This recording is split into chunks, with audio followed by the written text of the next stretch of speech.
Can't right. wait. I'm ready. Who's got notes? I've got tons So of them, but I feel like last it's we never met- enough. Last we met, it was revealed that Tomgar was the traitor the whole fucking time. Yeah. No kidding. What the fuck is up with that?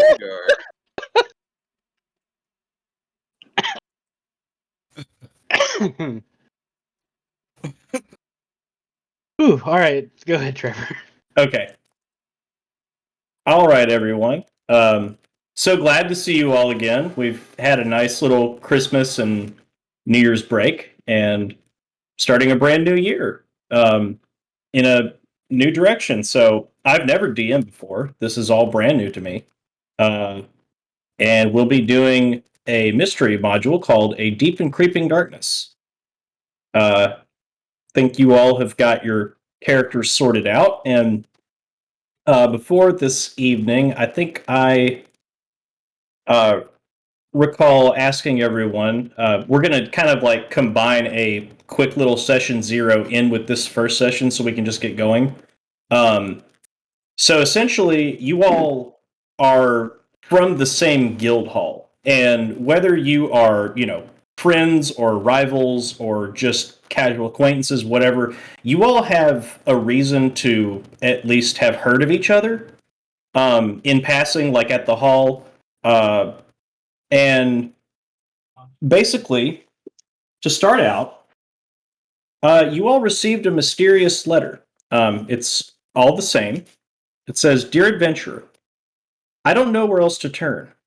There's malevolent activity going on in the town of Vermelon, and I think Candlekeep is hiding something. I caught word you may be up for a challenge, so if I may, please find a way into Candlekeep Library and ask about A Deep and Creeping Darkness. Rumor has it that book will point you in the right direction." So everyone received that letter. It was all addressed to each one of you, and just real quick, if we could just go around and introduce ourselves. If you would just tell us your name, your race and class if you want to, and whatever your talent is. What are you known for at the guild hall? And I guess if we could, let's just start with Tom. Well, I'm glad you asked, because my name is Vass as Mundy, and I'm one of the best known wood elves around here. I'm known for something that's called food chaining. I like to eat animals and wild shape into what I've eaten, and I'm always looking to try something new. And when I eat something, it allows me to embrace the animal a little bit more. So I love the forest, but I love the savagery of the forest. And I'm here. Are you? And my circle doesn't really have a use for me. So I'm just here to read books. Okay. Mike? Oh, my turn? Yeah. Un momento. You're good. Por favor. I changed my mind. I want to be Spanish now. Donde está el baño? My llame es. Well, I am. No! What happened? No! What happened? Oh my god! What? You Michael! You cannot. Is there something behind me? Oh my god! Oh no. What's in the middle of that? Oh my god!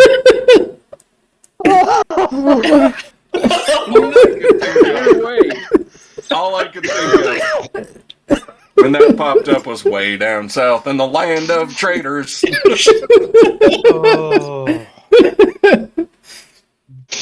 Oh god. Anyway, Yes. I need a minute.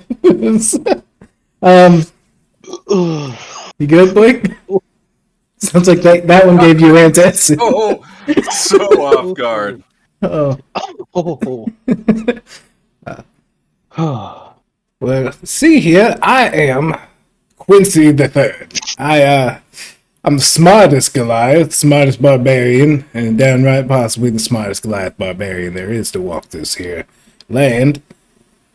I am kin here to Throg, a little less cultured, a little less cultivated, but overall he's got a good heart and a bigger limb. That means penis, boys. It's a joke. Shit. I got this here letter and thought I'd bring him along. I had somebody make a copy so he could come along and, it's just kind of like handing it off and make him feel like he's a part of something when he really isn't. Isn't that right, Throg?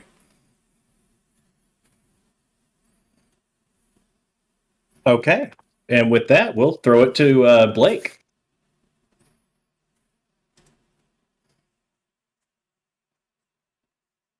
Throg. Throg. Hi, Throg. Hello, Throg. I'm not gonna lie to you guys. I have been talking with Mike and debating about what accent Throg would have, Mm-hmm. and I think the only one that worked well for it was that I just did not do that because I'm gonna be laughing my ass off the entire fucking time. You're just going full Mungo from Blazing Saddles.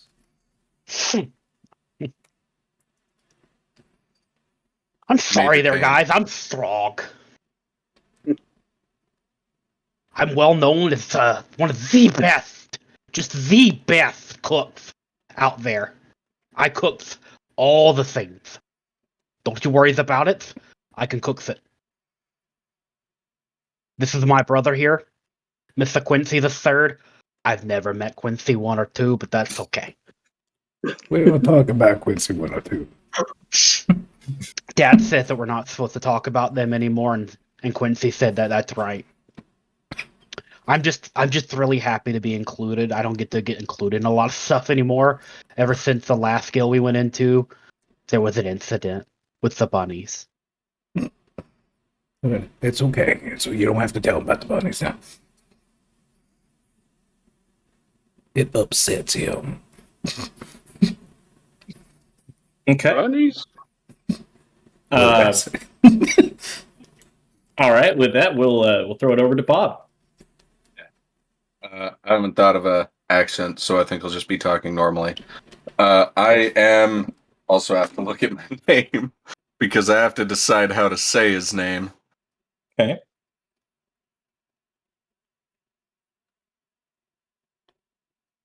I'm Klee. Qulis. The S is silent. I am a monk. And man, I had a whole speech prepared. I'm a little forgetful, but most of what everyone else remembers about me is that I'm really good at massaging. Like, really good. And I can crack your back so well that it'll actually make you better in a fight. Like, I'm not talking like, oh, I feel loose. Like, you're gonna do better in a fight. If I crack your back. That cough wasn't him, that was me because I have phlegm. I thought you started choking. I'll be honest. Guys, I'm just really excited to crack backs. Yeah. I love cracking backs. I love acupuncture. I love massages, and I love cracking backs. How tall is your character? Okay. That's a good question. I don't think I ever decided that.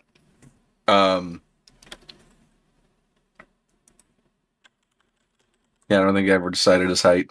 Just look up his average height with his race. I don't know anything about Aarakocras. I think they're about 6 feet. My caps is on. Let's see here. Yeah, I'm looking it up. Don't They're worry. about 5 feet tall. Oh, 5 feet. Okay. We'll say you're weigh- about We'll 5 make him. They weigh between 80 to 100 pounds. Okay. Pretty lightweight. boy, I need my I mean, back they cracked. fly, Puts his so- face in my ass crack. He's like, Just rip him. Wow. Lift a cheek. his feathers just. He just slowly just flaps himself up out of the cloud. Yeah. Okay, and with that, let's go ahead and hand it over to Austin. All right. Well, I'm father in Deep Hollow. Little things can be a little out of reach for me on time to time. On account of my height, I'm a little halfling, but don't you worry. I have a way to get up high now.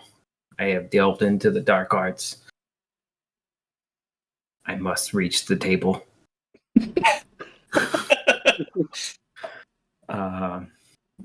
He he's well known for accidentally cracking a case, like a very impossible case, because he left his.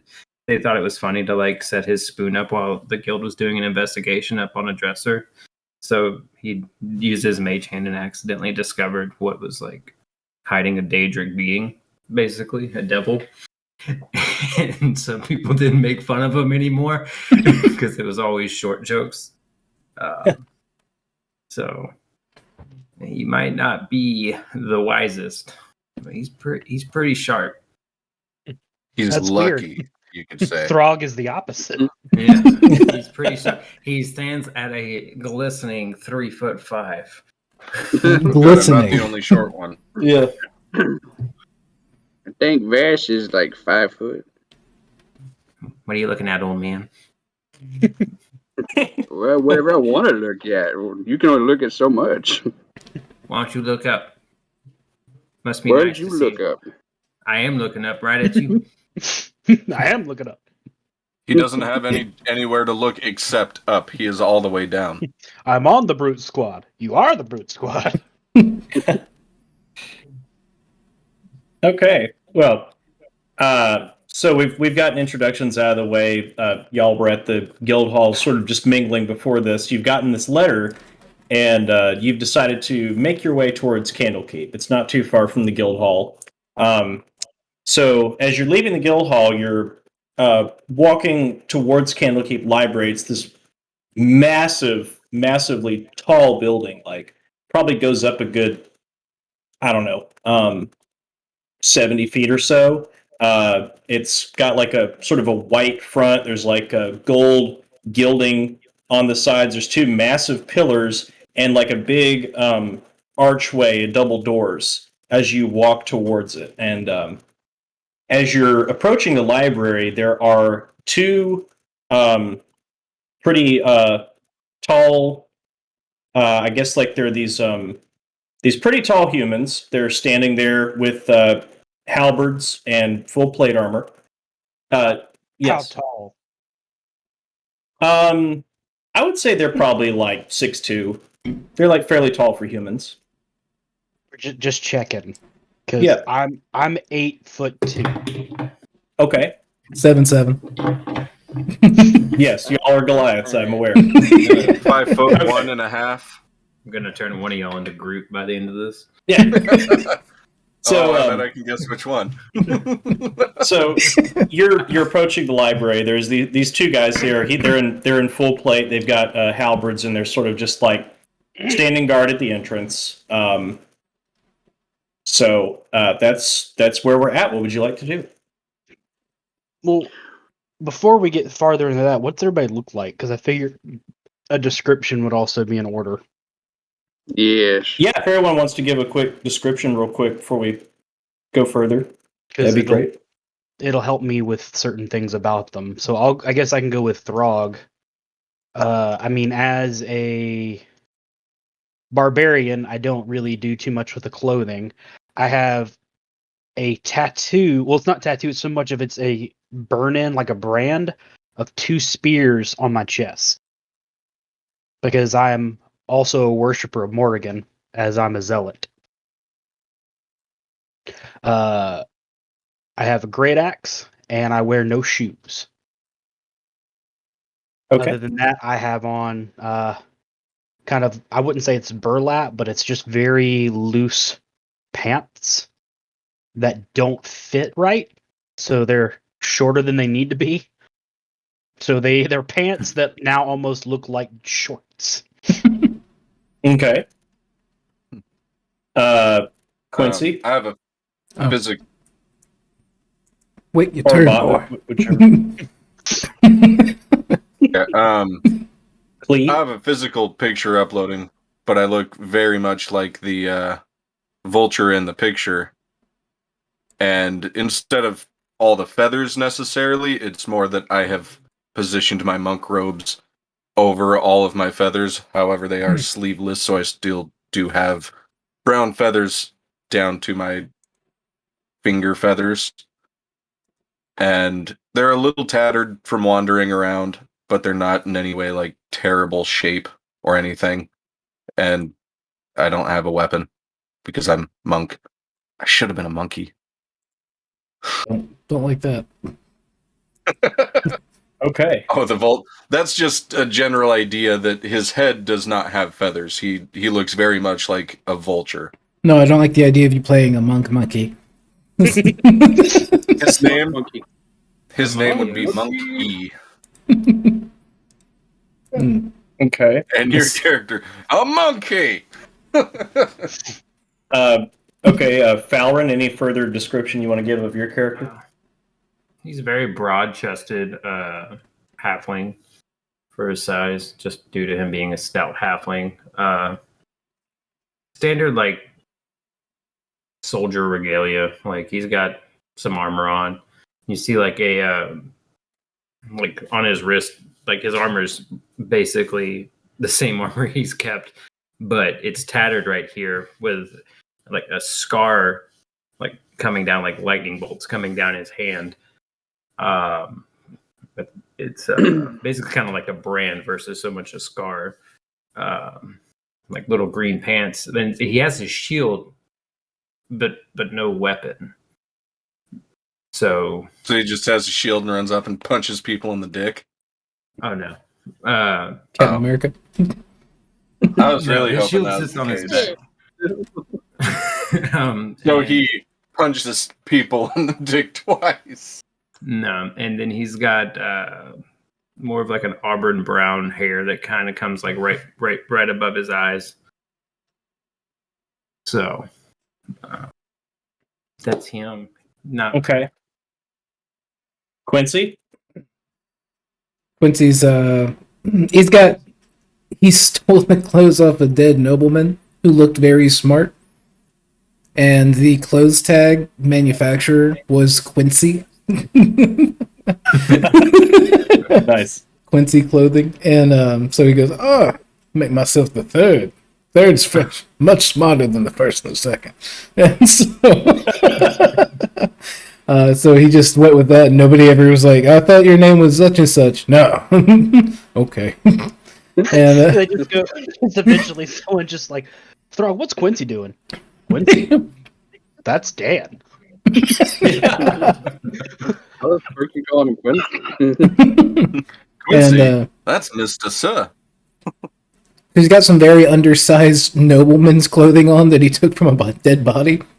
So it's like what was once a nice suit jacket is now a vest, and he's got what's like tattered thermal material kind of underneath, but he's got kind of like a white goatee and like a white like fading mohawk. Like it's very much he's clinging onto it.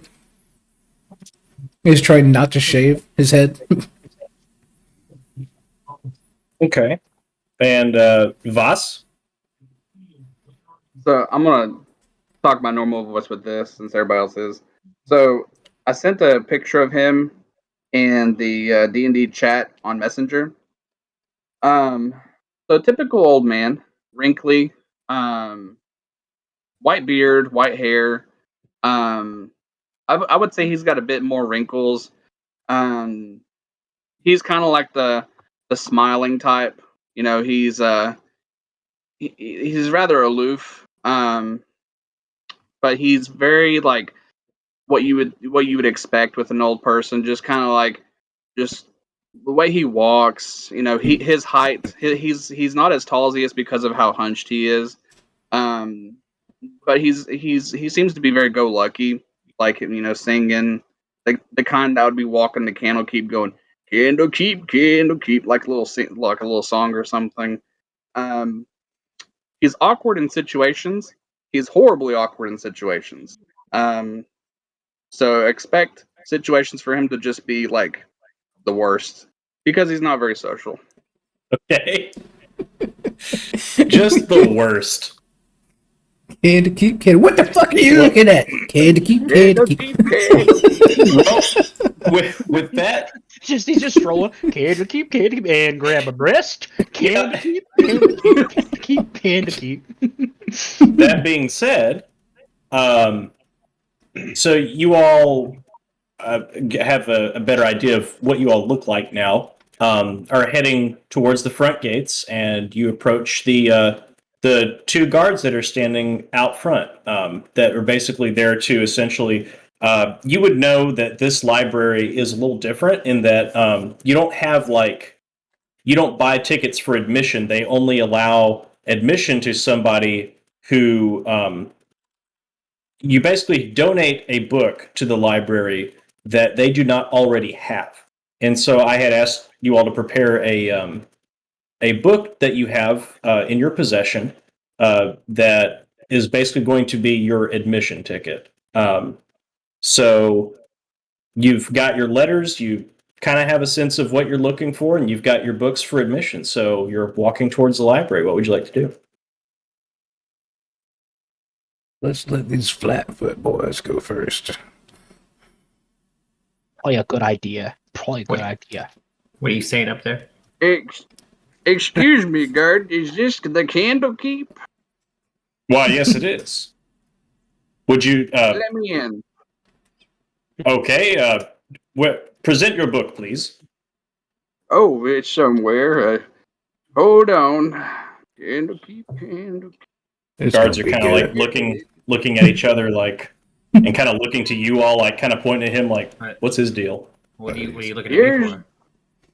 Here is my book, and it's my favorite book, and I wanted to donate it. Okay. So, if you would, what does the guard see when he's looking at this book? This is the first edition, the Druid's Almanac, actually. It actually will tell you what position the moon is in. It'll give you a riddle of the day, and being a circle of the lamp for force, it'll actually give you some weather and what trees are going to be ripe for the summer.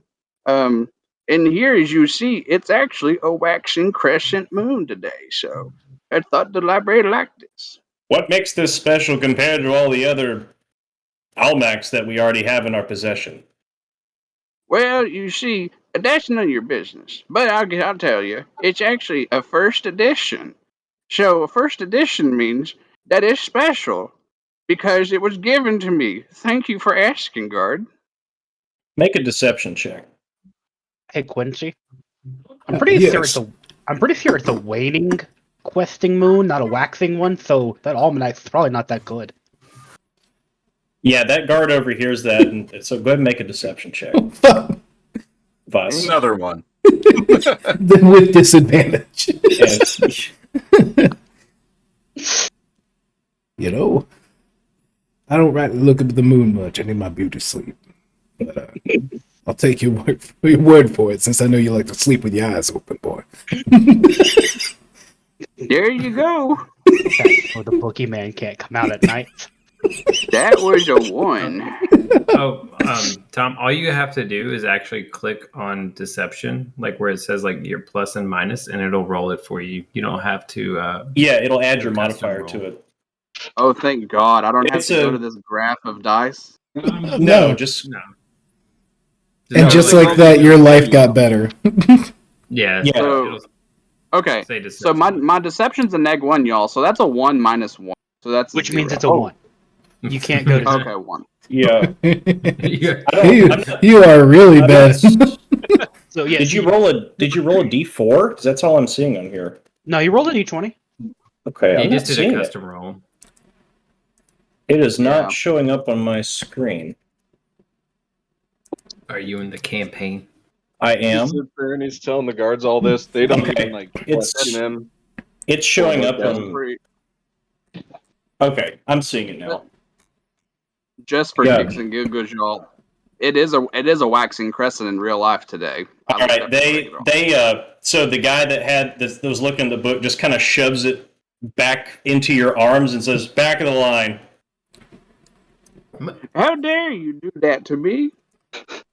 Why? Yeah. Next.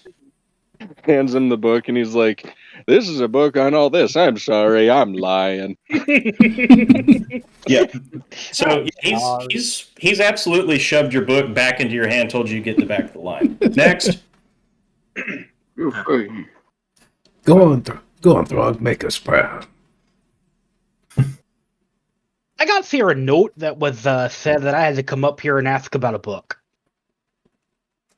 So you're just handing him the letter that you got? But you ain't got one of these. Does he have it in the library?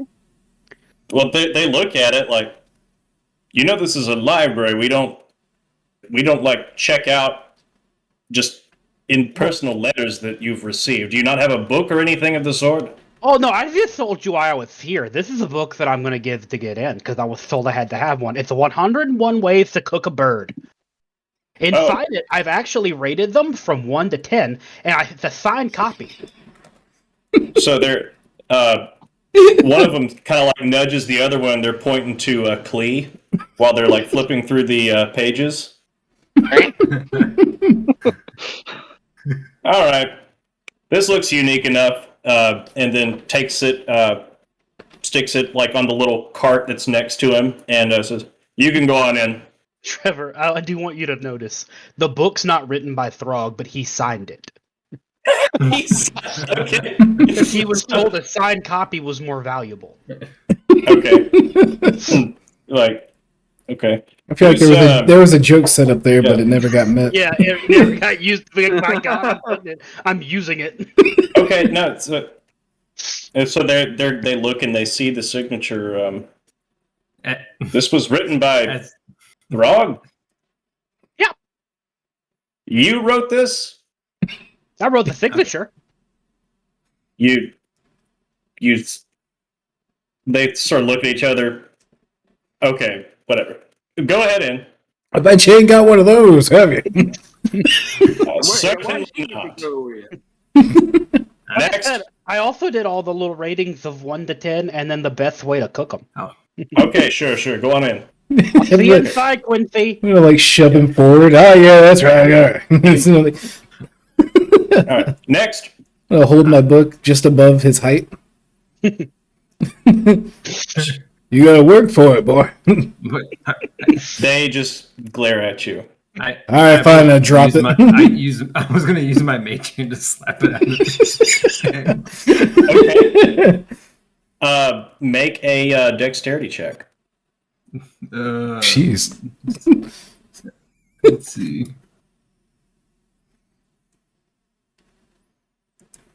13. You do. It lands on the ground, like it falls down a couple stairs, like, and lands off to the left. What do you mean you're acting like the biggest one in the room here, huh? That's only because I've walked back in the other room. He's gone. Yeah, Throg is in the waiting room in the lobby. I know. I'm waiting on Quincy. Think it's funny to just hold things above people's heads like that, huh? Why, yes, I do. That's incredibly rude. Oh no. You gonna pick up your book, sir? You knocked it on my hand. You grab it for me then. Nah. You can reach down here where I'm at. I don't want to get my hands dirty. What, is your book dirty? I don't know. God, there's my book. I'm not the one that threw it. Do you want in or not? I do. And I'm going to start to walk past. The book or leave. Oh my God. I'm going to start to walk past him and just kind of like step on the step and just toss it up to him. All right, so the guard down here with the big guys. Yeah. The guard catches the book and he looks at it. What? So, what have you brought us today? What is this? That's a double dictionary, boy. A what? A double dictionary. Got double the words in it. So, what does he see as he's flipping through these pages? He sees a normal.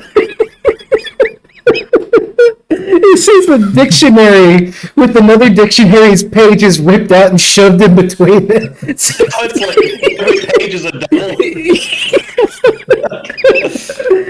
Well, this is certainly different. Showing it to the other guy. Look at this. All right. You know, I kind of like this guy. Go ahead in. I like So you they too. take the book and put it on the cart. Boo!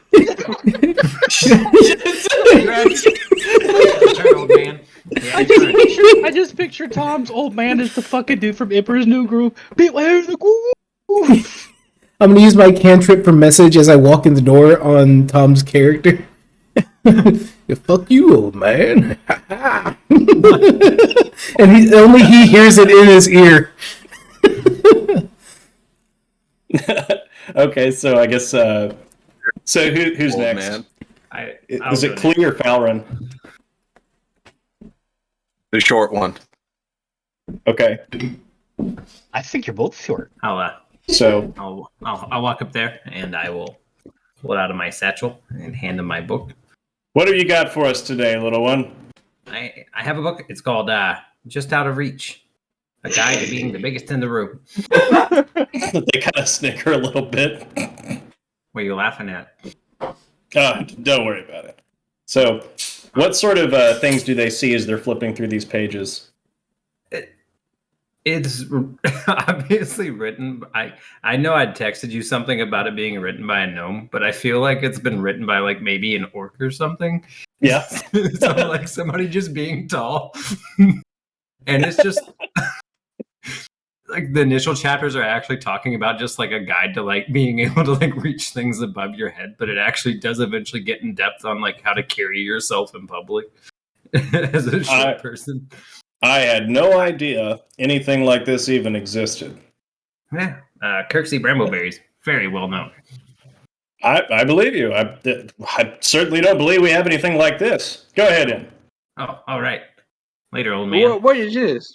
No, What? just Okay. what was that? Nobody respects the I can't hear. almanac. I can't hear you. Still walking through the door.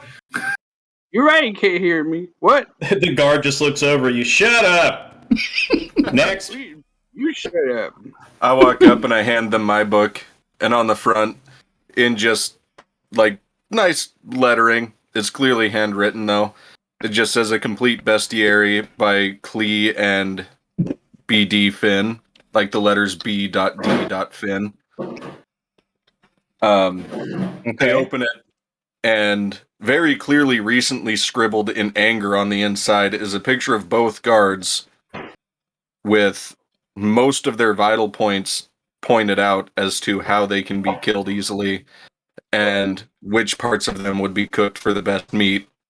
And then 2 red big circles around both of their privates. Like, It just says Stimulation Center.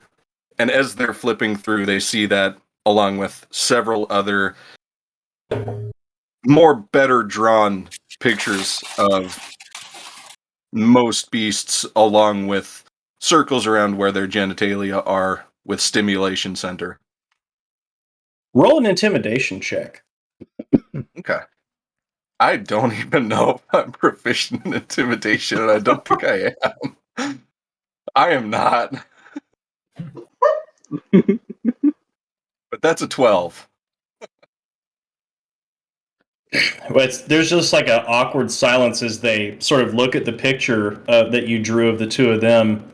They sort of look at each other like, Back to the line. Back to the line. they would just really not. You get the sense they would not like want to engage in this, where this conversation is going, as they continue to flip through and see like the genitalia highlighted of like every single beast that's in this book, and they're like, nope, not even worth it. Go ahead in. Thank you. And I walk past. And I'll turn back. See you later, Grandpa. Wait, See you later. Wait, no. What about me? What about my almanac? We told you we don't need another almanac. There's nothing special about this book. And right as the guards are starting to argue with you about not letting you in about this almanac, this little he's a little what is it? He's a little halfling that scurries out. He's wearing a like a light blue robe with like white frilly sleeves and like a frilly bottom on it. Now just hold on a second. Hold on, please. And like sort of like scurrying out. He's got like little tiny little round glasses on the tip of his nose, and he's like running out. Excuse me, men. Let me take a look at this book, please. And he opens it up and starts he's like rapidly flipping through the pages, and he's like, "Yes, this will do just fine. How do you do, kind sir? Please, come in, come in." I'm doing a lot better now. Thank you, Friendly Bottom. Of course. Your other friends are waiting inside. Could you please come join us? Oh, yes. Thank you. Yeah, candle key. And so you go ahead and enter the front lobby. Basically, there's like sort of some leather benches off to the side, just sitting around. There's like massive. You can see inside the main room. There's like these, like 30-foot tall shelves just filled with books, and like these little ladders on wheels that are just constantly going back and forth. There's people going this place and that. They're like picking these books off the shelves, scurrying down the ladder, and handing them to the people at the front desk. And so you all sort of walk into the library proper with this strange little halfling in his little robe at the front. If you'll just follow me, gentlemen, come this way.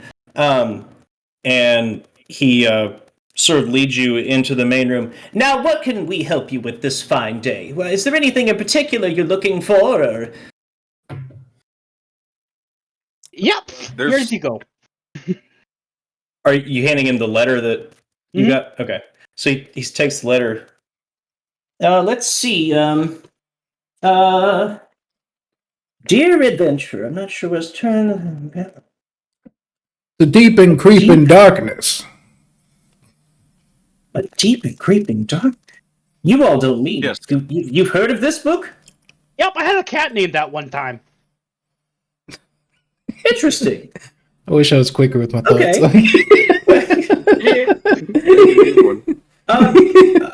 If you're sure, I can show you exactly where to find this. Come with me.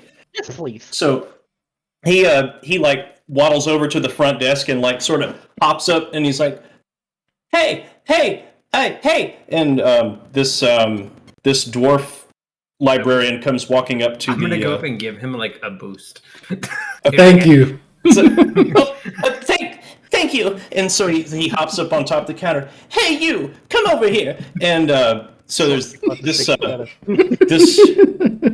dwarf librarian walks over, is like, yeah, what can I help you with? And he's like, fetch them a deep and creeping darkness. If you're sure, yeah, all right. And so he turns the corner and goes in the back room into the section that is local history, legends, and lore. And so There's a lot of short people here. They don't like being called short, Groggy. Short people. Sorry, there's a lot of height challenged people here. They don't like being called. Called a height disparity. he turns around. It sure is a good thing we've got all these letters, you know. And and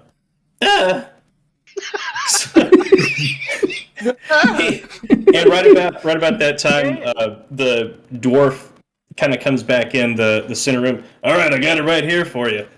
He's like, oh, perfect, thank you. He's like, gentlemen, if you would, follow me, please. And he sort of leads you all over into a little side room that has a little sign over the top that says Court of Air. And as you walk in to the room, Well, first, you can. Well, he's still got the book on him, but he basically leads you into this other room, and you sort of walk in. It's just sort of like a little study room. It's got like a little individual. If you've ever like been to a college university or something, they have these like little individual study rooms that you can go into and read. So it's got like there's like 5 little individual rooms. There's a big table out front that's got some chairs seated around it, and um, there's basically just room to do whatever you want. So as he leads you in there, he's like, "Okay, now here's the book," and he sets it on the table. If you all need anything, please just call for Falrim. I'll be right here for you. Okay? That Falrim with a D. No, there's no D in my name. Okay, Your it's name's- spelled weird wait, then. Your name's Falrim? Falrim. Yes. I'm R-I-M. Falrim. Really? Yeah, It's so nice to meet you. I'm It's- Falrim. the pleasure. How And do so- you do? Yes, it's a pleasure. How are So the tides looking, old man? And Um, you called me old? You are You old. look you look old. Yes, that's right. I am old. Ah, yes. Huh. okay, so at this point, Falrim has sort of like left the room and has left you all with this book. It's sitting on the study table. So Let's take a peek here. I start like flipping through it really quickly, not paying attention. Climb up on the chair. You want some help there? No, I got it. Oh, I got okay. You know, Thank you. you're welcome. I put my hand in my pocket and slowly grab a little bit of salt. And when Bob character's not looking, I just start spreading it slowly on his arms. make a sleight of hand check. Done.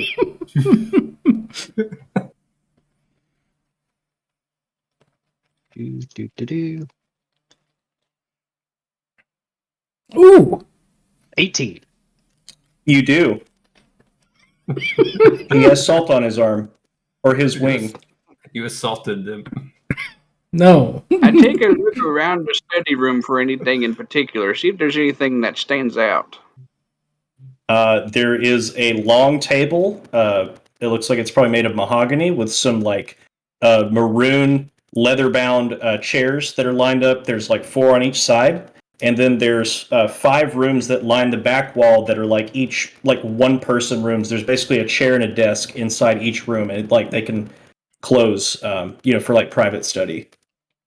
Also, the specific yeah. book we were There's- supposed to find. There is the book that you were sent to find sitting there on the table. So as me and Falrin are sitting at the table looking through it, what are we seeing?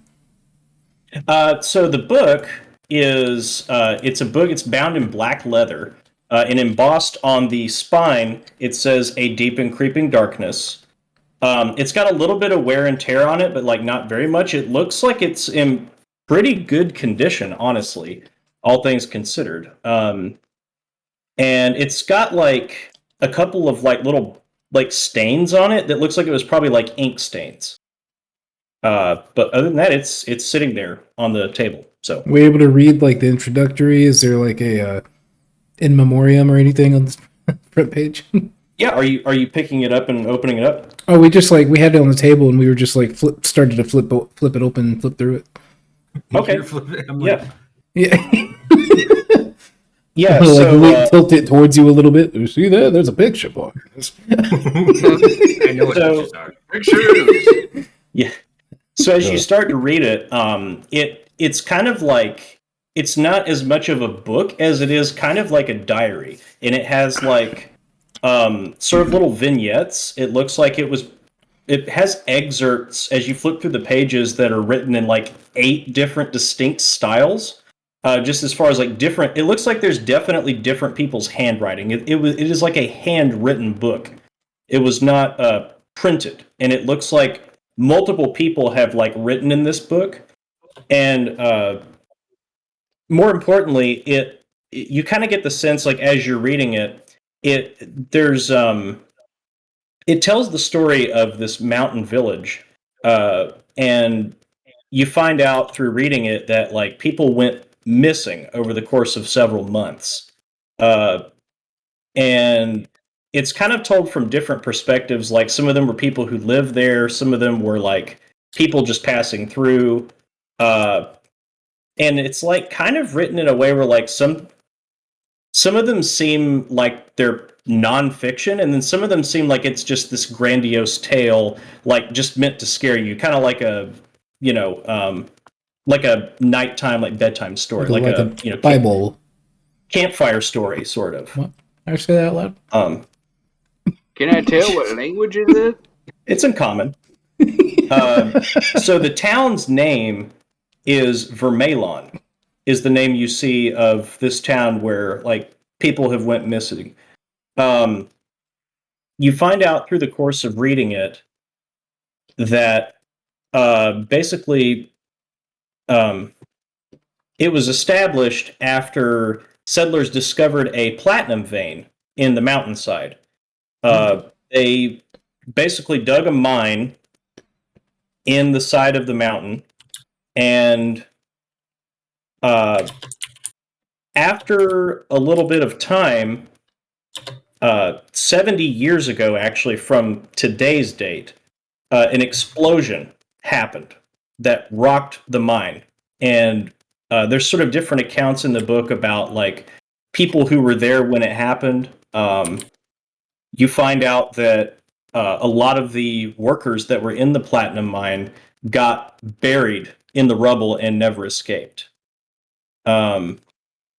Only 16 people made it out of the 60 that were in the mine, supposedly.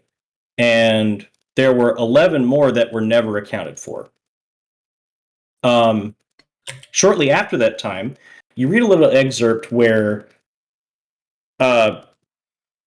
basically people started to go missing. One by one, people just mysteriously started disappearing from this village without a trace. None of it was ever explained. They sent a rescue team into the mine. Nobody ever came back out. And at that point, like, people start to write accounts of like saying, oh, don't go to Vermelon.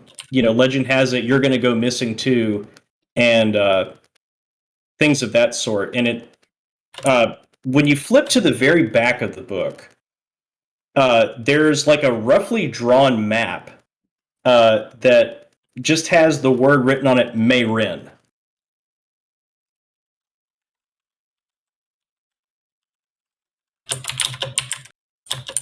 And so right about this time, Falrim just comes waddling back in. Oh, hey, gentlemen, how is everything going? What does Mayrin mean? Oh, Mayrin, that's the town just up the road. I got a map for it. You ever see this? Really? And he kind of takes the map, looks at it. That looks like Mayrin, all right. It's just north of here. You see anything on the map we should recognize or go to?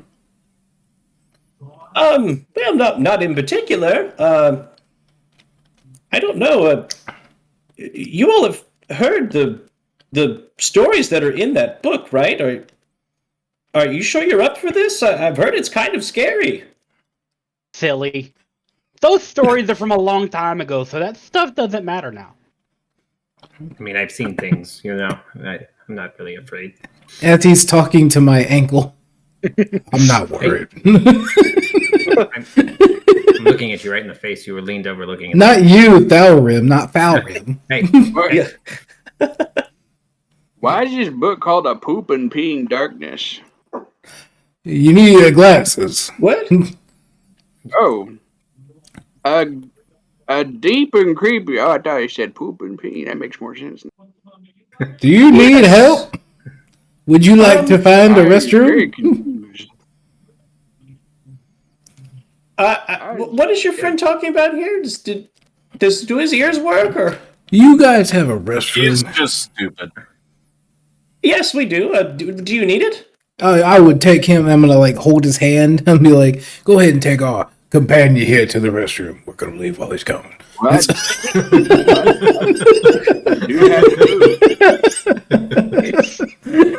Sure, if you need to use the restroom, come along with me. I'll show you.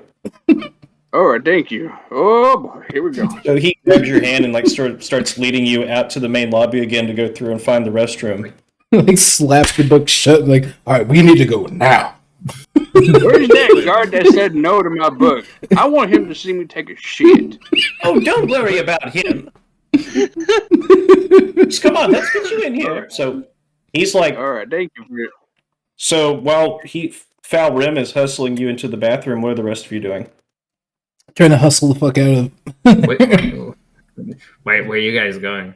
We are going to Mayrin. Everybody likes rims here. Yeah, we can go to Mayrin whenever the old man gets back. Why we gotta take him? Why? Because, he's part of the guild. Like, why would we not take him? I leave. Okay, Throg walks out. Throg's got the right idea. I'm gonna kind of put the book tight to the chest and just kind of follow Throg. Wait, where y'all going? Yeah. We're going to Mayrin. I'll see you in Mayrin. Good luck traveling with Mr. Poopy Pants. We're a team. Candle key. Candle key. He's like waiting on you outside the bathroom. Boy sure does like to sing. So me and Throg are on our way. Really, bottom. Thank you very much. Thank you very much, sir. Thanks for hanging out, Clee. Yes, of course. Would you like me to lead you back to your friends? Clee left before we I would did. love that very did? much. Thank you. Yeah. No, I don't know what's doing. Yeah. Okay, so Falrim brings Voss back to the study room where you all were at. Bob, did you stay with them, or did you forget your character's name again? We've been talking to you. I was looking stuff up about it. About my character. No, I stayed with the short guy. Okay.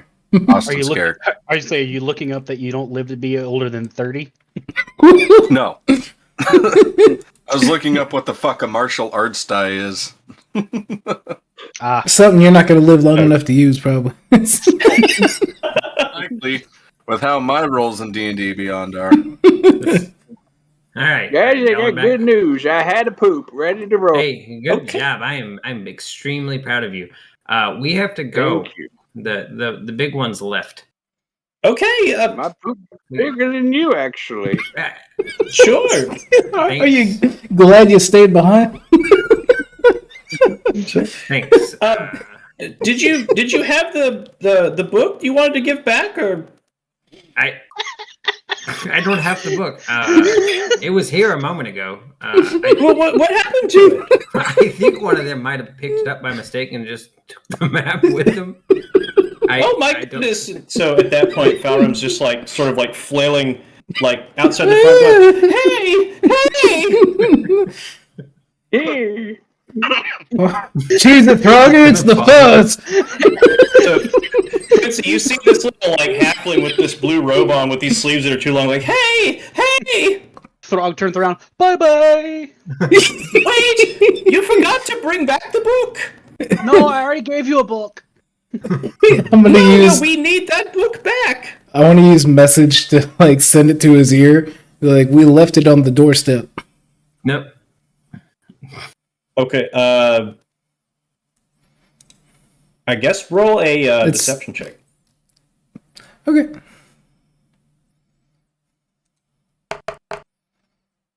$18. Oh, the doorstep back inside? With the gods, boy. Okay. So I'd be more concerned about having to get back in without a book, because they're real mean. Yes, they are. So he's looking, the guards have basically a cart with a pile of books on it, and he's frantically looking through. Oh, what those silly geese! Where did they put this book at? So while he is distracted with that, have the rest of y'all left the library? Yeah, I'd be walking up by. Taking that level in Bard was the best thing I ever did. Put on my list. Eating what? I've never eaten a goose before. I'm gonna have to put that on my list of meat I've not eaten yet. Okay, there we go. Oh, all right. Thanks for the update. You're welcome. You just have a list of things you haven't eaten yet? I have a list of animals I have eaten and I've not, but I want to eat. What? Why are you looking at him like that? Because I'm excited about the meat that I'm going to eat one day, and the goose is one of them. I just recently ate a rat. You're literally looking at him. You know, A he is a bird. bird. Stop. Why don't you stop fantasizing about food? Look, the big ones are getting away. Okay, come on. The All big right. ones. All right. Yeah, they're like way off down the road. Can You had to I- wait. You had to wait for him to shit and then get out of shitting. Yeah. Throg's just over there going, can the keep. Can I pick Yeah. up Austin Yeah, and fly him with me? What? Put me down. Make a strength check. Couldn't Austin check against that? Yeah, let's do an opposed strength check. It's not gonna work. Ooh. Yeah, no, you basically like jump up and attempt to grab him and just completely slip. Well, I was trying to speed us up a little bit and ditch the old man. I have 2 feet, sir. Yeah, but I can fly faster than most people walk. Oh, well, cool. I have feet that work. So, thanks, pal. Oh, look at you! You have feet. I have talons. Oh, whoa. And I'm saying So, that as I'm way to walking away exclude from me, him. the only one without talons. Oh, I mean look at feet. me. Oh no. You, Rocky, would you like a bite of my crunch bar? That'd be that's so nice. terrible. Ooh, that's the worst. I don't have talents. Oh boy, whatever shall I do? So Look in real life. I meant to say the only one without feet. So, as this conversation is going on, you all are following. Quincy has the map, correct? Yeah. So you're just sort of following the path. It's pretty straightforward. Like there's not really many towns right here. It's a pretty rural area, and it is in the winter time. So like there's not much scenery going on. It's like kind of some dead trees here and there. It's pretty cold out, and you just kind of make your way towards the town of Mayrin without any problem. So, as you arrive in, My nipples are hard again. Why does it do that every time we come outside in the mountains? It's just the moisture combined with the sunrise. See, I knew you'd know. I always have the answers. Quincy, you want to see a magic trick? I'd prefer it if you stop metagaming, boy. What? What's that?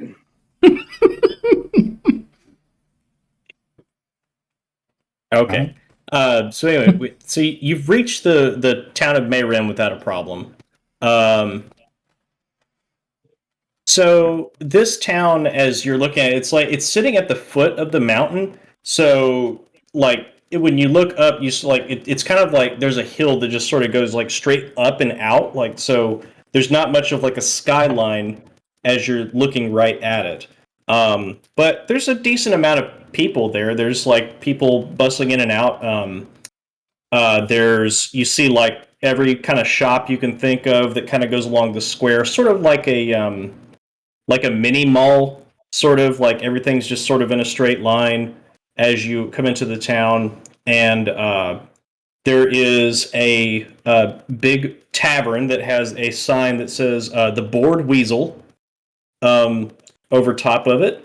And as you look to the left, you see there is kind of like this sort of like circular market with like a lot of stands, like fruit vendors and like florists and alchemists and all of this sort of thing. It's like kind of an open air market on the left side, as opposed to you got like your shops on the right, you got your tavern in the middle, and you got like an open air market on the left as you walk in. So, where would you all like to go, and Is what there- would you like to do? Is there a corner on the open air market that's more like alchemy, like magic casting stuff like that? That me and Throggy would blend into a little bit more. What do you mean blend into? Just not be like they walk in and go, "It's those 8-foot motherfuckers." Oh, well, there are no other Goliaths here that you see, if that's what you're asking. Yeah, I mean, upon like the stands and the crowd, do I what's see the, what the What's best? the amount of people in the like? Is it a very bustly village? Yeah, it's pretty busy. There's people passing you on the left and right of the road. Like you see like there's a covered wagon that's sort of like passing through the open air market that looks like they're going to stop and set up. There's people walking in and out of the inn. It's like the middle of the day.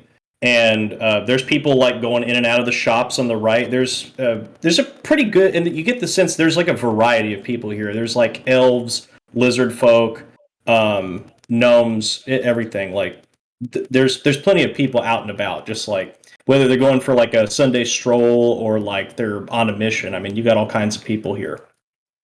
Rocky, you think we What's should the wait weather for like? them or just run off? What was that, Tom? Weather. Just what's the weather? It looks Sure, like true. it's a little, yeah, it's a little overcast. It is wintertime, so it's pretty cold out. But there's no like precipitation or anything. It's not really sunny. It's more just kind of overcast today. Okay. Quincy, I'm hungry. Let's You want- let's get food. Food tavern, or you want to go and chance it at the market?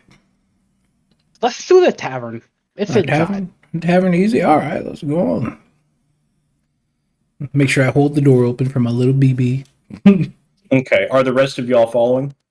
They're not. Yeah. Did they caught up to us? They're making their Within way. eyesight Like of they're. you. They're, I feel like they're we had a probably, very- good couple minutes behind you. Oh yeah, I was gonna say we had a pretty good head start while he shed. It's like a long stretch, and it's wintertime, so like the trees don't have leaves, so like you see them like kind of like their silhouettes sort of We like heading that probably way. stick out a little more than the Yeah, y'all aren't exactly hard to follow, so I see the big one's head. Look at him. Yeah. I think Put your head down, boy. You're bothering me. Ooh, it looks like they're going in a tavern. Let's go. Okay, Maybe you'll so- have a goose in there. So by this point, the rest of y'all have caught up to the Goliath twins. And so as you enter, the tavern, like I said, is called the Bored Weasel. As you walk in, there is it's a pretty decent sized dining room. It seats about 40 people comfortably. And then and it's like right in the center of the room, and you can see just past that, there's like kind of a little back alcove that has like it's kind of like an inn setup, so like you get the sense there's probably like some bedrooms back there like inns usually have. And then in the back left corner, you see that there's like this big wooden sign that has a like a little advertisement written on it that's like that says like hot tub 1 hour for 1 silver. Alright. And then on the when you look directly to your left, you see like the bar, and with like some bar stools set up. So basically, you got like the big dining room in front of you. You've got a bar directly to your left. You've got a hot tub area in the back left, and in the back right, you've got like little bedrooms. How much was that? How much is that hot tub? It's 1 silver for 1 hour. I'm gonna start making my way to the barkeep. Okay. Hey there. Well, who's the barkeep? Okay, so actually, let me go ahead and send a picture. You all Pull can up see. the random name generator. I just want a description if it's a guy or a girl. It is a guy. I'm Hey, trying honey to buns. bring his picture up right now. The guy with long hair. Hey, darling. Oh. He does not have long hair. Let's see here. Okay, can you see that? Oh, I accidentally made my goal 25, Oh, 24 hang on, instead hang of on. just 24. Okay, so that's who you see when you walk up to the bar.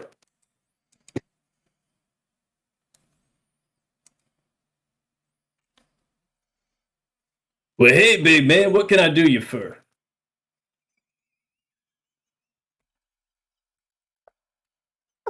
What can he do you for? Sorry. He said. Looking dead in Like the where this is going. just looking dead in the face of this black bartender, and Trevor doing his best to give a black bartender voice.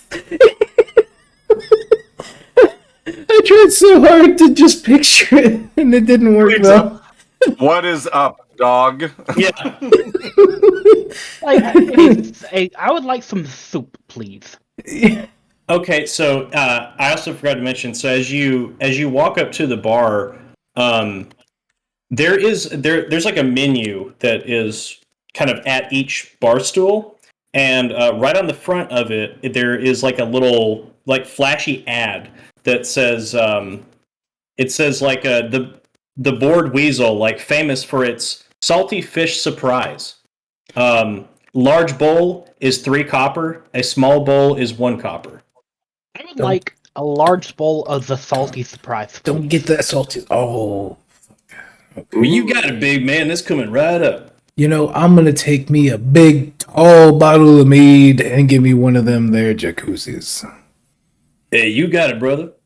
So How he much? oh, that's going to be let's see here. And let's just call it 8 silver. We'll call it even. 8 silver for all of it. All right, I like that. And Yeah, of course. gonna toss it down. Okay. Well, So what was your name, sir? Oh, my name's Lucas Grossfinner. How you doing? I'm Frog. This is my big brother Quincy. Well, it's nice to meet you, fellas. What brings y'all into town? We're here for Vermilion City. Vermilion? No shit. We're on our way to Vermilion City. I don't think y'all know what y'all getting into. Can you make that 2 hot tubs? Oh, y'all want to rent the hot tub? I asked for a hot tub and a bottle of mead. I'm trying to hurry before they show up. Yeah. No worries, man. So he calls over, hey, and this little this green dragonborn kind of walks around the corner. Yeah, go ahead and prepare the hot tub for these fine folks. He's like, you got it. So he heads back in and starts running the bath. So y'all looking for Vermelon, huh? You bring that news back to that hot tub, we'll meet you back there with that. Yeah, there's we've had a book and it said we gotta go. I don't know more than that. Shut up. I think they're right there. Look at them. They're at the bar. Shut up, Throggy. They're kind of the only 2 Goliaths around. As you say that, Lucas looks at Frog and he's like, you know I'm from Vermelon. You can No tell me kidding. all about it at the hot tub. At the hot tub, let's go. Where are y'all going? We're leaving. We're going out a back door. We're supposed to work together. Who said we had to work I've got a bar together? to tend, fella. You can enjoy your hot tub. If you want to come back talk to me later, I got some things to tell you about that place. What? Oh, you got some things to. I climb up on a stool. Excuse me. Quincy, excuse me. Me. What I really sound like adjusting one leg under the other. Hi, I'm Belrin. What's this you know about the city? Belra, nice to meet you. I'm Lucas. Hello, Lucas. Well, truth be told, I'm from Vermelon. Oh. Yeah, I actually lived there many years ago. I was actually working as a miner in the platinum mines before the accident.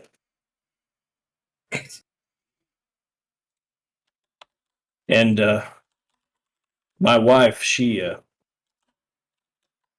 didn't make it.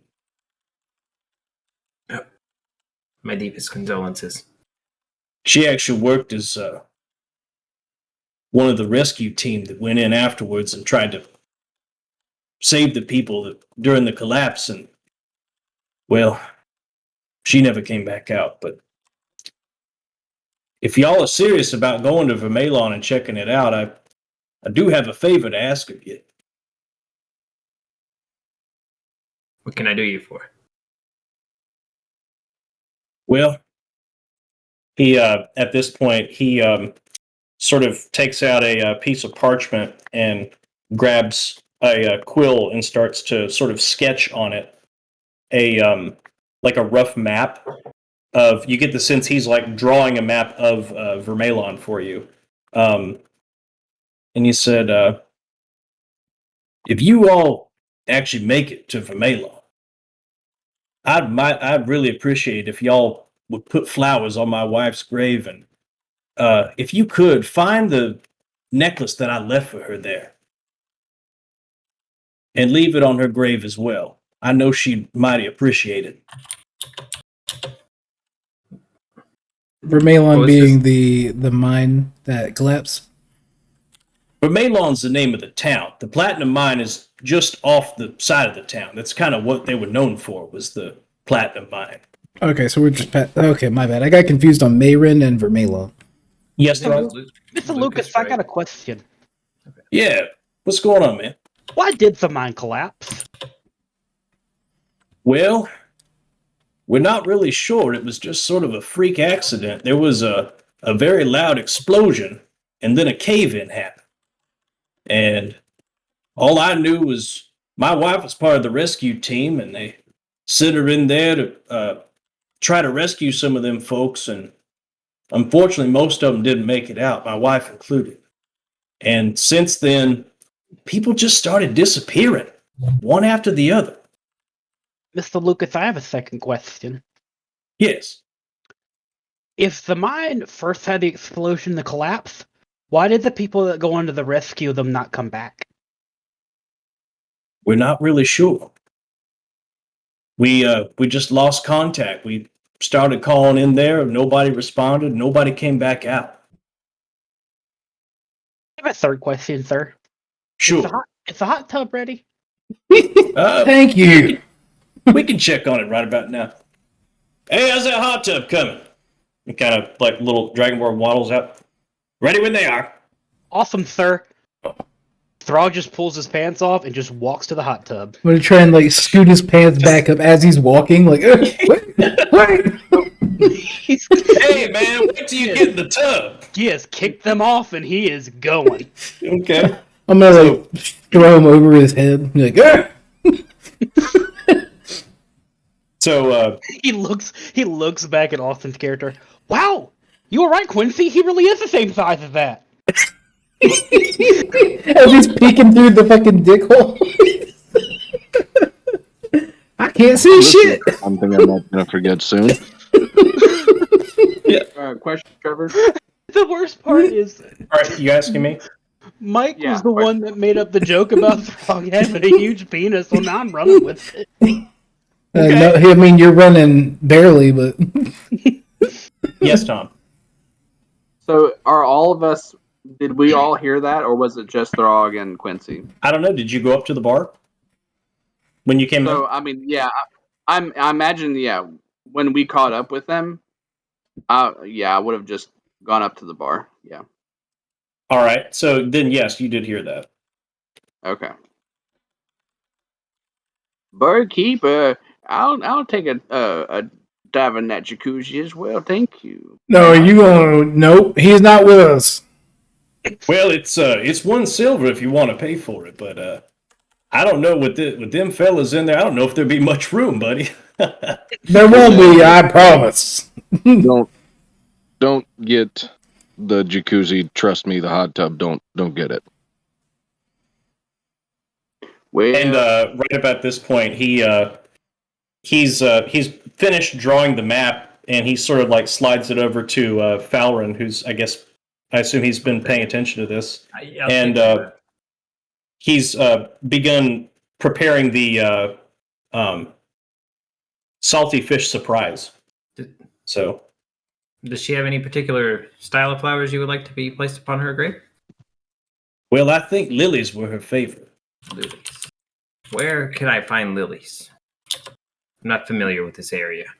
Well, there's actually an open air market just out back. I believe there's a flower vendor out there. You could probably get some flowers from them. This is going to sound awfully rude, but do you want me to buy your flowers to put on her grave? Tell you what, big man. He reaches in his pocket and he pulls out a. You see me glow.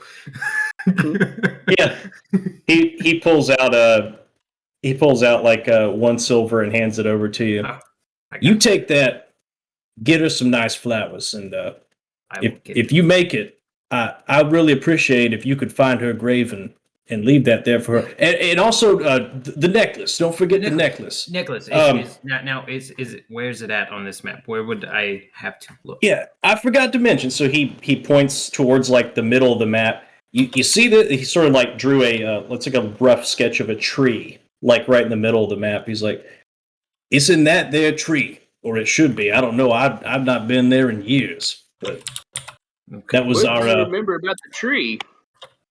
Well, that was the old spot where we'd go and hang out and, sort of mac it up, as they say. Oh, yeah, I see what you say, yeah. So, if you could return those things to her, I'd mighty appreciate it. I will do that for you. Cool. And by this time, he's finished preparing the salty fish surprise.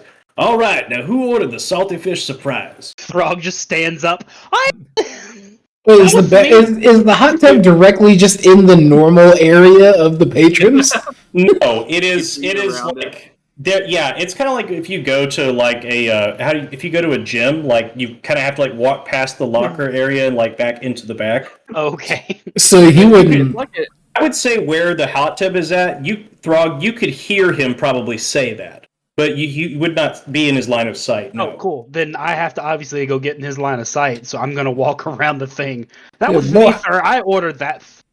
Oh, put a towel on, boy! What? That is a big thing you got there, bro. It's just a gif. That's a pain. That's a weapon. Here, I got this. Don't come any. There's like an audible gasp from the people that are just like out in the dining area too, like because you're in a clear view of everybody in this. Oh, I'm tavern. sorry, sir. I'll get a towel. Reach for put a towel, put it around his head. No, cover up. He's like motioning down below. I will put the mage hand out and like cover it up. Like I will summon, like you'll see this like dark energy flow from my hand, and this hand comes out and covers it. What? You make out there. You're gonna get a bigger hand. Fowler, make a regular dex check Just a for me, please. You're gonna need two of those. 15. Okay, so you, as the mage hand, like, is brushing it, you see, like, you, like, brush past all of it, and it just sort of, like, flaps in the wind for a second as you're putting the towel around it. You brush past it, and it rises bigger. Yeah, you, like, definitely made a ripple effect whenever you were going to put the towel around it. He's now at half-mast. I make acrobatics. Roll for initiative. So, Throg, you felt like a hand, like, kind of brush across your entire genitalia. The hand's gone though. Father Joseph, are you here? Oh no! I'm sorry. Okay, so, well, if you got your towel on, here's your salty fish surprise. And as you take a drink of it, I'm going to need you to make a Constitution check. That's a drink? The salty fish surprise. That's a drink. No, it's a soup. Oh, 12. makes more sense. Okay. So imagine We're him fine. getting like a cold beverage called the salty fish surprise. No. The salty fish surprise is a soup. You worried me. And by this point, he's also given you your mead as well. So Thank you. You know, Yeah. Mr. Lucas, if you use a little bit of coriander in here and lowered the temperature down about 5 degrees, this would make like a really good stew with a little bit of like some sort of meats in there. you know what? I might try that in my next test batch. Coriander Do you is have an any water? amazingly good little herb there. Yeah, I'll get you some water. Thank Good. you. I'm rather parched. Here you go. Thank you. Well, y'all don't know how much I appreciate this, and Hold up, Bob. What were you saying, buddy? Because I think your mic's low. You're like 9 feet away. yeah. I'm eating pizza. Okay. I'm beating my wife. I'm I sorry. saw the Yeah. I saw the thing glowing around your head, but I couldn't hear what you were saying, so I didn't want us to get too far from you. Yeah, I Were was you, just were you eating saying pizza something? and beating my kids. Understood. Okay. So, are you still sitting at the bar? Like, is there anything? Did you order anything, or? I did not. I've been waiting for everyone to calm down because I'm not going to interrupt some good role play. Okay. Is it okay if I actually get a glass of water in real life too for just a second? No. Thank you. I didn't ask you, Cleve. Klieg Lars.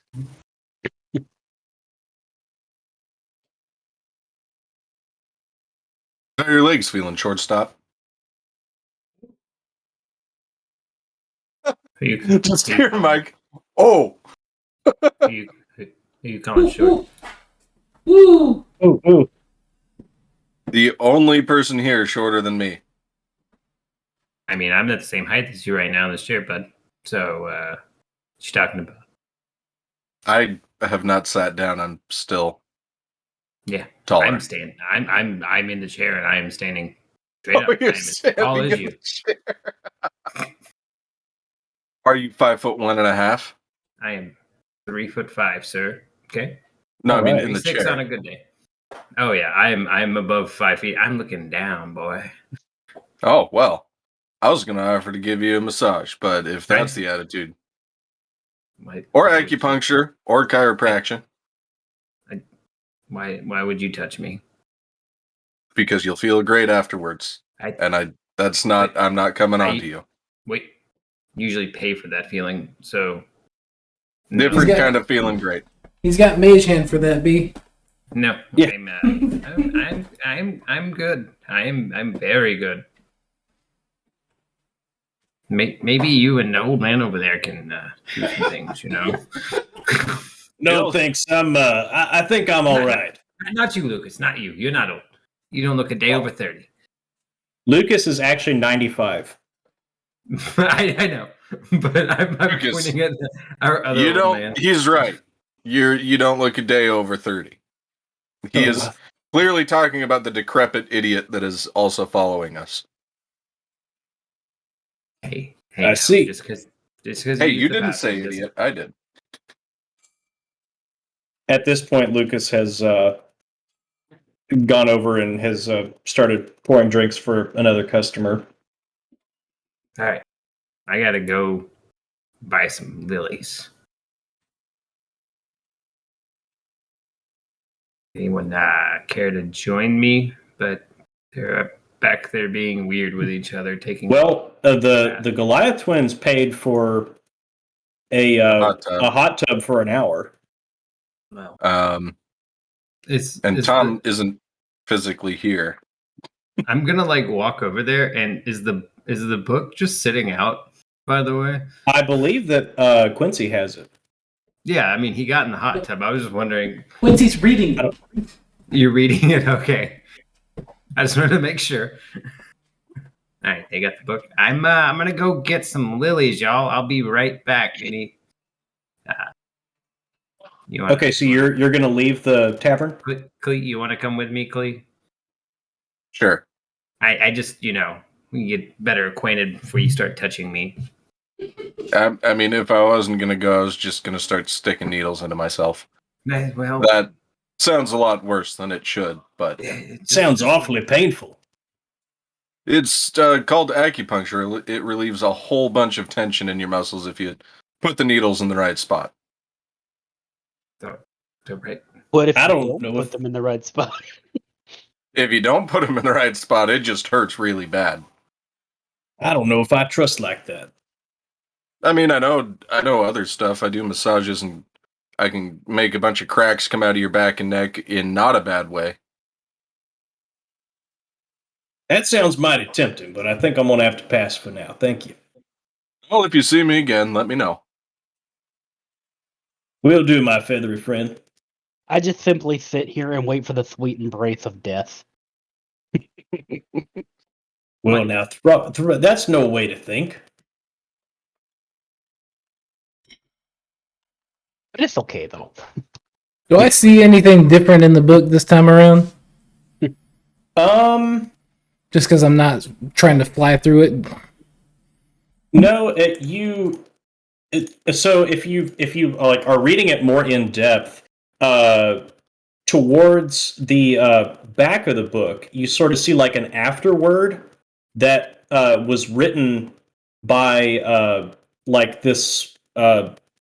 It's this guy like claiming that he wrote this entire thing, even though it definitely was like it's an account of just like it's like a bunch of different people have added onto this book, but there's this one guy that like he just draws on and on for like 2 paragraphs about how like every bit of this is a true story and it all happened to him, and that basically he's leaving it to his daughter in hopes that it finds her well. Does it say the daughter's name? No. Does it say anything alluding to who his daughter might be? No. It's just it just says for my daughter. For and my then daughter. like it looks like where a name was, it's been like because like the book is not in like perfect condition, and so like there's a big like sort of ink splot where her name was at. What about his name? His name was I imagine each chapter that you said seemed like it was written in different handwriting would start off with a different name or something. yeah, so he has like a signature at the end of his like couple paragraphs. It says Giraldi. He's the most recent entry or the ending entry.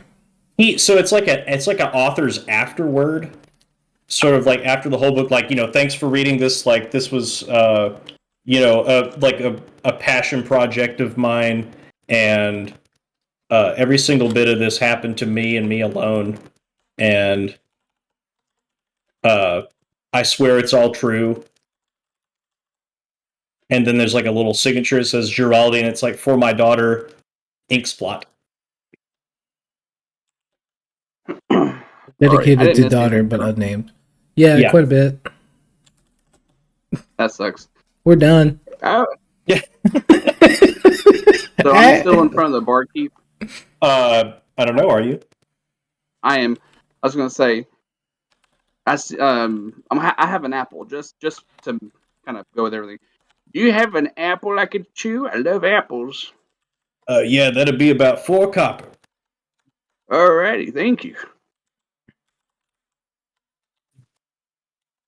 He hands you an apple. Thank So you, barkeep.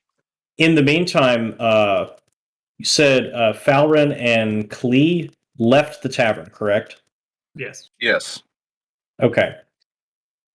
So as you exit the tavern, you sort of look around and you remember the open air market. It would be to your right right now. There's like sort of a collection of like little. It's like people selling knickknacks and this and that. There's like a jewelry stand. There's like little clothing racks. There's like some bakers, farmers selling produce.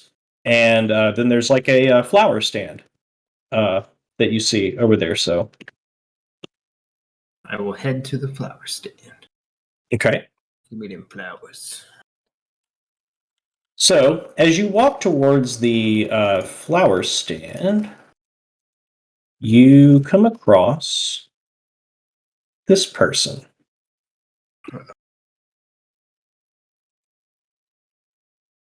There you go. Where'd you find these pictures at, Trev? These are good. These are in the source book that I'm using. You found PNGs of them? I just right clicked on them and saved the images, and it let me actually save them. Dude, that's really cool that they default as .pngs, just because it blends well with everything. I like it. Yeah. Yeah, I agree. So, Falron and Klee, as you approach the flower stand, you see this half elf with pale skin, shoulder length, like red hair, like kind of streaks of white, and very cloudy blue eyes. They're pretty friendly. They've just finished speaking with a customer and sort of give you a smile and a wave. Oh, hello there. Hello. I would like to purchase some lilies. Of course. Let me see what I have. So they're starting to look through the flowers. So what brings you all to Marin today? We're gonna go visit a town that had things blow up there, you know? That town up there? Valentine B. What was that name? You see a look of dread come across their face. What? I'm sorry, did you say an explosion? He did. Yes, I did. You wouldn't happen to be referring to Vermelon, would you? Yes, that's Yeah, where we're going. Vermilion. I'm gonna go put the flowers on a grave there. On our way to Oh, Vermilion Sea. Yeah, so they're very nervous as they go back to like looking at the flowers, and I think these would do very nicely. Have you all considered perhaps not going there? Are you okay? Why? What did you do? Well, I'm actually from there. I was just small when all that happened, but my parents used to work up in Vermelon. That's where I was born and raised for a little bit. We came here when I was 6. But it's so worrisome to think about what might have happened. I just anybody who's ever gone there has not ever come back. So I just want you to know that before you go there. And they're like sort of frantically like getting the flowers like decorated in a little pretty arrangement. So people don't come back, but like y'all left. So like, what does that mean? You know, y'all got out.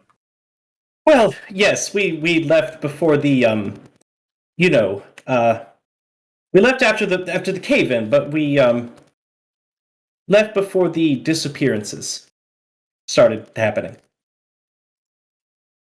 Hey, well, that's I mean, good for you. We were given a task to investigate this town. You know, I figured we were the best people for the job to look into this. Well, So, if you feel up to it, you should just know that after the explosion, things just got worse. People started disappearing one by one. I actually remember as a child, it was just complete chaos. People would run around everywhere. You couldn't speak of the cave-in. It was like it was taboo to speak of it. And then I remember our neighbors. What were their names? It was a dwarf couple. They owned a shop, and they actually ended up leaving. I'm trying to remember their names, but I just can't seem to recall. But they owned a shop there, and they just vanished. they just like right in front of you. Dwarvennamegenerator.com not loading, huh? No. They just No, vanished, right? Right in front of you? Not in front of me, no, but they just sort of left and no one is sure what happened. They were both healthy. They weren't part of the rescue crew or anything, but the next day they ran the smith shop that was in town, and well, we went there one day and they were just gone. No one ever heard from them again. They could have Seems just to- moved. I guess that's a possibility, but I just have a feeling of dread anytime I think of that town. I would never go back there even if you paid me. Speaking of payment, would you like payment for these flowers? Oh, yes, of course. And so they take the flowers and sort of hand them to you as you exchange the Give it- silver. Do I get any change back? It's just 1 silver, please. Oh, 1 silver? Alrighty, and 1 silver. Here you go. Expensive ass flowers. Thank you. Well, it's like in a decorated vase with like a little ribbon around it, and there's fair some enough. I'm lilies. gonna take it and like put it like in my pack, like in, to like hold it in. Just make sure to water them before you set them up. You don't want them to die of thirst. Oh, is that Very foreshadowing? good idea. Hey, you're not here, bud. I know. Enjoy your hot water. We're doing the opposite of dying of thirst. We're making people die of thirst. Football. You're slamming your penis in the car door. Or sword fight. Oh God! Dad said it's my turn on the Xbox. That says it's my turn to be Darth Vader. So is everybody left the tavern? No. No. It's just Fowrin and Klee. Okay, gotcha. Thank you so much, and Right. if I could ask you to reconsider, if you don't, I understand, but please be careful. Well, if we go missing, my name is Fowrin, so jot that Fowrin. down. Fowrin, yes. My name is Astra. Astra? Is there anything you would like for us to look over while we're there, just in case? No, I'd rather just forget that town existed and try to continue my life here in Mayrin. All right. I'm sorry for bringing up very harsh memories for you. You know? It's quite all right. You couldn't have known. It's okay. I'm gonna go now. So you have a great day. You too, Fowrin. It was very nice to meet you. It was a pleasure. Clee, don't touch them. Touch what? Don't touch them. I saw you wanting to do your thing you were talking about. Don't touch Oh. them. I have no idea what you're talking about. Oh boy. Don't Quiet there, hot tub man. Okay, so you've got the flowers. Are you heading back to the tavern? Yeah, I'm going back to the tavern. Okay. Clear, are you also going back to the tavern? As much as after he said don't touch them, that I really want to be like, you want a massage? No, I'd rather not. Thank you, though. Not everybody wants to be touched. Just saying, I'm the best masseuse I've ever known. I believe you, but I'm okay. Thank you. Oh, no, I was saying that to Falarin. Oh, okay. I ain't talking to you, Astra. Yeah. Shut up, Grandma! I am no one's grandma. I feel like you're the flowers, Grandma. Well, maybe. I do love my flowers. And they take a little watering can and just go back to watering their flowers. I've got my flowers. What do you have? No friends. So by this point, you all have made your way back to the tavern, and you walk back into Quincy at the bar, or I guess reading the book, I assume, or have you gone back to the hot tub area to read? Oh, well, no. I'm sitting in the hot tub. Geralt Okay. fucking... Okay, so This page is all wet. Throg, The are thumb, you the back in corners bar or are you anyway. back in the hot tub? Oh no! When I went and got my food, I went back to the hot tub. Okay, that's fine.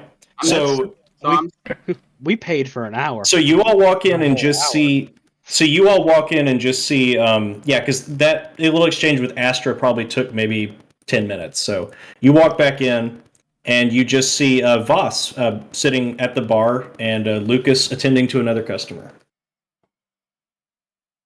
You all want to hear the story about how I ate the wolf for the first time? As he says to Lucas and the patron. Lucas is like, I guess. Sort of like side eyes the customer, like, what about it? So wolves, the best thing about wolves are their thighs. So the thigh meat was the best I've ever had, but they're really tricky to trap. So I had to lay out a little trap for him. I actually trapped myself. You want to see the scar? Old I'll man, show them a As you, yeah. I don't think they want to know about the wolf. what? So It's a really good story. and as Voss is going on about this, the patron that's sitting at the bar has like slowly started to just like turn on the stool the other way, and is just like not even looking at him anymore as he's going on about this. And you look over, and Lucas has just gone back to like shining glasses. I'd take the top of my cloak off and just set it on a coat rack. It was like, there's a patron right here that wants to hear your story. Oh, Clee, would you like to hear the story again? No, the right here. I've never heard the story. I don't want to, but this one right here you've never does. heard the story? And of I the don't wolf? want to. Oh, I do it's not. a I'll good tell you one. what. I'll tell you what. You can tell the story if you let me stick a bunch of needles in you. Oh, Clee, here's how the story goes. Okay, that's a yes for me. I'm just gonna walk over and pull out this big like satchel of acupuncture needles and just start popping them into He's a him at big specific points as he's talking. And, Okay, oh, Tom, make a Constitution saving throw.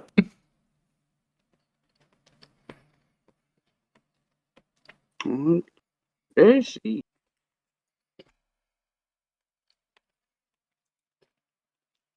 Uno momento. You For favor.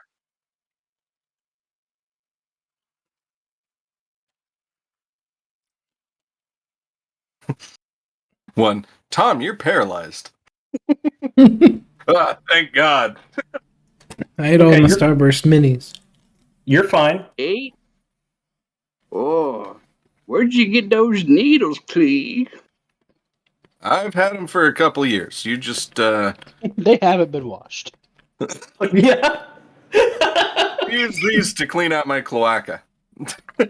Oh God. Well, I like them. They're really nice.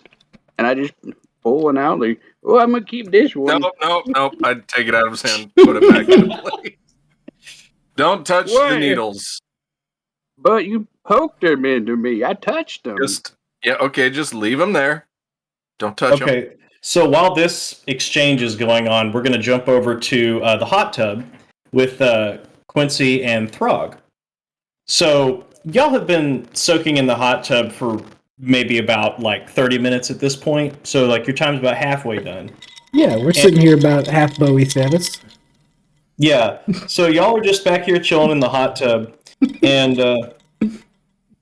at this moment, so y'all at the bar see this like massive like dwarf. I mean, this like he is very hairy and he is very large for a dwarf. Comes like waddling in, waddles past the bar. Lucas, how you doing? And he's like, "Oh, fine, man." Lucas is kind of older. He has forgotten at this point there are still guests in the hot tub. So this dwarf walks on past, and Throg and Quincy see this guy in the other room begin to disrobe. Like, as you all, like, he has not entered the hot tub area yet. He's in, like, the little locker room right next to it, where y'all have your clothes at, and he's just disrobing in there. What you doing, big fella? He can't hear you from behind the wall. The door's closed. No. Oh, that's weird because he heard about his suit being ready. No. The locker room is separate from the hot tub. Okay. Y'all were in the hot tub. The hot tub area you walk right into, you have to, you basically, like, go in this back hallway, and there's, like, there's the hot tub area that is straight, kind of like, so when you walk through the hall, you make a right, and then you go straight, there's the hot tub. This guy, you kind of saw him walk past the hot tub area to, there's a little side room, basically, where you would have disrobed at. Okay. And he's like, so you saw him walk by, and you haven't seen him since. Okay. But we saw him like start to disrobe and everything. Yeah, there's like a, I guess it's like a frosted pane. You can tell there's somebody in there like disrobing. Is there a, fuck. Would I know it's only been 30 minutes? I was gonna ask if there's a clock, but is there a sundial? I would say like that Lucas would probably come get you once your time was up. So nobody's come and got you yet, so you assume you're fine. Okay, so I'm gonna sit there with like my nose still in the book and just kind of like, Throggy. Yeah, what's up, Quincy? Hey, buddy, have you I lost track of time? Did I miss somebody coming to tell us our time was up here? Nope, it's been precisely 32 minutes since we've been in the hot tub.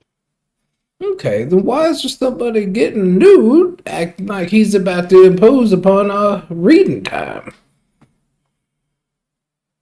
Maybe he's also paid for the hot tub. I wouldn't say he's got enough space upon this tub. I'm more concerned about the space the hot tub has right now with us in it. Yeah, there's not a lot more room. There's like probably room for one more person to squeeze in there. It reminds me of that time that Thomas got in the hot tub with us in the water. we don't talk about that. Yep. And the next day before we left, we had to refill the hot tub from the garden hose. It felt so bad. I mean, Good times. to be fair, there were 3 grown fat men in that hot tub before Thomas. Yeah. That was gonna happen no matter what we did. True. Thomas was the one that flooded the dam. Okay. So at this point, so y'all are just kind of chatting about seeing this like silhouette. You saw a fat dwarf walk by you, and then you see like he's clearly disrobing in it. Like it's a frosted glass pane, so you can like tell he's nude by this point. Can I shoot message to him? What are the rules on that spell? Let me see. Point a finger toward a creature within range and whisper a message to target, and only the target hears the message and can reply in a whisper that only you can hear if they know they can reply. Gonna put that one out there. What is the range on it? It is 120 feet. You can cast a spell through solid objects if you're familiar with the target and know how it is beyond the barrier. Since we changed it in that room before, I know the area. Magical silence, 1 foot of stone, 1 inch of common metal, a thin sheet of lead, or 3 feet of wood can block the spell. The spell doesn't have to follow a straight line and can travel freely around corners or through openings. Yeah, it's just a frosted glass pane, so I would say, yeah, you could send him a message. If you don't mind me asking, what do you think you're doing in there getting all naked like? You can talk back to me, it's okay. And so you see, like, you can kind of see, like, the silhouette looking like back and forth in the other room. Start to chuckle. Who's talking to me? Oh, that just be me. Don't you mind me none. My time's not done here. Your time's not begun. That rhymed.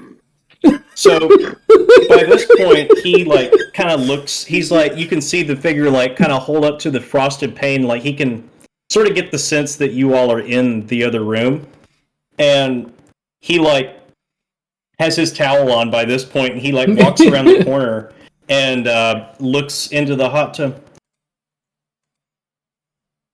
There must be some mistake. I was supposed to have this hot tub. Oh, there clearly is some. I'm not removing my face from the book, by the way. I'm just like sitting here. That was clearly a mistake. And he's yeah, your boy at the bar just must have double booked us. If you kindly wait your turn, we'll be done here in approximately. What was that, Thrage? 27 minutes. 27 minutes. You hear that? Even less now. Oh no, I've got to take a seat on my lunch break. I've got to get back to work. Well, your lunch break should have thought ahead.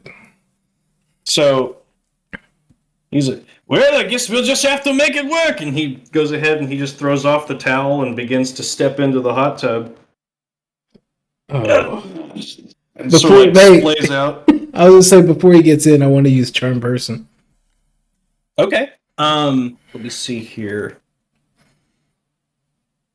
That's a lot of writing, so help yourself to reading it. I just Yeah. I'm just checking it real quick.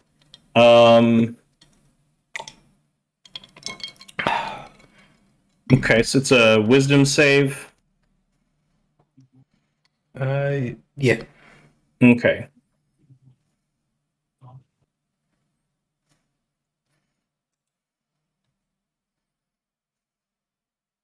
All right. I'm going to say it succeeds.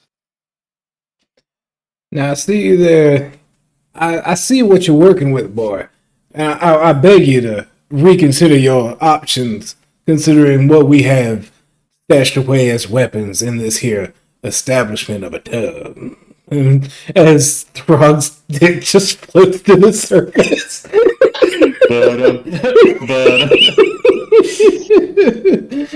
Call the shark. Oh, yes, sir. Must have made some sort of mistake. Sorry, fellas. I'll let you get back to your business. Of course, yes, my mistake. And so, like, he sort of, like, after seeing the tip come out of the water, like, gets real wide-eyed and, like, begins robing back up in the towel and, like, sort of, like, just jets around the corner real quick and, like, starts putting his clothes back on. Oh, I'm gonna put this out there. I am very excited for my cleric with all the cantrips. Well, that settles that. Hargay, thank you very much. You can put the beast back in the lair. And so by this point, he's like hurriedly put his clothes back on. You just kind of see a blur like jet by you past the hot tub, and it's like, Lucas, I made a mistake, and just like jet out the front door. What in tarnation? Did you fellas just see a big old dwarf fella just run by? Yes. Huh. Seems like I know that guy. He was the one that walked in just about a minute ago. Oh, well. Barkeep! And kind of like tap the empty bottle kind of along the rim of the hot tub. You need another one in there? Two things. One, yes. And two, I believe you double booked us, so I believe I earned a discount on that second bottle. Roll a persuasion check. Ooh, that's 6. I don't know about no discount, but I do apologize for the misunderstanding. And I'll get you another drink poured right away. All right, that sounds delightful now. By the So way, he's Chad, going to go ahead and sorry. he's going to go ahead and pour the drink, and at that point, the Dragonborn attendant grabs it and kind of waddles back into the room. Here you go. Thank you kindly. If you reach into that purse, you can get yourself your pay. Oh, much obliged. And keep a sharp eye on, make sure he takes what he's owed. Yeah, he just grabs the 3 copper. Okay. And by the way, I'm going to send Bar Chat the video of Rose rolling. I forgot to send that earlier. Okay. Now you get to deal with it. Yeah. You can use it whenever you like. Pass the mantle. Honestly, I can't remember where it was, but just use it on my next roll. Okay, so at this point, Frog and Quincy have got like another 5 minutes, and I guess Voss, Falrin, and Klee are just hanging out at the bar. I'll be finishing up the acupuncture on Voss Okay, and having paid 0 attention to his story. all right. And that was how I ate the wolf. The end. And Voss over there, and that is where I stored the secret family gold. I get to that part and I'm like pulling out the last needle. The what? Oh, I'm not telling it again. Tell my story, Swamps. Okay, so by this point, Lucas like, all right, y'all. I think time's about up. We got someone else wanting to hop in the tub. Who's someone else? Nah. The dragon. You see the like we'll just like it's a smash shot to outside the tavern. You just see that fat dwarf like sitting out there just like tapping his foot, like kind of like still partially wet because he didn't get to like dry off. He's just like kind of standing there like out in the cold. Right, I do believe you're scared, this little man. Why don't you go apologize, shake hands, or Eunice, or whatever you want to do now? Sounds like a good idea, Quincy. I don't know why I thought you were legit about to pull your red dick out. So Oh no, I'm about to tooth the eye. by this point, so are y'all getting out of the hot tub and changing? Yeah. Okay. So by this point, you walk past the Dragonborn attendant. He sort of salutes you again. Have a nice day. I'm gonna flip him a copper. Oh, thank you, sir. Thank you all so much for your hospitality. Oh, well, anytime, friend. Y'all come back now, you hear? We plan on it. Hopefully, we're not gonna disappear, right? Yeah, now you let me know if you get my wife taken care of. Now, I miss her a whole lot. I We're got gonna these do- flowers right here. We're gonna do what to his wife? Pocket in the tree. Them's What do we do? beautiful. What are we doing to the? What are we doing to his turn wife? around. Take care of his wife. What? Are we killing or fucking? That's cool. I'll just go down there and find her, and I'll bring her back for you. No, that'll do both if you're not careful. Now, she's been long gone. I don't think that's possible. But Oh, I'll probably be joining her before too long now. I'll probably be Toother. Well, I sure hope not. What? Did I miss something? Are you dying there, big man? Well, The I'm greatest just- thing to do is to die in battle. that's mighty noble of you. You're just old like me, I guess. Okay, so by this point, you all have everything you need. So it's up to you. You can stay in town, do whatever you like, or you can go ahead and head out using the map that Lucas so graciously gave you. The world is yours. comparing it to the map of what I have in the book for the map of Mayron, do I see anything that stands out that it's like other than just a map of Mayron? The map of Mayron that was in the book. Yeah. No, it's just pretty much how I described the town to you earlier. Mayrin is where you're at now. And so Lucas gave you a map of Vermelon, which is the town that you're headed towards. Okay. Sort of drew you a path from Mayrin to Vermelon, and then it's a little more detailed, and gives you a better sense of like where you're at once you get there. Okay. I'm gonna look at Lucas. Lucas, I'm curious if you know somebody. You seem to have been around the block a time or two before, and seeing if you'd have an opinion on somebody that might have wrote a book here. Yeah, what you got? Looking for Giraldi. Giraldi? Giraldi? Geraldi. Yes? Hell, that's a professional bullshitter if I ever heard one. Sounds like I like him. He's still around here? Oh, he gets around everywhere. He's a traveling bard. He actually passed through about a week ago. Where's he going? Oh, who knows? I don't even think he does. He stopped by here. You get a room for the night? Oh, he's been here a time or two. I let him play the joint and let him have a room for free if he keeps my guests entertained. We entertain anybody a little extra particular like? I'm sorry, what? Did he entertain anybody a little extra particular like? Sorry, I'm Yeah. using them big words. I try to keep my hands out of other folks' business, but he's a traveling bard, so you put that together. I just want to know if he talked to somebody, boy. I'm gonna look over at fucking at Throg and be like, I watch people and I wonder how someone found the way out of the birth canal. The birth canal, you say?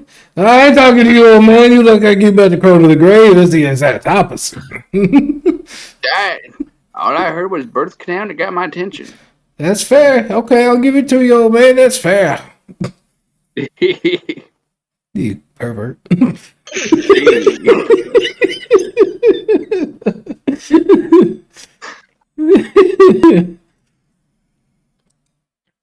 Well, that's about all I know about old Giraldi. Yeah, he's blown through here a few times. He tells his tall tales, and like I said, about the biggest professional bullshitter I've ever seen. But he keeps my guests entertained, so I let him stay. You got anybody that knows him a little bit better than you do? Who knows? Maybe some of the company that he keeps. You know what I'm saying? Who's some of the company he keeps? Boy, get to the point. I mean, I don't rightly know. He just stops by and entertains people. I don't think he's anybody who's somebody. He kind of thinks he's a big shot, but I think he's just a bullshitter. You got a lady of the night that he likes in particular? Nah, he's been with all kinds of people. Quincy, that's silly. There's ladies in the morning and at night. There's ladies all the time. I wouldn't pay much attention to what that man's got to say. I would like to pay a little bit of attention to what he's got to say. I heard he has a daughter, though. I'm sure he has a couple of them by now. A daughter now. That's right. You heard Where'd you anything hear about this? Oh, you know, I get around and I kind of like sway my hips side to side. I know how to find the answers I need. Well, you sure as hell got me beat. I didn't even know he had a daughter. But it's not surprising, I guess. Huh. You have anybody that likes to be popular amongst those that think they're popular? No, I just think he's just a typical traveling bard. Know what I mean? I don't really know much about the guy. He certainly never went to my hometown, if that's what you're getting at. He's passed through here a couple times. He don't know shit about Vermelon. He never went there. What type of instrument does he play? I think he plays a lute. It's a Oh, he's a looter, huh? That's a real conundrum there, Quincy. The real conundrum. I got one of those word of the dictionary. It's Mr. Lucas. I had to use conundrum in a sentence today. Well, that's mighty fine of you. Thank you, sir. It's a good word, you know. Well, I guess it's time to go. Well, y'all do be Alrighty. careful now. I wasn't kidding when I said that place is dangerous. Throg leaves.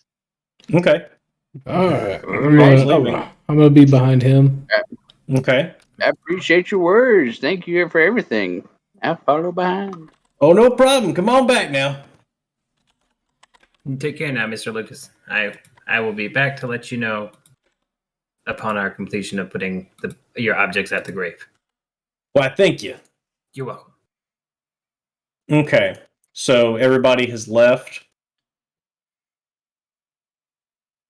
Yeah. Okay. Okay. So as everybody has left the tavern, Tom, Yes. I want you to go ahead and take a point of inspiration Okay. for allowing Klee to give you an acupuncture massage. It was nice. I will say that. Now, this is only going to be a so basically the way it's going to work is whenever you want to, the next time you have to make an ability check or a saving throw, you're just going to add a d4 to it. Gotcha. Kind of a one use thing. Yes. Yeah, so you can just keep it for a rainy day, just use it whenever. I can be inspired now or later. So at this point, you all have left the tavern, and from the looks of the map that Lucas gave you, it looks like you would be heading to the left when you leave and heading up the path that stops by all the shops. So is there anything you all want to drop in and buy, or do you just want to head out into the countryside towards Vermelon? Is there any clear? Sorry. Money? Do we have money? By the way, That was my question. You would have whatever is in your starting wallet. okay. I'm walking. Okay, Throg's just walking ahead, so if anybody wants to stop, you'll need to call out to him or something.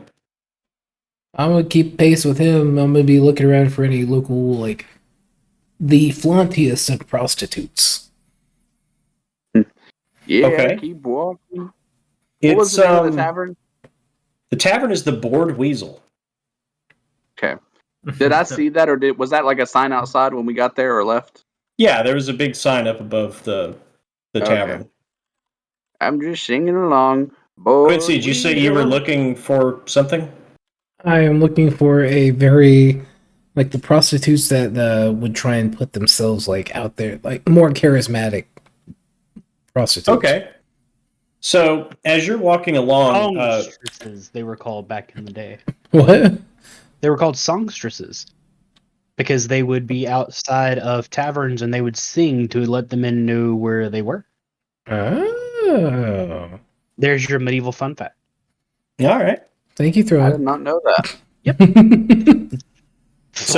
Throg is a great age of wisdom. Yeah. Ooh, So butterfly. as you are walking out of town, you do see a tiefling kind of posted up against a like a wooden post that has like little directions with like street names on it, and she's just sort of sitting there like smoking something. You don't know what it is, but she's just sort of sitting there, Oh, Austin's making me hungry. Yeah, sort I of don't like that. watching you as you walk along. Don't fall for it. This It's pizza's like- running a number on my stomach. I just ate It's a like I bag of just ate. candy. Yeah, I just ate a bag of candy, and Austin's making that fucking Chinese look great. You're welcome. Chickeny Yes. chain there, that Chinese chicken. I'm like chugging Pepto Oh my right now because my God. stomach is all bubbly. So, I would, Rocky, if you don't mind, I'd like to talk to this delectable demon here. Here, I don't mind Quincy. Thank you so much. Does he just stop in the middle of the road?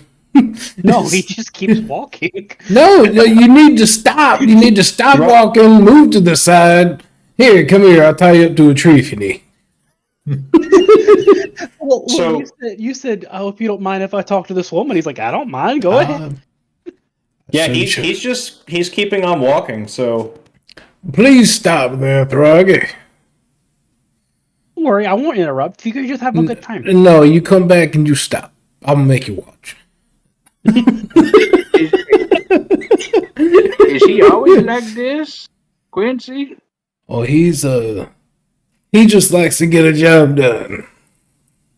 He just doesn't like listening to you. What I noticed. Nobody likes listening to you though. Goodbye.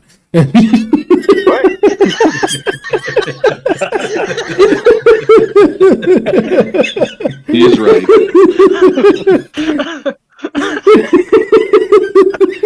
I used to be somebody. But I guess not anymore. Apparently, I'm already talking to the demon.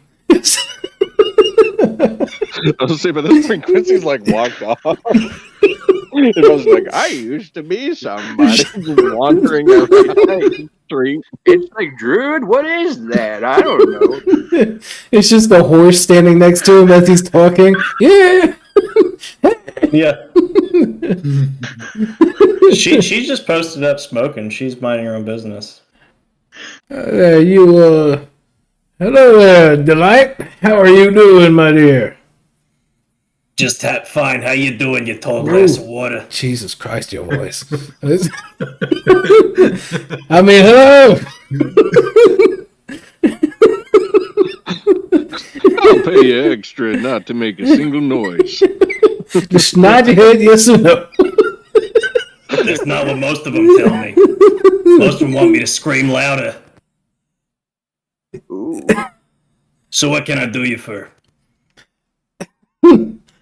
Well, Dr. Girlfriend, I'd like to get a question answered if you don't mind. I'm looking to see if you've been around the block with a bard here in the past couple of weeks.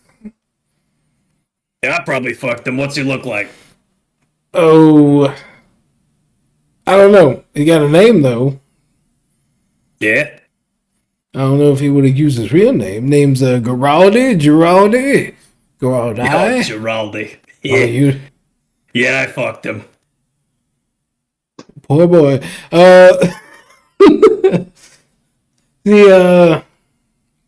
He like to talk while he's doing his business. Oh, he's a talker, all right. Yeah, he say what he's doing in town. How long ago was this? Now he pops in from town time and time again, just singing his songs, doing his little dance. When's the last time he popped into you? About a week ago. A week ago. Okay. Yeah. He say where he was heading or anything about like what his plans were? Oh, I don't think he ever has plans. He paid for the goods and then he left. Know what I'm saying?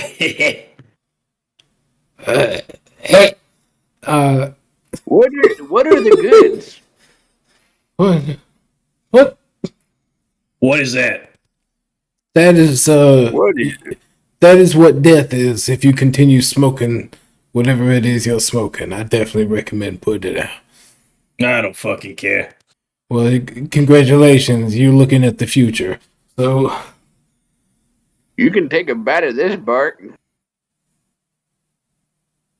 Kind of looks at you like just, and just ignores your comment completely. I'm just telling you right now, Tom, I love it. I fucking love it, but in character, I have to just go like, what? No. So what? You know this Giraldi or something? I'm trying to find out where he went. Oh, Where he's Lord headed. knows where that man goes. I know where he's been, all right, though. You know what I'm saying? I'm gonna like look down at her crotch and be like, I think I know what she's saying. I'm gonna take a step back and kind of avoid her direct breath. Make a perception check. Okay. Okay.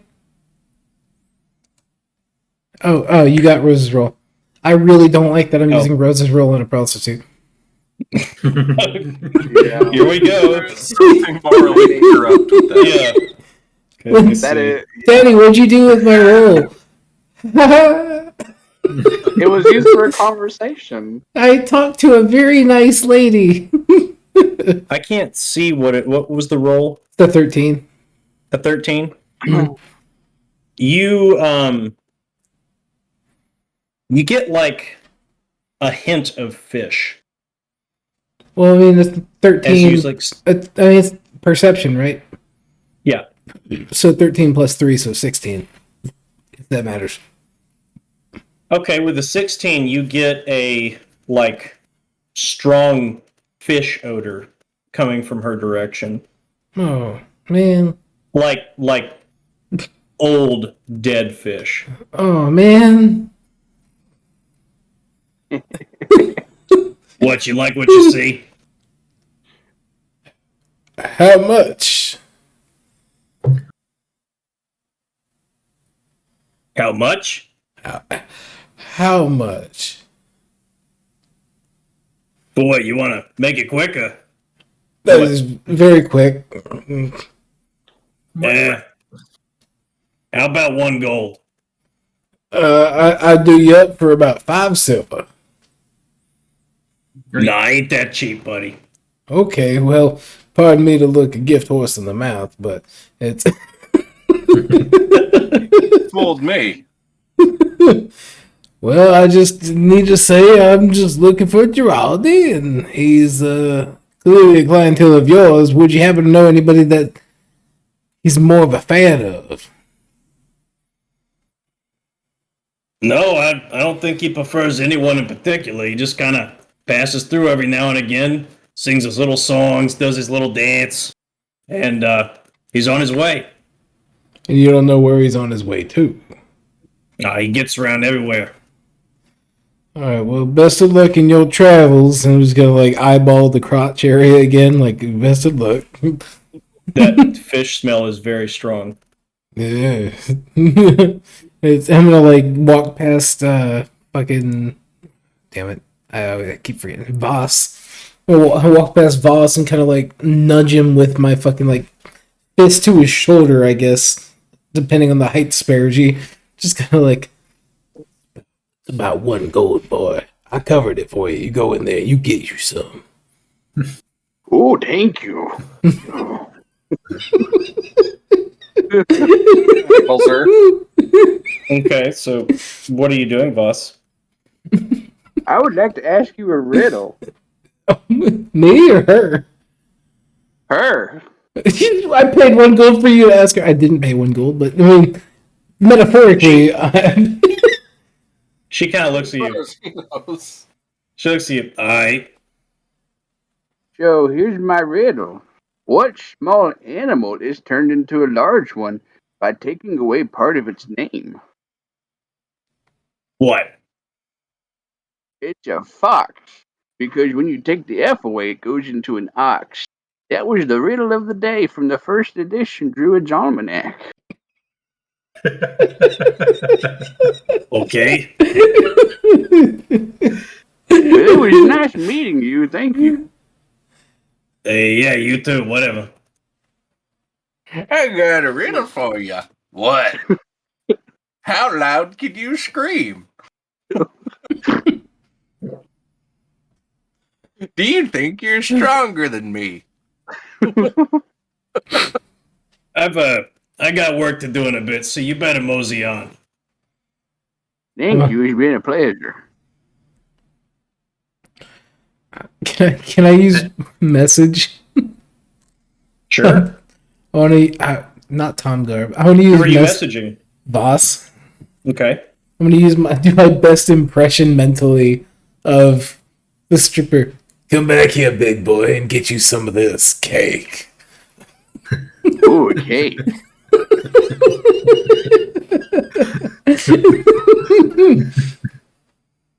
I heard cake.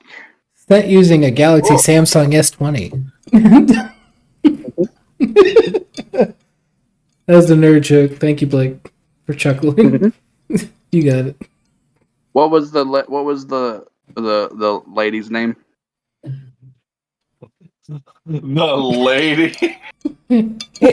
Yeah. Her name is Calatha.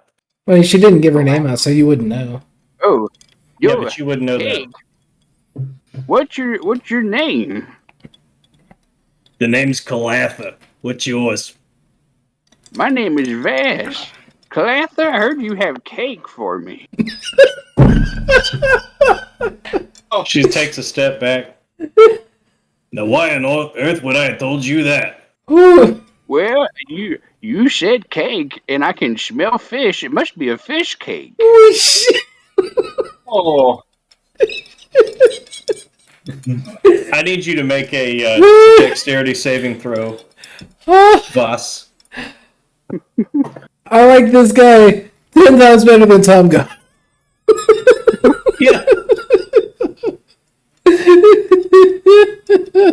quickly redeeming yourself with Voss, I see. Yo, there's that safe throw, dude. Okay. So you just said that she well, I never, and she goes to slap you, and you just completely just do like this and dodge under it.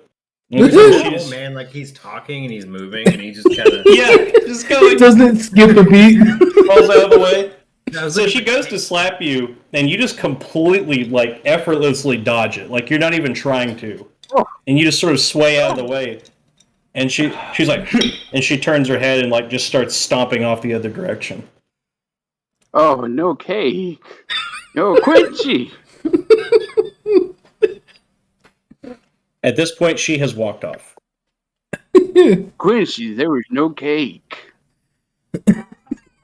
What are you talking about? I didn't. I swear I could have heard her voice clear as day say that come get some cake, and I haven't had cake in so long. Well, she must have ripped me off. Can you believe the audacity? You know Yeah. what? If we find the audacity is the fact that we're still not walking. I think we should, go ahead and. What do you mean we? I'm gonna do a very fake yell and be like, "Oh, you harlot! Oh, let's get going then." all right. See, we're looking for this tree. This is where we're gonna go first. All right, Throggy, you stop. Come on now, please. Yeah. So now that Frog hasn't stopped. I asked you to stop. he didn't listen. Okay. So yeah, Throg just kept walking even though Quincy said to stop. Quincy said he wanted to talk to the nice lady. Throg was told he had to go to this town, so he's going. Okay. I said yeah, I'll tie you to a Throg tree is if I gone. need to. Throg is gone. Can we even see Okay. Throg? I'm gonna say not really, but it's just a single road that is heading straight towards the mountain. So there's unless he just decided to walk off into the wilderness, he's probably on this path. There's only one path that goes there. Okay. But no, you do not see Throg. Good news, Throg did not decide to walk into the wilderness. Okay. I was gonna roll Throg it. saw a bunny. Now that you mentioned it, Throg was like, Does Throg get lost? How long does the journey take? So it's going to be about a 3 days worth of travel to get to Vermelon. So we get a long rest. Yeah, I'm gonna say by this point y'all would have had to set up camp. Fucking would have had to. The long trip. So I'm not walking 3 days straight. no. I'm sorry. How do you pronounce your character's name, Austin? It's Fowrin. Fowrin. Fowrin, would you like me to wild shape into an animal and you can ride on my back? What? Why? You know what? Surprise me. All right. Sure, you're right on him. You don't let me stick you with 100 needles. I'm gonna use. So Point taken. I'm gonna use a D6 to determine what animal I turn into. I appreciate. Please, I please appreciate that. I really appreciate the shit out of that. Just because I love Now- giving shit the chance. Okay, now Tom, before you do this, No. is this? Are you wild shaping before you would have stopped to camp, or are you wild shaping after, like on the later part of the journey? On a later part, like as we're walking, I look at Caroline. I'm like, would you like me to turn into an animal so you can save your legs and make the travel easier? Wouldn't that be Okay. the beginning part of the journey? So he gets to save your legs, but Yeah, when so I try to fly you somewhere, it's all sorts of a conundrum. I'm on the ground, baby. No, you're on an animal. Yeah, and I'm the biggest now because I'm riding. You would have been the biggest in my talons. No, We would have you're been 30 carrying feet me. in the air. You're carrying me, sir. All right, so I would have been the literally only thing bigger. Yes, you would. No. You could shoot at people. You could shit on someone. Do not. So real question. quickly, just want to let y'all know I had 6 animals here. I had bug, squirrel, wolf, bear, snake, and rat. And I rolled a d6. There was a 1, and 1 was a bug. So I wild shaped into a spider. So, At the beginning. I will pick you up and I will put you on my shoulder. All right, let's go, The most Caroline. prolific animal. And that was at the beginning, right? Yeah. I'm sorry, what? Okay. Yeah, That was- so yeah. you'll get your wild shape back before you get to Vermelon. Yeah. Go right on It's me just now. a cheeky way to use wild shape. Yeah. Oh, you're good. So we got a little spider riding on Fowron's shoulder. And as you all are on this path, has Throg stopped walking at all? Okay, Even during, so he's no long rest or anything. So he'd be Exhausted, actually. that'd be 3 exhausted on a 3-day trip. So Throg Whew. arrives. No one told him to stop. I did. I told him to stop. I told him to a tree, and nobody let him respond. So Throg. Okay, I'll basically describe this. So the road to Vermelon. Vermelon is like nestled up in the snowy mountain peaks that's just north of Meyrin. Like I said, it's about 3 days of travel. There is technically a road, but a lot of it has like fallen into disrepair. This is a town that like nobody goes to anymore. It's been deserted for years. Like I said, the mining incident, as you found out in the book, actually happened 70 years ago. It was a very long time ago, and this is like 70 years worth of a road not being traveled and just sort of like weathering away. Where so like it's in disrepair. There's sort of like holes here and there. There's not a lot else going on. So, I'll stop. Good news.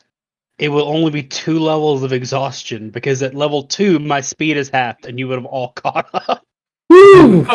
Okay. Yeah, I was about to say, so how does the exhaustion calculated if you just walked for 3 days? Here, hold on. It's because it is 3 days of travel.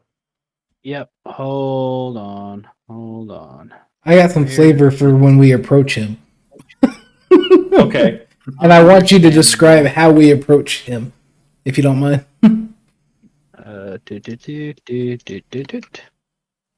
There you go. Okay. So let's see here. Yeah, I'm not familiar as far as like with travel time. Honestly, the exhaustion is just, it's nothing to do with whether or not I'm just walking without sleep. Right. Okay. That's So- why he needs his brother. So yeah, what is Throg's speed? Is it 40? No, it's 30. 30, okay. But it would have been cut down to 15 eventually. Right, well, so what you do is for each day that they go without a long rest, you roll a constitution. And if you get below a 10, then you get exhaustion. And if you pass it, you don't. Then the next day it's a 12. The next day it's a 14. It gets harder with each day. Okay, so I guess let's do that then. So it's 3 days of travel, so you would roll what, 2 constitution checks? Yep. I'll go ahead and roll 1, It's a 15 2. and a 23. So you're fine. Throg's great. Okay, so Throg is just walking for 3 days straight. Damn. And So we didn't catch him. so, yeah, y'all don't have a head start on him, so I'm going to say nobody caught up to him. So, that being said, The end. yeah, Throg walked off into the sunset at the end. Knowing Throg, though, he would have arrived at the town's border and been like, I'm here. Yeah, so Throg. Just sitting outside the town border, just. Yeah. I wonder what happened to Quincy. I bet that lady was nice. So Throg. Yes. Let's see here. I just need to check something real quick. Sure.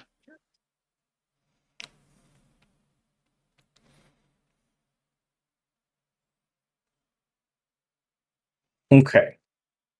So, since you are arriving to Vermelon first, and the rest of your group is not there, as you approach Vermelon, you see a pack of wolves on the side of the road.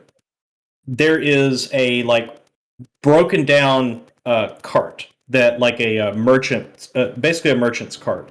There is a corpse there that looks like it's rather old, and you just see a pack of wolves sort of gnawing at the bones, just kind of chewing on them, hanging out.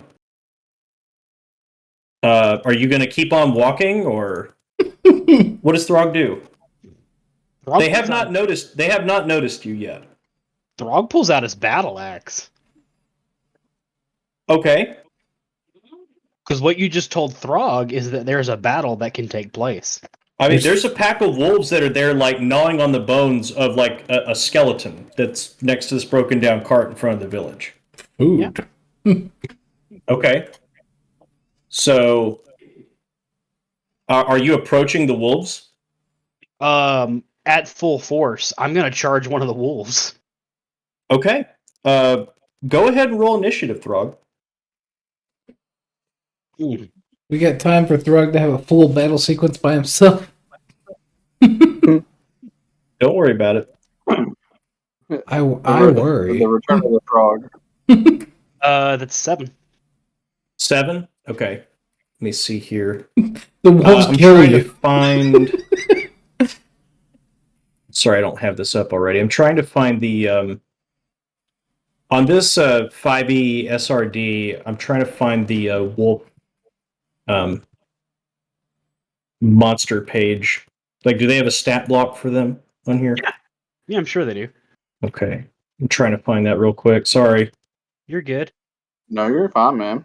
Under monsters and challenges, do monster DB. Okay.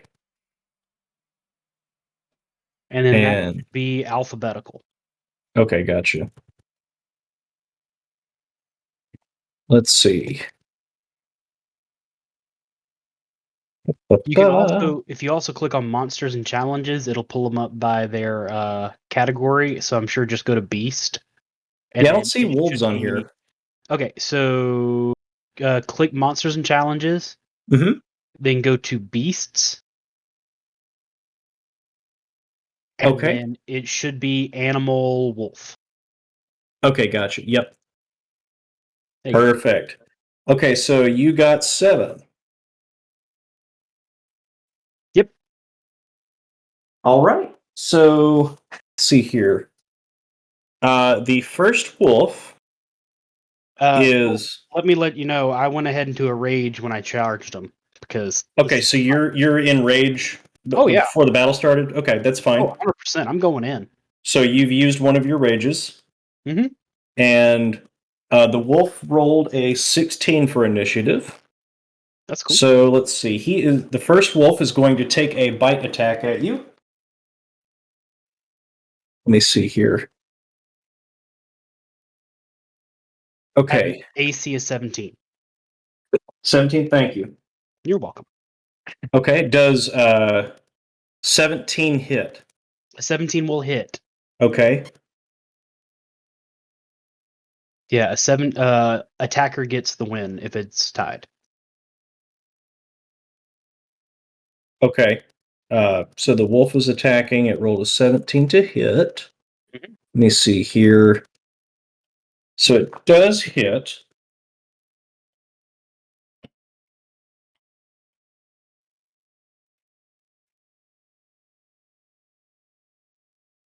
Let's see. So that is 4 piercing damage cut in half. So that's 2 damage. Yep. And go ahead and make a strength saving throw for me. Sure thing.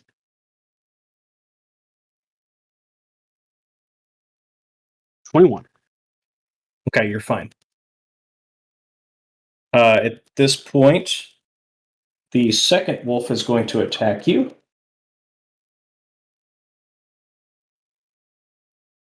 Does a 15 hit?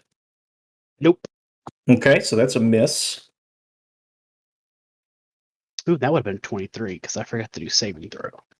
Does a 16 hit? Nope. Okay.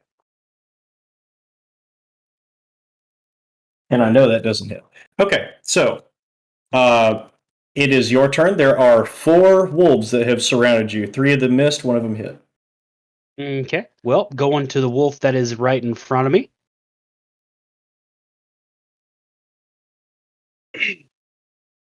And I'm a fucking swing. Okay.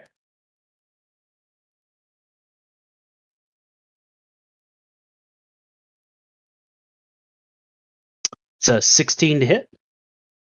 That hits. Awesome. So that's 1d12 plus 4, Okay. or 1d12 plus 6, because I'm raging. So Okay. that's 9 damage.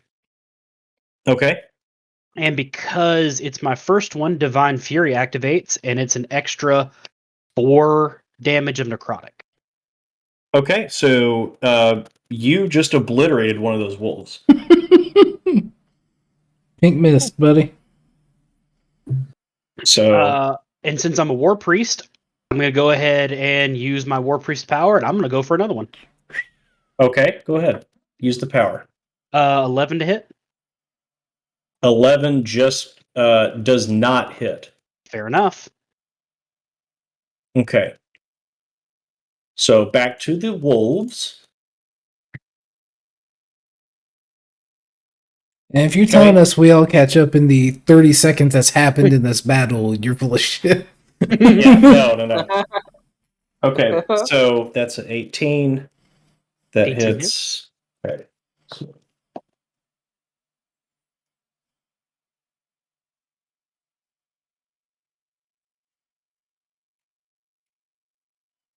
Okay, that's 8 damage, so I guess cut down to 4. Yep. Make a strength saving throw, please. Sure do.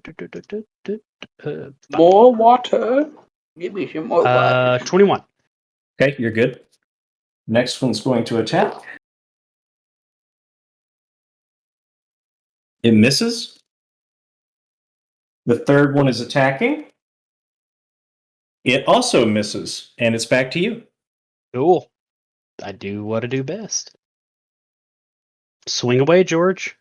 Okay, 18 to hit. that hits. So that is 12 slashing damage. And then. Okay. You just killed a second wolf. Oh, cool. All right, well, it's their turn. I'm not wasting my second war priest thing. Okay, hand it back to them. Okay. Oh, Okay, so that's a right, okay. that's a 19 to hit. Yeah. Okay. Oops.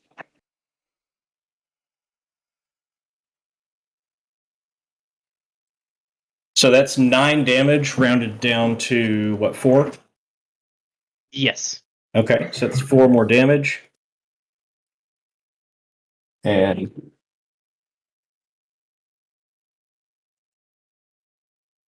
it's 22 to hit. We'll be right back. That's 9 more damage, rounded down to 4 more damage. Okay.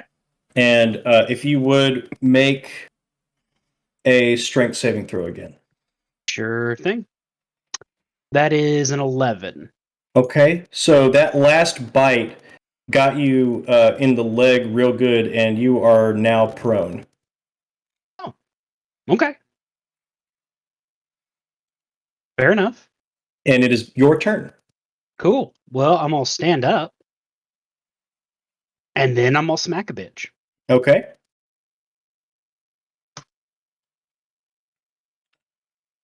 Uh, 18. That hits. 16. Yeah, you obliterated a third wolf. Oh, that fourth wolf can run if it wants. Yeah, so at this point, this wolf is by itself, and around about this time, you hear this completely overwhelming screech that is like this horrific cacophony in your ears that like causes this intense ringing noise, and it actually causes you to like buckle over in pain from hearing it. It's like it's piercing your ears. It is so loud. From the And wolf? no, it is not the wolf. It is this like horrific sounding shriek. You don't know what it is. It's like this. It sounds like you And- burped, dude. Yeah. So this like ear piercing shriek happens, and the wolf actually buckles over, and like the hair on its back stands up, and it's just it like starts running off into the wilderness. And right about this time, the rest of the party shows up to where Throg is at. So we were only about a minute and a half behind him. Well, there's really nothing more at this point to do, so I'm just going to say let's go ahead and get everybody caught back up. I'm just busting your Throg- balls, bud. It's just Throg stopped often on his walk because he got distracted. Yeah. dandelion. Oh, yeah, a dandelion must be the last one of the season. Yeah. I'm going to say this, like, Throg's got a pretty deep wound in one of his legs that caused him to buckle over at one point, and that conversation with the prostitute did not take very long. So, y'all catch up pretty shortly. You'll catch up pretty shortly afterward. Throg is just standing there with 3 wolf corpses at his feet. And he's like got a big bite mark in one of his legs. I'm telling you, with how little info I got off of her and the bartender, I feel like my conversations take forever.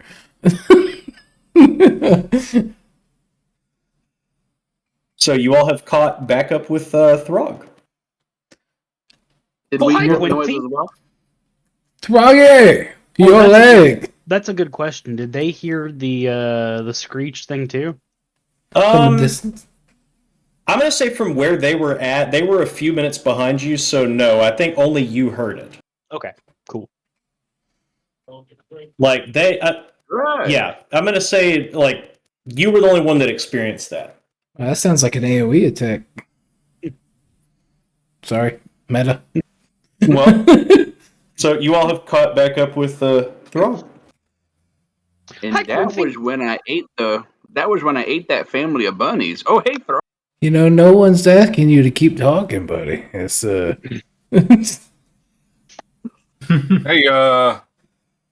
Grandpa, there's some wolves you can eat. Did you Yeah. say mold? you ever Yeah, had wolves, whatever. Animals. have you ever had wolf old man? Froggy! Hi, Quincy. Froggy, stay there. Your leg looks like it's hurting. Frog, sit. It's fine.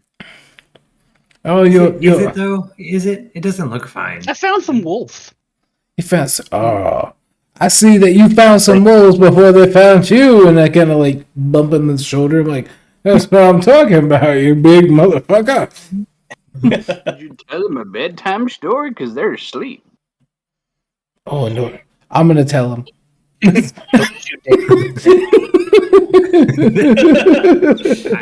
What would you like to tell him?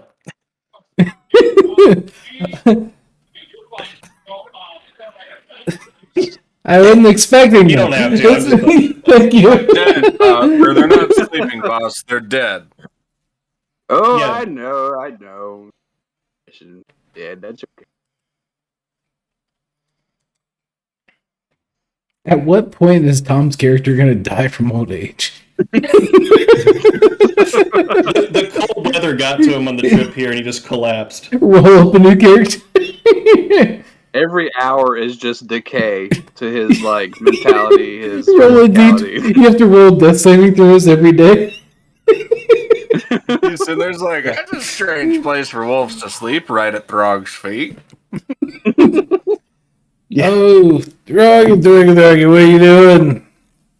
Well, I was just walking over to the village because that's where we had to go, and then I found this carriage with some wolves, and well, I just decided to take care of that problem, and now that they're there, but there's just this carriage over here that's tumbled.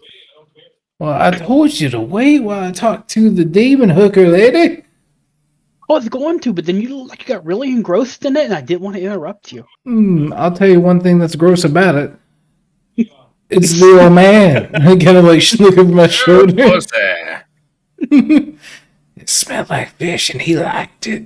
I was promised. I thought I was going to have a fish cake, and I was just disappointed. He didn't give me any of her cake. And Throg, that wound looks bad. Do you have anything to bandage that up? Anybody got anything to bandage his leg? I think I have a healing spell for him. Hold on. Oh no! I'm gonna step back. Lick wounds. Lick wounds. Lick wound. Yeah, I use lick wounds. turns Don't you into just a mean- bloodhound and starts licking his leg. Box is over there. I cast just rub some dirt on it. Yeah. How much damage did Throg take, Trevor? Throg is at what, 29 health now? I'm at 29. Yeah, he normally has 43. He's at 29. Okay. I'll go ahead and burn a first level spell slot for cure wounds on Throg, and I'll put my hand where his like on his leg. Okay. Gee, I'm not useless. I told you I can do stuff. Don't be getting fresh on my So- brother there. Go ahead and roll the healing for him if you're doing that. Okay, yeah, that's right. I'll roll the healing. Okay, 1 second. Yeah, if you So you can go to your spell list, and you can actually, there's a little button there you can click. Yeah, he's got it. Yep. Okay, so D&D Beyond works really well. It does, dude. Oh my gosh. 7. yep. I was So- about to say, I'm assuming you saw that 7. Throg gets 7 health back. That's real nice of you, mister. Oh, you're more than Whoa. welcome. Can we? Gotta make sure everybody's on top of their game. Can we just address that? I'm sure everyone heard it in the background. I heard somebody groan and say, "Take my ass." Yeah, I heard that. What are you watching, Tom? Austin, Tom, or Blake, one of you, dirty bastards. Oh no, As Bob gets up. Yeah. it's Bob. Definitely sorry. Shayla watching some dirty shit. Sorry, the kids had an ASMR on. Put the kids down. Shayla decided to watch porn. No, That's she's just- watching Markiplier. It's what Oh. my character would do. Like 5 nights. Age what? My character would. No, she's watching Markiplier play Five Nights at Freddy's. Oh, man. Okay. Oh yeah, I Du- watched du- Security Breach. Double whammy. So everyone be nice to Clee for the rest of the night. Yeah. Yeah, so you all have reunited. Voss has cured part of Throg's wounds. The gaping wound And- is now just 4 teeth marks. Liquid. And you are standing at the entrance to what is Vermelon. Oof. Oh, is this the place on the map, Quincy? Yeah, so let me see here. As I'll wait the till you're done yawning. thank you very much. You better not yawn, but you one step foot in the grave. I'm about to yawn just watching you yawn. Go right ahead. Okay, so if you'll look in the text channel, Do I roll this is damage? this is a better rendition of the hand-drawn sketch that Lucas gave you of Vermelon. So you all are coming into the village from that path at the very south end of the map. And so each of those like squares and rectangles represents a different building or a house or something. So Is that main thing a tree? Is that the tree? so the little like star looking thing in the middle of the map, that's the tree. Okay. Or you would assume that's the tree. He did tell you it was like in the center of town. So, but it is. This is the player version of the map, so it doesn't have the labels on it. I wanted to sort of give you all the ability to explore it as you will. But this is just so you have a better idea of where everything is at. And there's several different points of interest. And as you walk into the village, it is eerily quiet. From the direct south, right? Yeah, so you're coming in on the south side, like where that, like right up the middle. Okay. As you're walking in, so the village is eerily quiet. It is lightly snowing. It's like a powder snow. Plants and wildlife have just completely overtaken these like crumbling houses. You can kind of see on the map, like some of them are just kind of ruins. They're not houses you can go into. And there's like leafless vines that are climbing up the like rotting walls.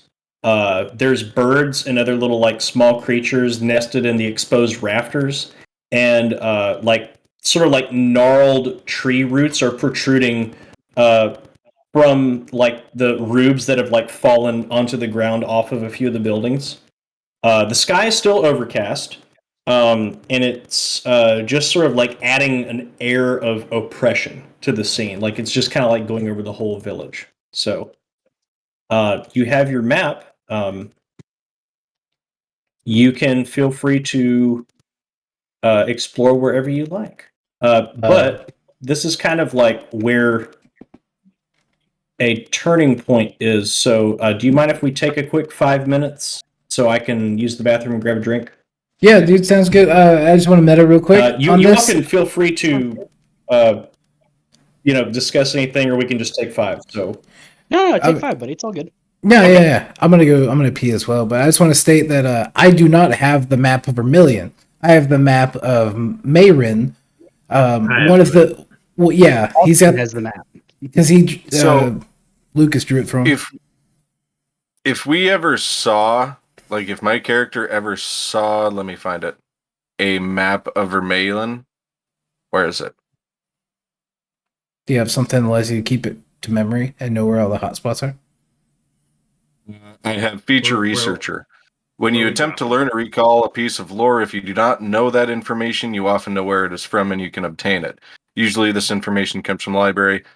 But that's if I don't know it, and I guess it doesn't technically say I can recall it, so never mind. Okay. Good talk. I will say you all have definitely heard of Vermelon before. This is like sort of an urban legend of this general area. So like, but you have not looked into it any further than just like hearing this name. This is kind of like the lost city of Atlantis or something. Like everybody's heard of it, but like some people even think that the town's not real just because anybody that has gone there has not ever, like since the accident, has not come back. So the whole town is a potential myth. Yes, this is like going into uncharted territory. People have not been here like since the accident 70 years ago. Okay, so we'll treat the town as a Bermuda Triangle, essentially. Yeah, like this is like some people claim the town doesn't exist. Obviously, it does. You all have met two people that are actually from here and told you it did exist. But I just wanted to state that you've heard of this town before you even began this adventure. It's like kind of a, but it was like kind of a myth. No one's really sure whether it actually existed or not. Okay. So, Enjoy your piss. yeah, I'll be right back. Yep, I'm gonna grab a drink. Okay. Keep your headset on because I'm curious. Who's the second person we met from Vermilion? The flower lady that Astra, the Astra. elf. Okay. Okay, good. Because I've got in my notes I have Meta written. That's their name because I didn't meet them. I'm trying to remember if Astra Lucas told by me his Clee wife's and- name. I want to assume upon a 3-day journey we can just save face at this point and just say that we would have discussed it. We don't have enough animosity, and we already start out as part of the same kind of Guild. guild. So we would have shot the shit a little bit to be like, this is what we got, this is what we got, yada yada yada. Especially considering that we had at least one long rest in that time, we would have sat around and bullshitted, and we're not late enough to the campaign to be like, I'm gonna keep this information from somebody. It's mine now. Yeah. So Yeah, that's fair. I mean, I'm fine with that. Oh.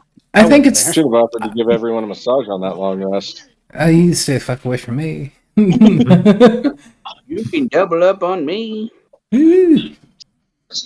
No, I think like that's an approach I definitely plan on taking whenever I one day become the ballsy DM. I'm just be like, y'all take a long rest, y'all share any and all information, so I'm not getting asked about, do I know this in about 10 minutes? Yeah, I can see that really helping like saturate the experience because you're not having to spend the time to like. Yeah, because like flesh that out. Yeah, like I want to also be like, do I know this? Is that going to add the flavor? 99% of the time, no, it will not. It will just take up time. Like when we sat around the breakfast table talking, like, hey, you want to hear what I heard? Like, I know, and you want to hear me describe my breakfast and how I eat it? It's. I think when it comes to stuff like that, you know, if you're looking to kind of stretch out the experience, remember that session that we had with the ship on at the very end of our last campaign where we just kind of like, you know, what do you do during that time? And then you kind of list off a couple things. Like you're not using that to say this is part of the story. You're just doing that to have like just a very normal conversation with the character. I enjoyed that a lot actually because people use that to like PM each other and be like, hey, let's get Blake in on this. This is what I want to do. I want to talk to this person in private. Yeah. And it definitely helped. Especially Not only with that, tone. but it was probably like the biggest just full-on role play session we had. That one had a very different tone than I think this one so far. This one has like a very interesting mix of like there is a serious story here, but you got to look deep for it. Dude, wait for World of Darkness. From everything I've looked up on it, it's like whereas we went from very heavy with like we're gonna fight for most of the campaign, and then RP like more towards the end. World of Darkness is apparently a lot of RP and like a handful of fights.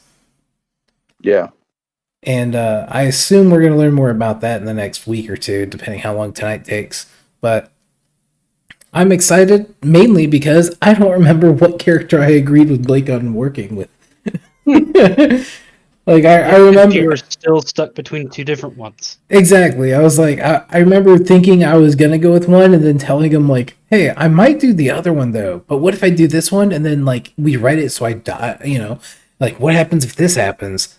Oh, but I like that. I'm gonna work with that." And then we just ended up in the exact same starting spot. What are you eating, Blake? To be honest, I need to look a whole lot more into World of Darkness before I decide what kind of character I'm going to play.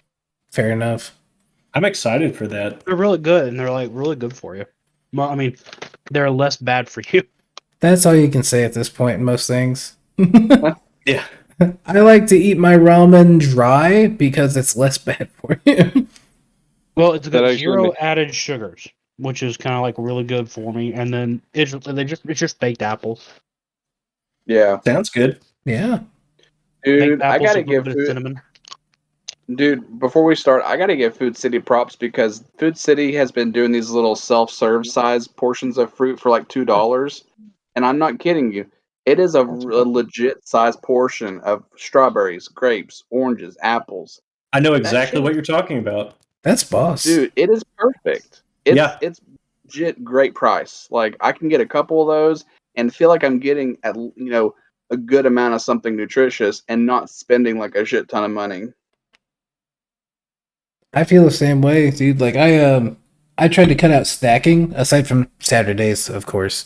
But like fucking I went from whatever I had for leftovers or random shit for lunch, and I started just stocking up on those steamers TV dinners. And they're like roughly like 350 to 380 for calories. None of them go over 400, and they all taste amazing. So I'm Yeah. like, I'm able to pop that shit in, and I feel so unguilty. And then I get my workout in, and I feel like I burned out damn near almost all the calories I had for lunch. So I'm like, okay, though, I can enjoy what I want for dinner, and if I choose a healthy choice for dinner, that's even better. So Yeah.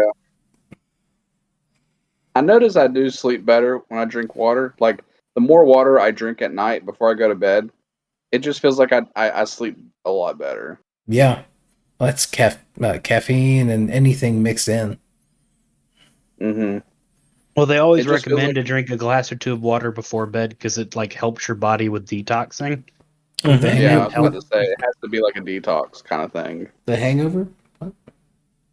just no, I mean that's just you. Uh, uh. Someone fell asleep on chat again. Me? When? Uh, it's been less than a week, I'm pretty sure. No. No. No, because nobody's hung out with me in about 2-3 weeks. I know. I can go to the date. Okay. Let's see here. That was just you. Wait, no, that was just you, wasn't it? No, it was Austin. It was me and Austin playing. It was me and Austin playing December- Portal 2. December 30th. Okay, it was me and Austin playing. That was last year, motherfucker. Calm down. It's- By the way, Austin, when do you start your Strixhaven campaign? It's gonna be sometime soon. We're gonna do it on Sundays, as far as I know. Yeah. I'm gonna play like a very Chad Zealot barbarian. if anybody wants to invite me to Nice. another D&D Who doesn't- campaign, I'm down. Basically, is I'm book smart because apparently everybody's gonna be like sorcerers, basically, and I'm gonna be like, yeah, no, dude, I totally read books and stuff. Yeah. Very good. Do you know if they're going to flesh out the year one part of it quite a bit? I don't know until I sit down with them. I'm just Yeah, talking through my buddy at work. It's his friends who's DMing. So Wait, don't I'm do really that again. curious how they I'm really curious how they flesh out the year one with the Strixhaven campaign because Yeah. it just feels kind of like vanilla, and then year two you actually get to do a lot more. Year Yeah, I 3, don't know. Sirius Black shows up. And then dies. Now I will say this: it is only a 4-year school. It's not going to be like 8 movies of Harry Potter. It's just a 4-year college. hell yeah. Wait, does that mean like 4 sessions? For like 8 sessions? I don't. Dude, or that's like the like question. 6 sessions and then the last session's combined into 2 parts? I don't know, man. Dude, that's a fucking big question. That's the one I'm trying to figure out. How do you like do that? Because year one just kind of feels like it could be a snooze a little bit. Like, how do you make that exciting? But then, like, I'm sure you can. And then you want to get into year two. You And that's throw a really troll in lot. the dungeon. and the face on the back of someone's head. It's Mhm.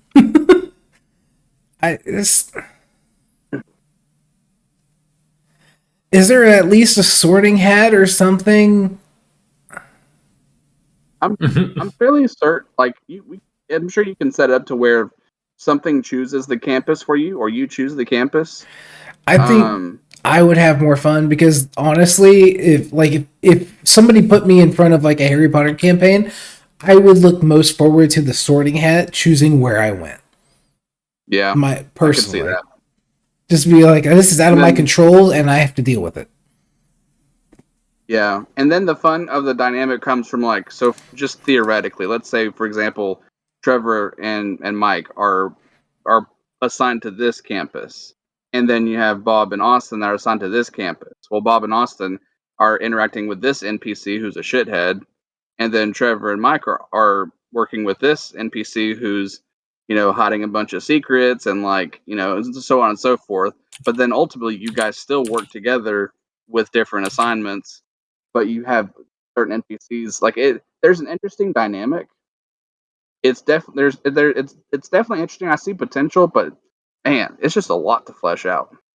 It sounds like a very fine line between getting the flavor perfect and I split the party in the first 10 minutes. I You like could Mike's theoretically, idea about the sorting hat because it tends to bring more into your ideals, flaws, bonds, and yeah, alignment. Because there's a lot of campaigns like, cool, you have these ideals, flaws, and bonds, but they have zero influence on anything in the campaign. As to where yeah. if there's like a sorting hat type mechanic, it's like, okay, so you have this flaw, this bond, this ideal, you're going to go to this house.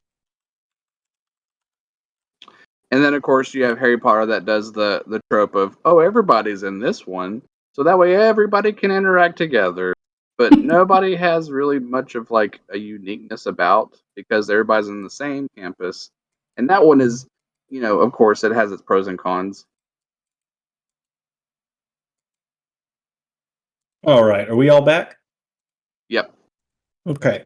Yep. Got it. Mike. What? Hold on, Mike. Oh, Hold on, no. Mike. No, Hold on. Quincy. There you Hold go. on, Mike. There you go. What? That's good. I like it. I had the "Be Right Back" music ready on lockdown for that.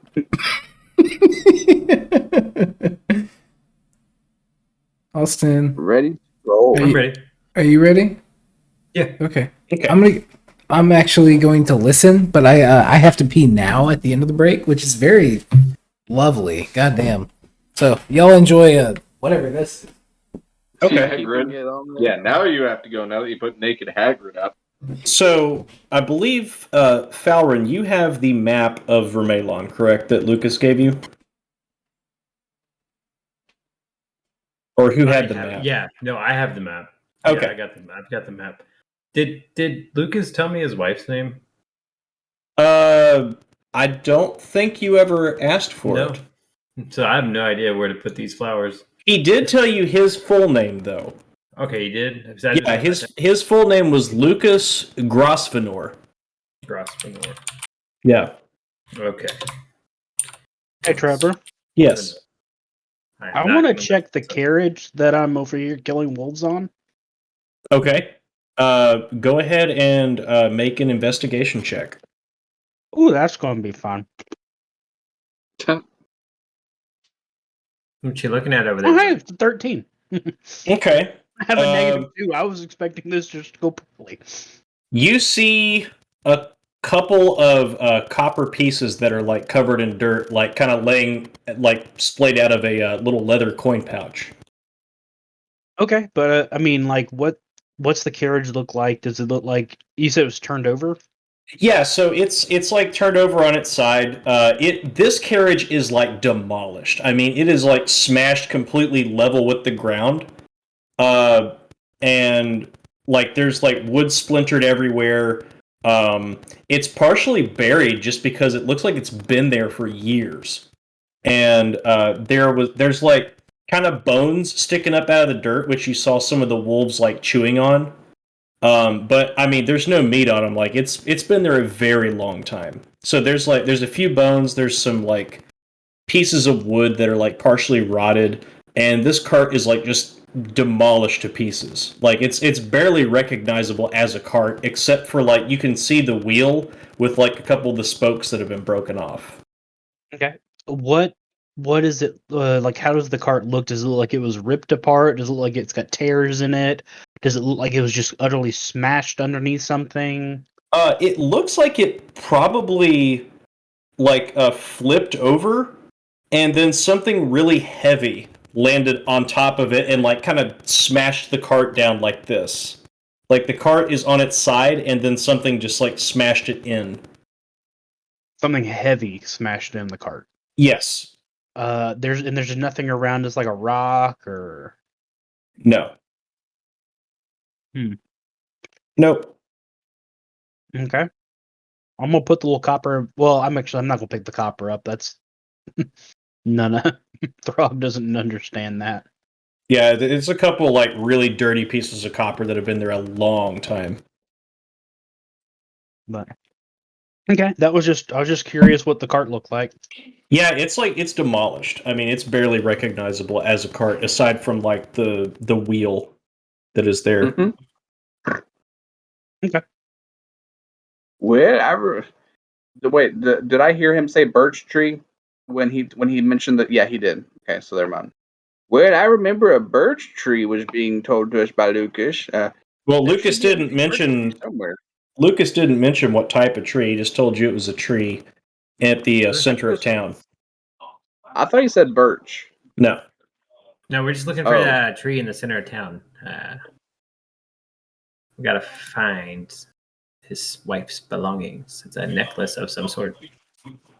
Yeah, so you all so you have the map and Would be here. you can pretty much go wherever you want to first. So it is the world is your oyster. I would like to make this as quick as possible with respecting her grave because these flowers are getting a little heavy on the back here. Okay, so All right, you got it. with Falrin in the lead, I guess you're going towards the tree it's like straight ahead of you because you're on that like center path at the south side of town. Yes, you did. Okay. What are the So- buildings I follow like on that behind. straight line road? So there's nothing of note like the buildings that are right up against where the center path is. If you look to the left, okay, let me see here. Looking at the map, if you come up from the bottom, do you see the large square that has an X in it that like you can sort of see it in between two houses on your left? Uh-huh. Yeah. That building has like a little sign hanging on it that reads the Wand and Hammer. And it looks like it used to be like some kind of a shop. And so you're passing that. The rest of the buildings are pretty dilapidated, nothing of note. And then you can kind of see as you continue to head up the center path, the building just above it. Let me see here, make sure this is correct. So the building that's just above the shop that says the Wand and Hammer looks mostly intact. You get the sense there that for some reason it did not, I guess, degrade as much as the other buildings. It's not like completely demolished like most of them are. And that's about all you notice. And then just past the tree, right above it, the very big rectangle is actually, I will send you a picture of that.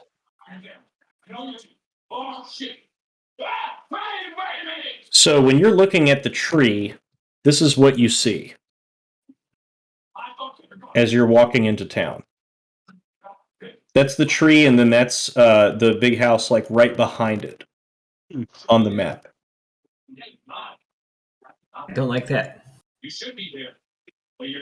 What a So you beautiful are- tree. So those are the only buildings that you've really like noticed anything. You can feel free to go anywhere or look at anything. Are all of you together, or is it just Falrin going to the tree, or? I'm with him. Yeah, we're all I work together. with him. Okay. Hey, Quincy. Yeah, bud. I remember that they told us we had to come to this village. Now we're here. What are we doing? We're looking for a collapsed mine. If you don't, we're looking for a collapsed mine, and well, I think these boys are on the right track. We're just gonna stay behind them, and whenever we get the chance, we're gonna jump ahead of them. Hey, Quincy, that sounds like a good idea. Yeah, I know. I thought of it. I decided to put my hand on the tree to see if I can get any type of energy from it. Go ahead and roll a nature check. Okay.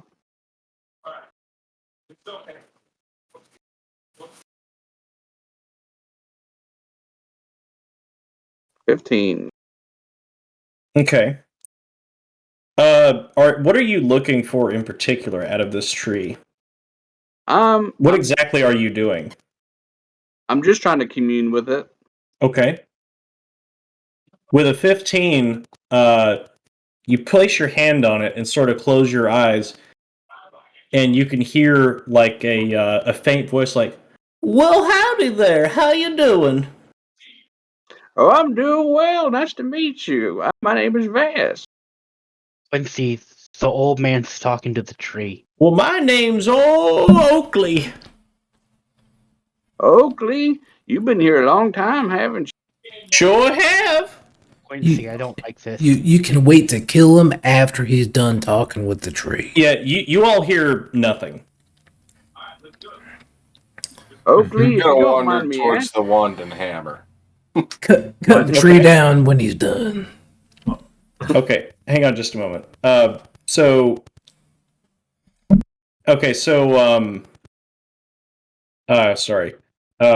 Voss, you are communing with the tree.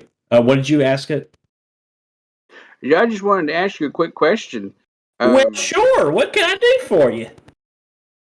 I noticed there's not many people around here, but we're looking for an abandoned mine shaft. Can you point us in the right direction? I don't know anything about a mine shaft. I've been right here my whole life. What happened to the people?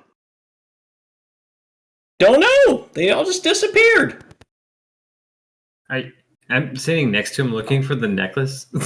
Okay, so yeah, so when you're looking at the tree, you kind of notice on the west side of it, there's like a little knot that's about 5 feet up, and it's like filled with dead leaves and empty nutshells. That's like the one little spot of note on the tree. And I'll just say one last You thing to it. I say, well, thank. Oh, go ahead. I was just at. So you're what, 3.5 feet tall? I'm using that mage hand, baby. Okay. So what are you doing with mage hand? I'm trying to clear whatever's in there out. Okay. So yeah, you clear like the brush that's in there out, and as you're like sweeping the knot of the tree, you do see a gold necklace fall out of the tree. Yeah, I will pick that up and with my little mage hand and look at it. Okay. It looks like it was pretty well kept. Like it's really cold, but it looks like it's in fairly good condition compared to the rest of the village. It looks pretty dilapidated and dated. It's got a like a little silver pendant in the middle with a sapphire jewel embossed in it. Nice. I will put it in the flower arrangement somehow, like in Just like kind of hang it over the around the arrangement. Yeah. Okay, you do. Okay. You having fun with the tree there, bud? And and also as you look at it, inscribed into the back of the necklace, you see it says "For Lorna Forever." For Lorna Forever. Oh. And yeah, so you've got the necklace now, and Voss, Oakley just told you that he has sat there his whole life. He just said, I don't know, people just started disappearing. Yeah, and I appreciate you giving us your information, and you stay strong, Sprout. Will do.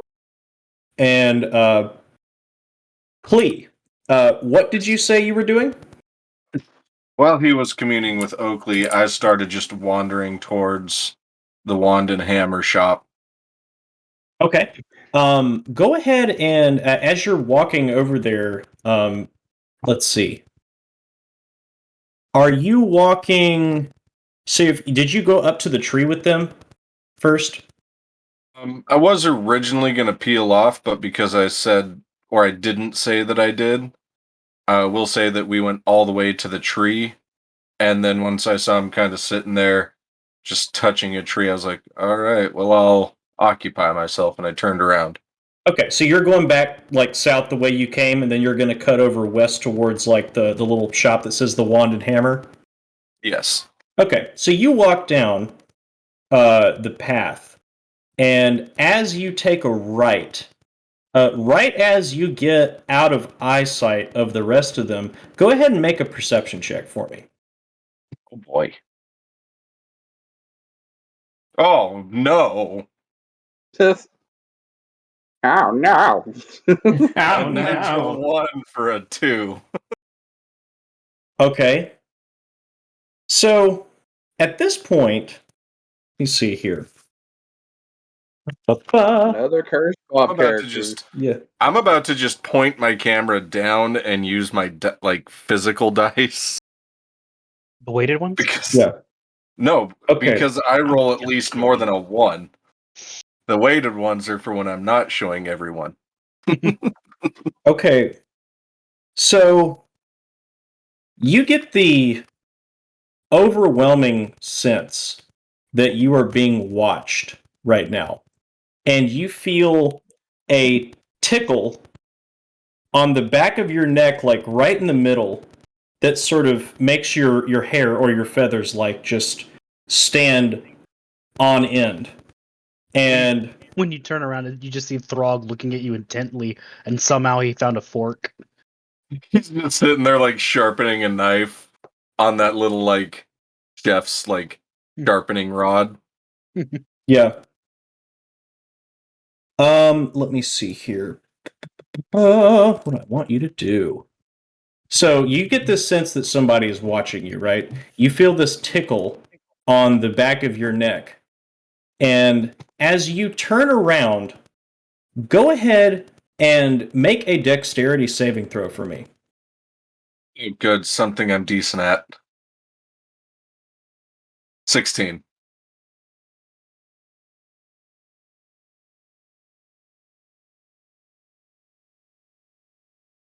Trevor's got a grin.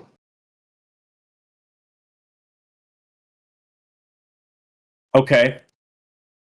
With that, you feel something rush by you.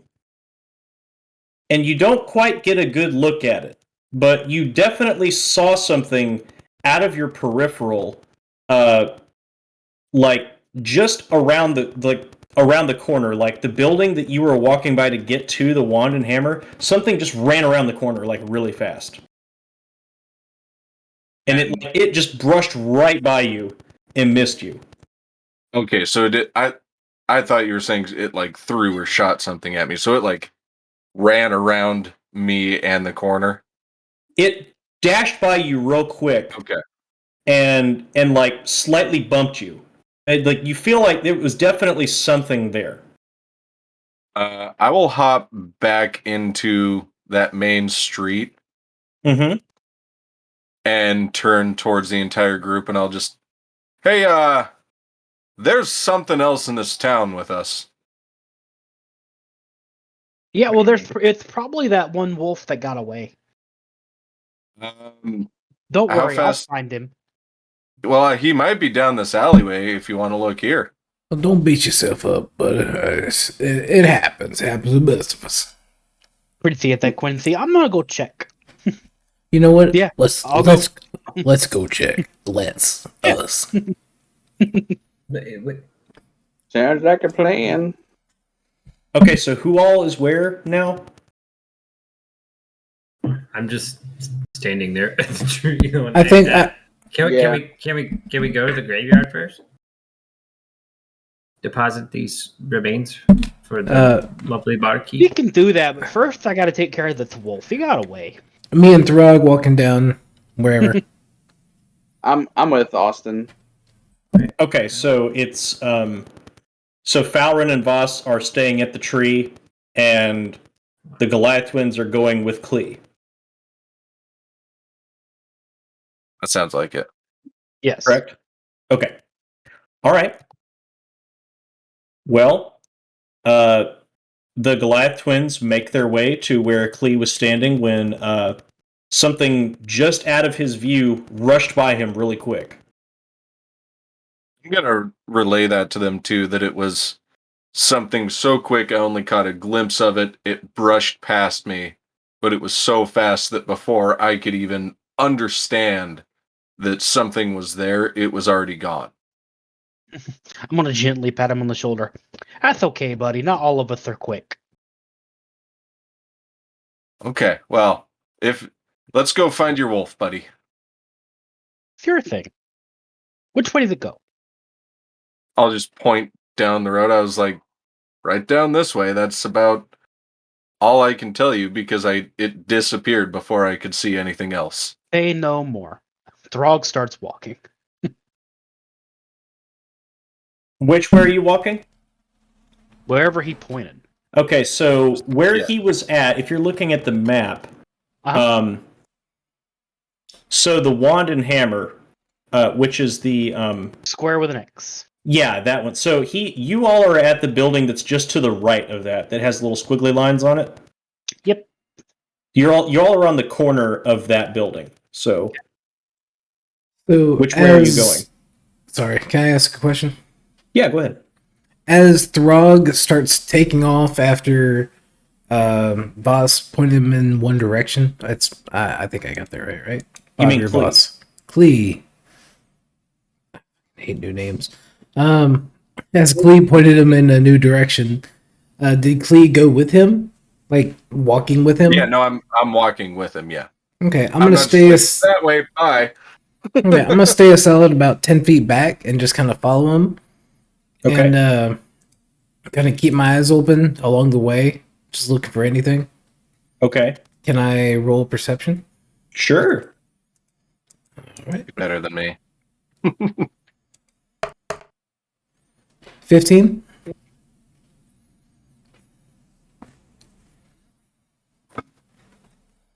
No, you don't see anything. Okay. Everything seems normal. It's pretty quiet. It's like dead silent here. Okay. I would just say about 8 to 10 feet behind them, just kind of like keep an eye out, but not walking directly next to either of them. Okay. So which way are you all going from the corner of that building? I'm going still towards the wand and hammer. Okay, so you're literally right next door, just to the left. Yeah. Okay. Klee has a feeling that might be where the thing ran to, and so Okay. he's kind of in that direction of it. Yeah, it was impossible for you to tell like which way it went. It was so quick. It was like you couldn't get a good sense of direction or even what it was. So are you all going into the wand and hammer, or are you just looking around the building? I'm going right in. He said Okay. it went this way. Okay. So as you walk into the building, you notice first thing when you walk in, everything is covered in like a really thick layer of dust. There's like a big forge that is sitting in the far corner in the back right corner. There's a blacksmith's anvil like not too far out in front of it, and then there's an empty quenching trough beside it. On the opposite side of the room, on the left, there's 2 workbenches with stools. Does anything look disturbed? at all, as opposed to the rest of the dust? Let me see here. Go ahead and roll an investigation check for me. Hey, Slate, what's up, bud? Yeah. 5. No, you don't notice anything. Looks been about 10 years between somebody been here. Are the two of you all looking for anything, or just? Yeah, I'll roll it. Yeah. Okay, you can also roll an investigation check. I'll say I'm looking 18. for Okay, I'm looking Rob. for Brog, you notice in the back left corner of the room that one of the floor panels seems to be kind of ajar. Like it's not like flush with the rest of the floor. It's like kind of poking up. Throg will fix it. Okay. So are you walking? You're walking over to the like little floor piece that's like sticking up. Yeah, it's just obviously not where it's supposed to be, so Throg can fix it. Okay. What are you doing with it? I put it back where it's supposed to go. Okay. Like stepping on it, hitting it? Yeah, what exactly are you doing with it? Well, okay, so how do you mean like it's not like how does it look? Okay, so it looks like. Okay, so it looks like like the floor is all wood paneling. So you have like these thin, like planks of wood, and this plank of wood is like.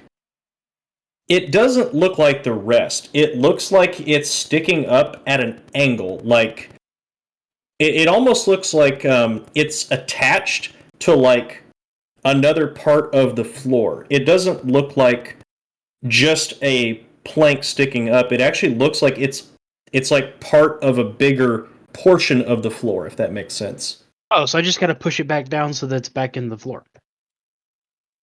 Okay. All right. So you push on it? Yeah.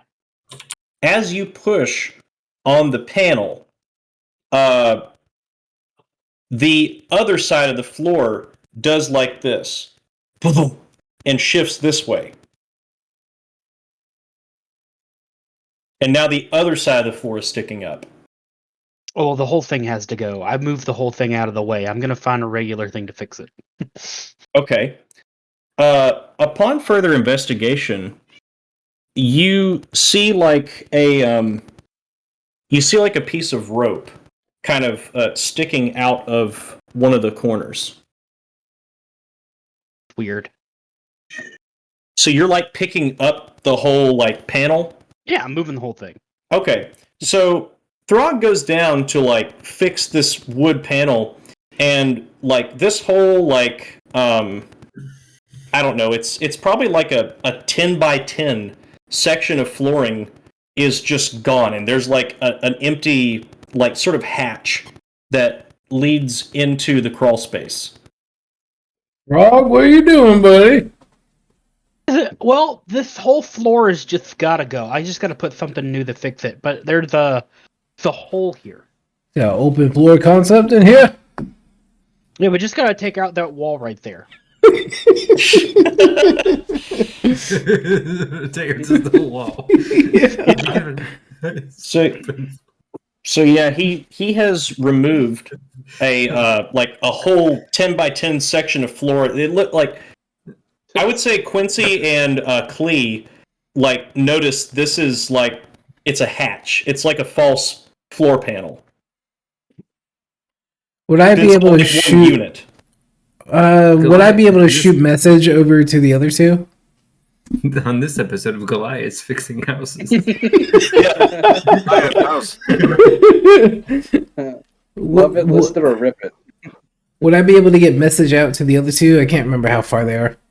120 feet. 100, the distance is fine. I'm gonna say with the dilapidated structure the way it is, like, yeah, go ahead. Well, Well, good afternoon, good morning, good evening, wherever you are. I am here at a dilapidated. Where are we now? In the middle of the message. As he is messaging Falrin and Voss, I need the two of you to make perception checks for me. That message shouldn't need a perception check. But... Whatever you're doing, come to me. 13. Perception. Oh, Yeah. -1, baby. Damn. Hey, Voss. My wisdom. I saw that. What? At 19. Okay. Yes. All Bob, right. you The look the like you you look like a ghost form of a Star Wars Jedi. Huh? You look like the ghost form of a Star Wars Jedi. the Whatever message. was on your monitor was really, really bright, so it looked like you had like a blue overlay. Yeah, that. Sorry, go ahead. The message goes through just fine. Okay. Okay. I don't know where you're at, or we are at the what is it? I asked Wand and hammer. the wand and hammer. We're at the wand and hammer. Go ahead and come on over here. We found a secret hole. He needs barbecue and foot massage. I mean, Cool, you found a hole. We- I'm gonna go bring this face to the resting place, like I said I would. would you like me to go tell them for you so you do that? Oh, you know what? We doing just fine. Hurry up with them flowers, boy. She ain't gonna get any much dinner. Okay, so let's see here. So Falrin, you are going towards the cemetery. Yes. Would you like Okay. to accompany? Pass. Yeah, I'll go with Theron. Are you going with him, or are you going to the wand and hammer? Well, I was gonna go with him. I didn't know that that was how the messaging works. Like it was like a cell phone. I was gonna go and let them know that he was doing that, but I'm just gonna stay with him. You're going with Falrin? Yeah. Okay. So, we'll go ahead and jump over to Falrin and Voss, who are making their way northwest up towards the graveyard. So as you walk in, there's like a crooked wrought iron archway that's at the entrance to the graveyard, and it's sort of overgrown with half dead vines.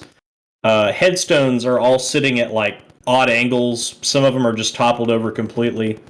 There's little small, I believe it's pronounced cairns, Okay. that are rather than inscribed headstones that mark the graves towards the back side of the cemetery. So, what would you like to do? You're at the graveyard. Wait. Well, we're looks looking like for. You go Wait, wait. ahead. No, No, you go. I was just going to say, looks like we found the right place, but just a matter of finding the right tombstone, I suppose. I imagine it's we're looking for the last name Grasvenor. Lorna is who we're looking for. Okay. All right, So, I'll look over here. So you're looking through the gravestone names to try to find Yes. Lorna? Yes. Okay. Go ahead and make, let's see. Just make an investigation check for me. No, I was on a natural 20, you piece of shit. 7. 7. Okay. So, one skill I'm good at. You know what? This is, I'm going to say this is like a DC 5, so you're good. So when you're looking at these gravestones trying to find Lorna, you notice in the inscriptions that every single one of them is the same date of death. And it was all approximately 70 years ago. And they're all the exact same day. Voss, are you seeing this? Yes. How can this be? I mean, do they all die at once? What? Did they all die in the mines? Like, same day? Like, today? I think so. But I 70 mean, years ago. if this was his girl, what does that mean about Lucas? Lucas is extremely old. Yeah, He has upper 80s at least. I mean, I thought I was old. He's old. Yeah, he's getting there. How is he hanging on so long? That's amazing. Especially for a human. Well, we need to tell the group this information. This is Yeah, we will tell them. It's weird. I didn't realize the rescue team died on the same day as well. It's very weird. I want to take a so look like around. so they're not all of them are the same date. When you're basically starting a sweep, so that front row, every single one of them and like some of the next row back are like most of them are all the same date. Same date. Yeah. As you are walking through the graveyard, you do eventually start to see there are other dates in there, but there's like a huge portion of them towards the front that are all the exact same day. The exact same day. And as you make your way to the back, you do eventually come across a grave in the very back section that's a few headstones away from where the cairns are at, that reads, Lorna Grosvenor, beloved of Lucas, forever my heart. I believe this is it. Oh, I think you're right. I'm gonna Oh, look at this. I actually did something nice. Gonna put that in my little diary as deed for the day. Yeah. that's quite something special you've done there. It's been a while since I've been able to entrusted to accomplish a task, and task Been a while. It's been a while since I ate something. I just want your next one to be Goofy's voice, and you just do that the entire time. It's been a while. The Goofy bard. Yeah. Lucas misses you dearly. This is with all his love. And set the vase with the necklace wrapped around it in front of the headstone. So as you do that, you feel, or you sort of like think you hear a sigh of relief on the wind. Like a, and you sort of feel this warmth, both of you, go through your body. I want you each to take a point of inspiration, and you each gain 5 temporary hit points.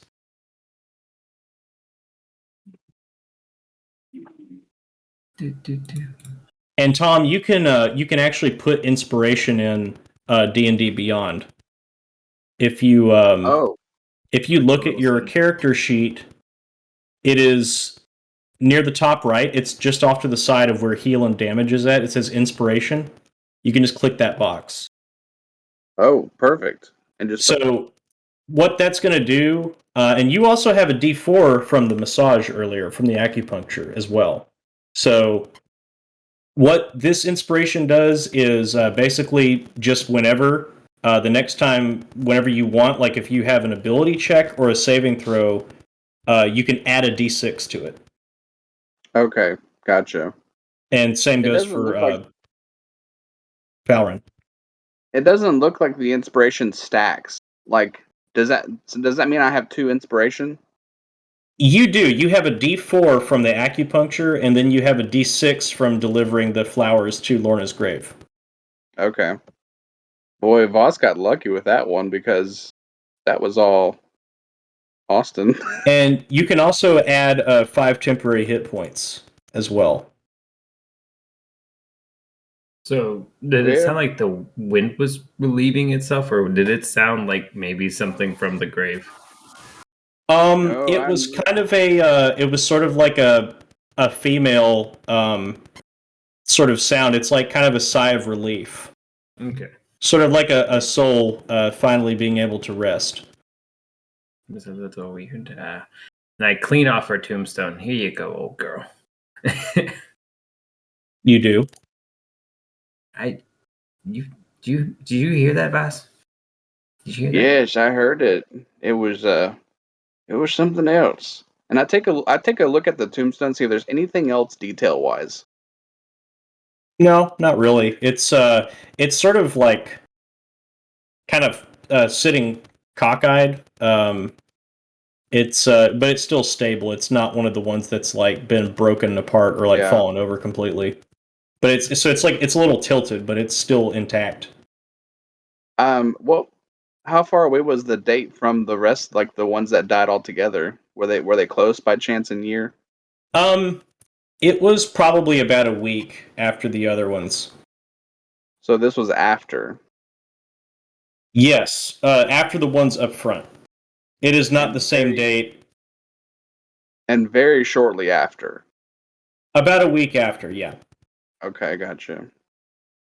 Well, looks like we've made the journey for him. We might as well go see what our other guys are up to.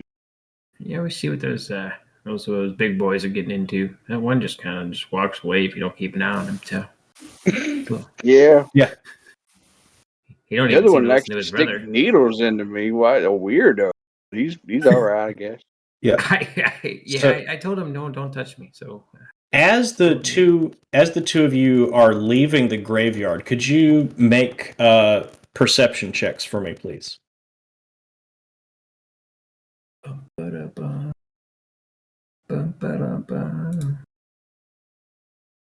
It's an 11 minus 1, 10. Okay. You don't see shit.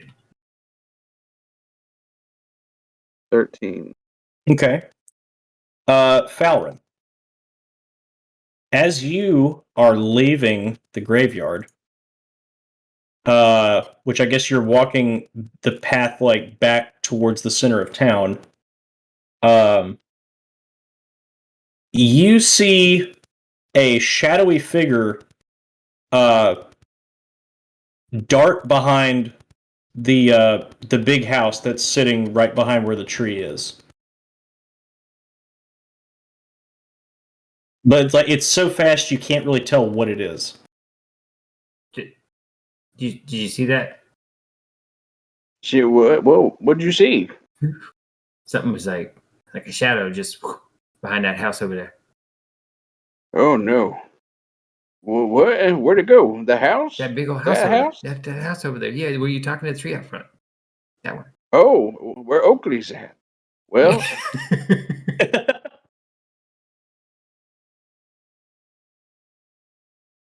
Sorry. well, I want to go see what that is, but I think we need our full group. Oh, I mean, okay. I'm just curious that there's some shadow just running past us, because shadows normally do that. Protect me. I will. I've got about this much to protect of you, so If you've got my back, I've got yours. I've got the backs of your I don't- knees. yeah. I'll keep you upright.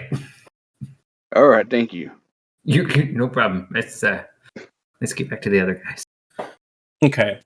So as you are heading further down, you pass by the big tree, and right as you walk by it, Falrin, you're standing on the side closer to the tree. You feel, as you walk by, like the collar of your shirt gets caught. And as you turn, you notice that a tree branch has grown out a little bit and is holding onto your collar and physically trying to pull you towards the tree. Oakley, down. What happened? Help me. And I Voss, see that. Wait. Voss, you look at him and absolutely, like, he is pulling himself to the tree. There is nothing happening to him. The tree's got me. What? Yeah, there's Hold on. the tree. The tree is just sitting there. It's not doing anything. He is like literally dragging himself back towards the tree. Help me! Where's you go? What? It's right here. He's going to what? The What? tree. I'm. Oh! Ah! Ah! What are you doing? I mean, I'm running towards them, just trying to like. I'm not catching up, but I'm going towards them. Yeah. He's not helping. You see, I have an ability where I basically have a weapon bond with my sword, so you'll see my So sword you're just saying that. appear in my hand, and I'm starting to just try to cut the branch.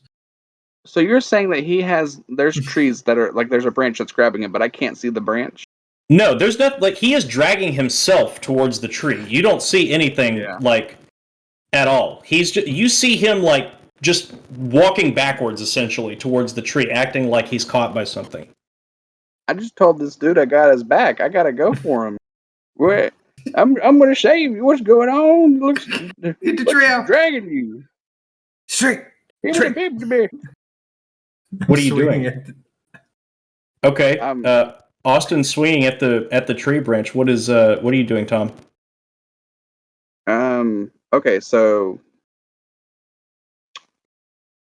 I'm gonna go ahead and I'm gonna try to get a hold of his like like his shirt or maybe an arm and try to pull him. Okay. You do like there's no other opposing force other than just his own weight. And right as you go to pull on him, Falrin, the branch seemingly lets go of you and like sort of retreats back into the tree. Was that from Oakley? Is that the tree? Is that the tree? Is that the It is is. that the tree's name? Okay. It is, yes. What in the world? That must not be Oakley. It was I grabbing didn't me. see a branch. It was how?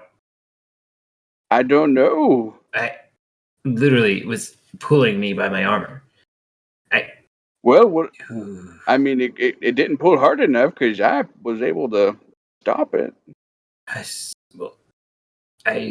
That's weird. That's very weird.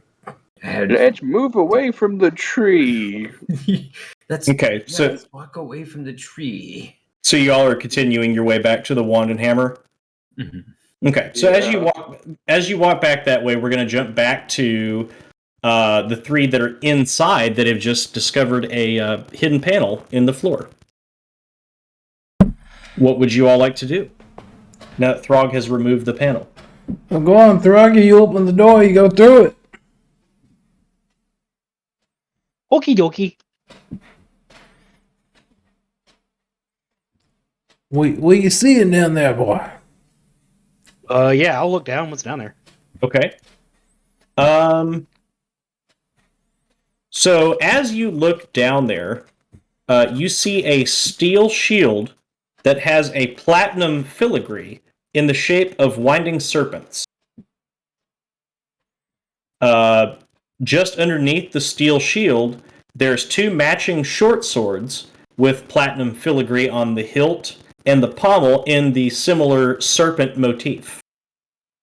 There is, off to the side of those, a stack of 10 iron bars that each weigh about like 10 pounds. And if you would, go ahead and roll me another investigation check. Yeah. Just to dig a little bit further. 13. Okay, you do not see anything else. Yeah, no, my first one was an 18. The fact that I've got a -2 is about as far as that's gonna go. Yeah. Okay, so yeah, there's a steel shield, two short swords, and a stack of 10 iron bars underneath the floorboard. Somebody was hiding some stuff. What stuff? Anything good? You see anything juicy down there? You want to get down there, bird boy?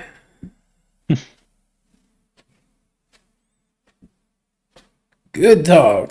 Anyway, Bird Boy's on mute. Say Bob might have had to go back to the bathroom. Yeah, he's muted.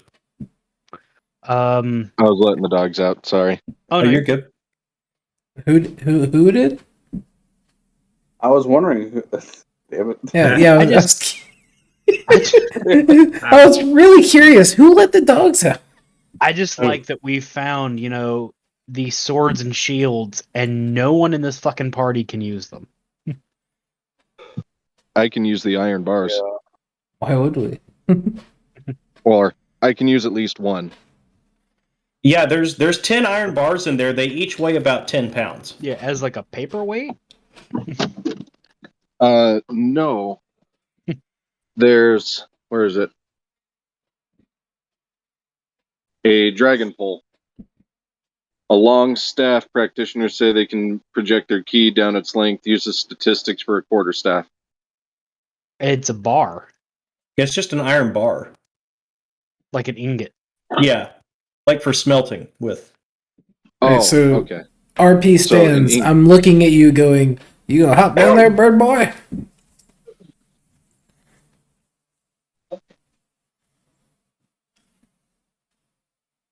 Bad boy. Bad boy. The suspense is killing us. Yeah. Potentially, literally. Hold on. Previously on. I mean, we're hitting that hour. Previously on Bird Boy. Yeah. Okay. Now I can hear again. I believe Quincy was asking you if you wanted to hop down there. Yeah, is it dark at all down there? Or is it lit?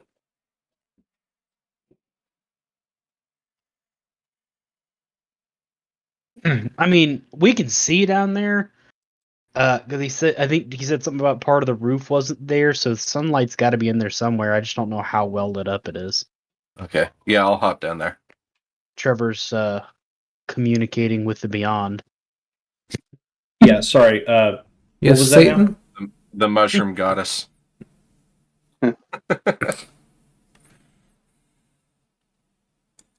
What I miss? I am hopping down there with them. Okay. Okay. You can make an investigation check if you like. While he's looking around, I'm gonna say, hey, you boys, you got a torch? You got a flame or something? I actually do, and I will take my pack off, pull out a torch for each of us because I have 10, and I'll light them and pass them out. I'm gonna like I mean, there's wait. I'm hold on gonna a tuck second. the torch I was gonna toss down back into my pack. I'm like, oh, okay. Yeah, no, like this isn't That's me, thanks. I won't smoke. before you do that. I want to say like this is not a like an underground passage or anything. This is literally like you step down into it and it goes down like 2 feet. It's just like a little square. It's like just a little false panel that's like out of the corner. Okay. So you can't go like down in there. Like you literally, it's like stepping into the shallow end of a pool. Okay. So but with your investigation check, you do notice there is a thin platinum ring that is like so. After you stepped down, and you're sort of looking around, you look back up, and just under the workbench, you notice a thin platinum ring that's like sort of sitting under the bench, covered in dust. Like a finger ring? Yeah. Okay. And Quincy was asking for torches not lit? No, Quincy was just saying making sure you all had light down there, but I didn't know how deep it was. No, it's it's Okay. not deep at all. It's just like a little it's just a little crevice, like about 2 feet deep. Yeah, see, I thought we were talking like 10 feet deep, and I was like, "Hey." No. Yeah, I thought it was like down into a basement as well. No, like the workshop is like kind of flush with the ground, and this is just like a little, small little square dugout like that they hid this stuff in. And so I don't see anything else in there, and I see that thin ring under the workbench. Yeah, after you hop down, like you're looking, you don't see anything else in the hole, but like when you're kind of standing back up out of it, as you're facing the workbench, you sort of see this little platinum ring that's sitting underneath the workbench. I'll pick up one of those ingots Okay. and toss that into my pack, and then hop out and pull that ring out from under the bench. Okay. So you have that ring. It is a ring of swimming.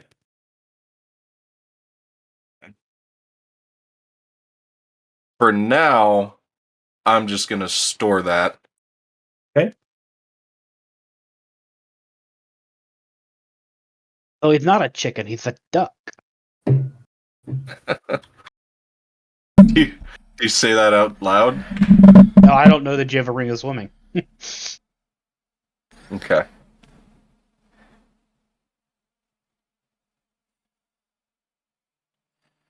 All right. Yes. And about this time after this investigation's been going, I'm going to say that Voss and Fowrin have rejoined the party. And as they are walking in, the sign that is up top that says Wand and Hammer, like, falls very suddenly, like, right next to you, and lands with a loud thud. Next to who?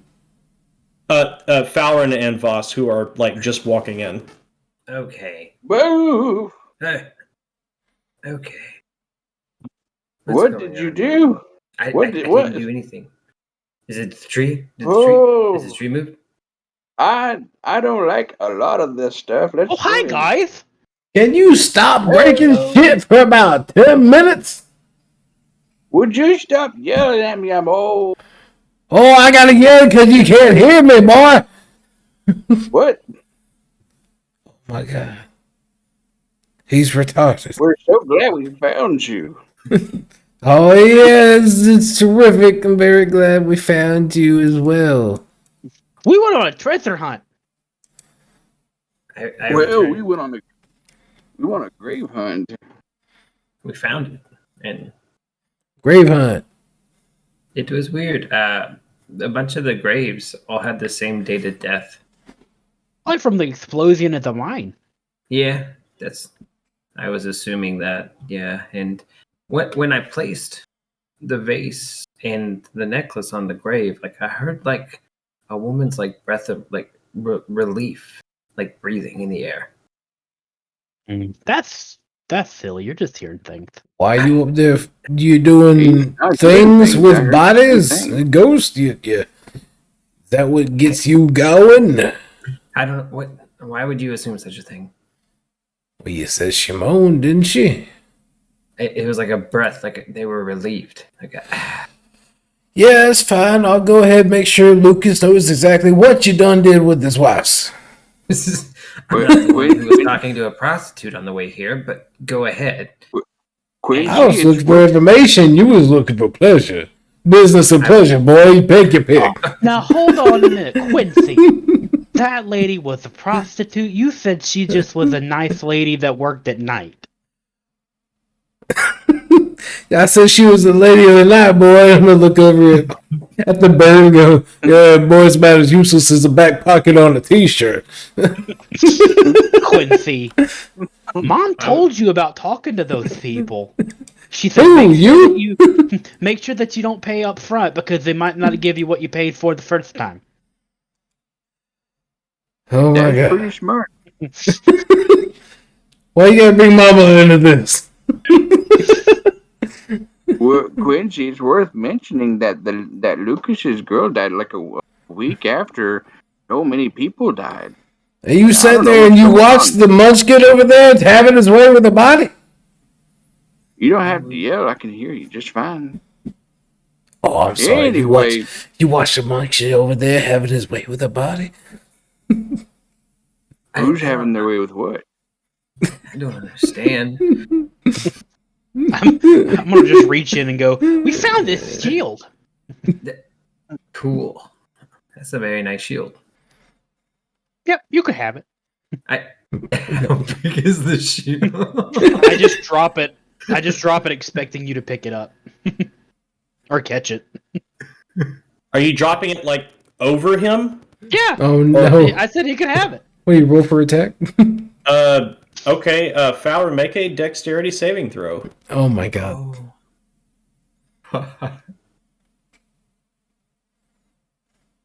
That's a 9. You take 1 point of bludgeoning damage. I think I got those 10 hit points. Yeah, Yeah. as it conks you in the head. Oh, great. It- Thank you. You're welcome. Now I'm definitely. Voss, I got something for you too. I'm gonna go pick up the sword and get ready to for throw me. it. Here, catch. Throg, wait. What? Also, Don't throw a saw- sword. Think I saw about a it. It's sharp. I saw a shadow as well when we were leaving the graveyard, and it went behind that big house. Good thinking, Big Bird. We could use this to cut up dinner. Also, how much you weigh, give or take? Hey. Not for you to eat. I think that we can find the way. So I shit. don't I think am we can. starving. I saw a shadow. If anybody cares, Do you think it was I- a wolf?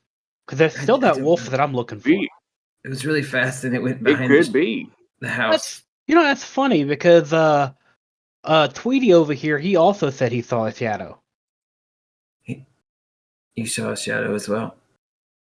Yeah, I was trying to say that while I was also trying to keep him from throwing a sword at our old man. But yes, It was behind the big house, and then I'm rubbing my head, and then the tree grabbed me. Wait, is that the tree Tree? that the old man was talking to? Because I've got some questions. It grabbed me. It It was the literally- same tree, but Did it Don't grab go you near like it. he grabbed the tree? It hooked itself right here, and it was pulling me towards it. I swear. Well, that sounds like that tree needs a stern talking to with an axe. I'll be right back. I'm gonna like place my hand on his shoulder and go. I say that boy's playing with the full deck, all right? He's just shuffling real slow, like. Yeah, and if Voss, you'll recall, you did not see the tree do anything at all when you guys were walking back.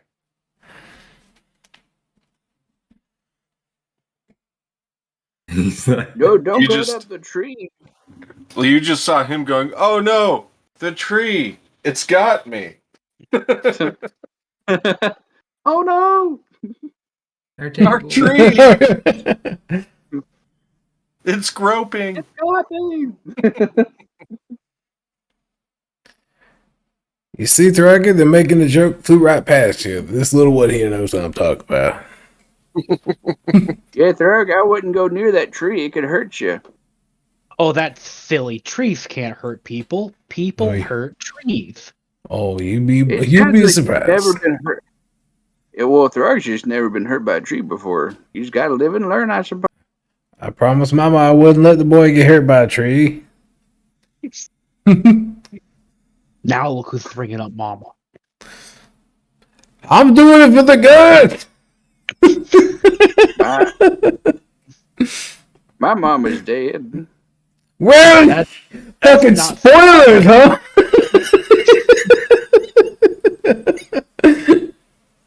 You're like Shut 100. You're like 104. So you'd have to be like 114 probably. Pretty old. What? No, Throggy. I'm sorry, that was rude. That was very rude. Do it again. Well, I'd love to just make fun of you, but I think we do need to check out this house. This house is the most we found in this house. It's not even a house. It's called a room. Something wants us to go to that house, and I point at the house. Are we not in the right house? No. No, it's the big house behind the tree. You know, it's really hard to miss. It's really because you're so tall. How'd you miss it? Well, I figured you was gonna go check it out when you went to the tree, boy. What? Why are you so rough? I don't understand. Why are you the way you are? Probably because his microphone's out of sync. Is that an attack on me? Since I'm sorry. Vicious mockery. Take 1d6 psychic damage. Yeah. Out of job, character, man. do I need to fix something? You do It- crackle and break in and out. Yeah. Okay, I'm sorry. I didn't know.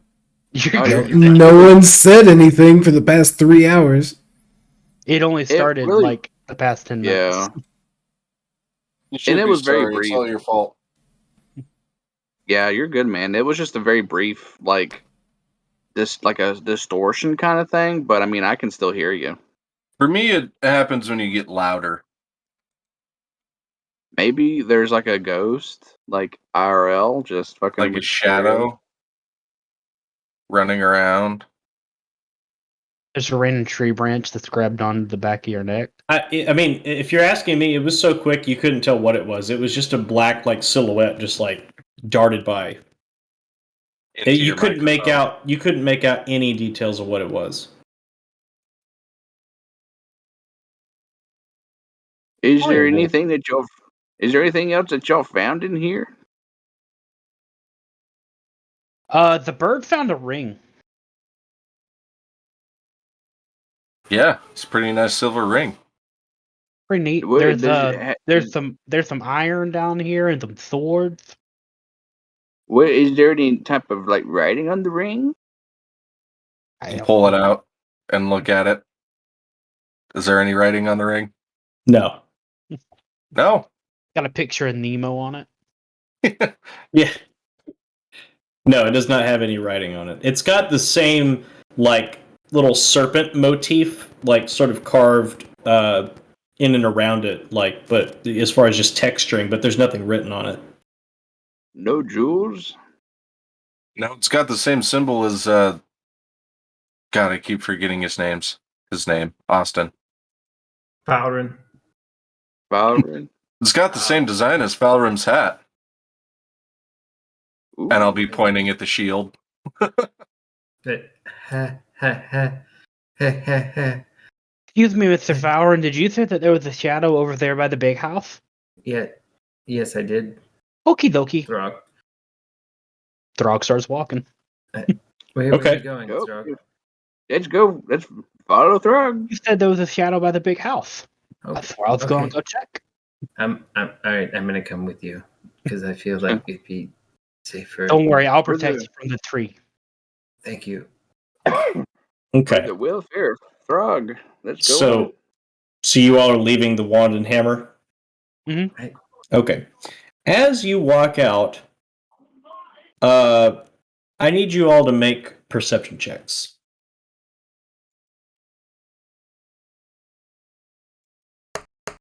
Oh yeah, 17. Ooh. 10. A dirty 20.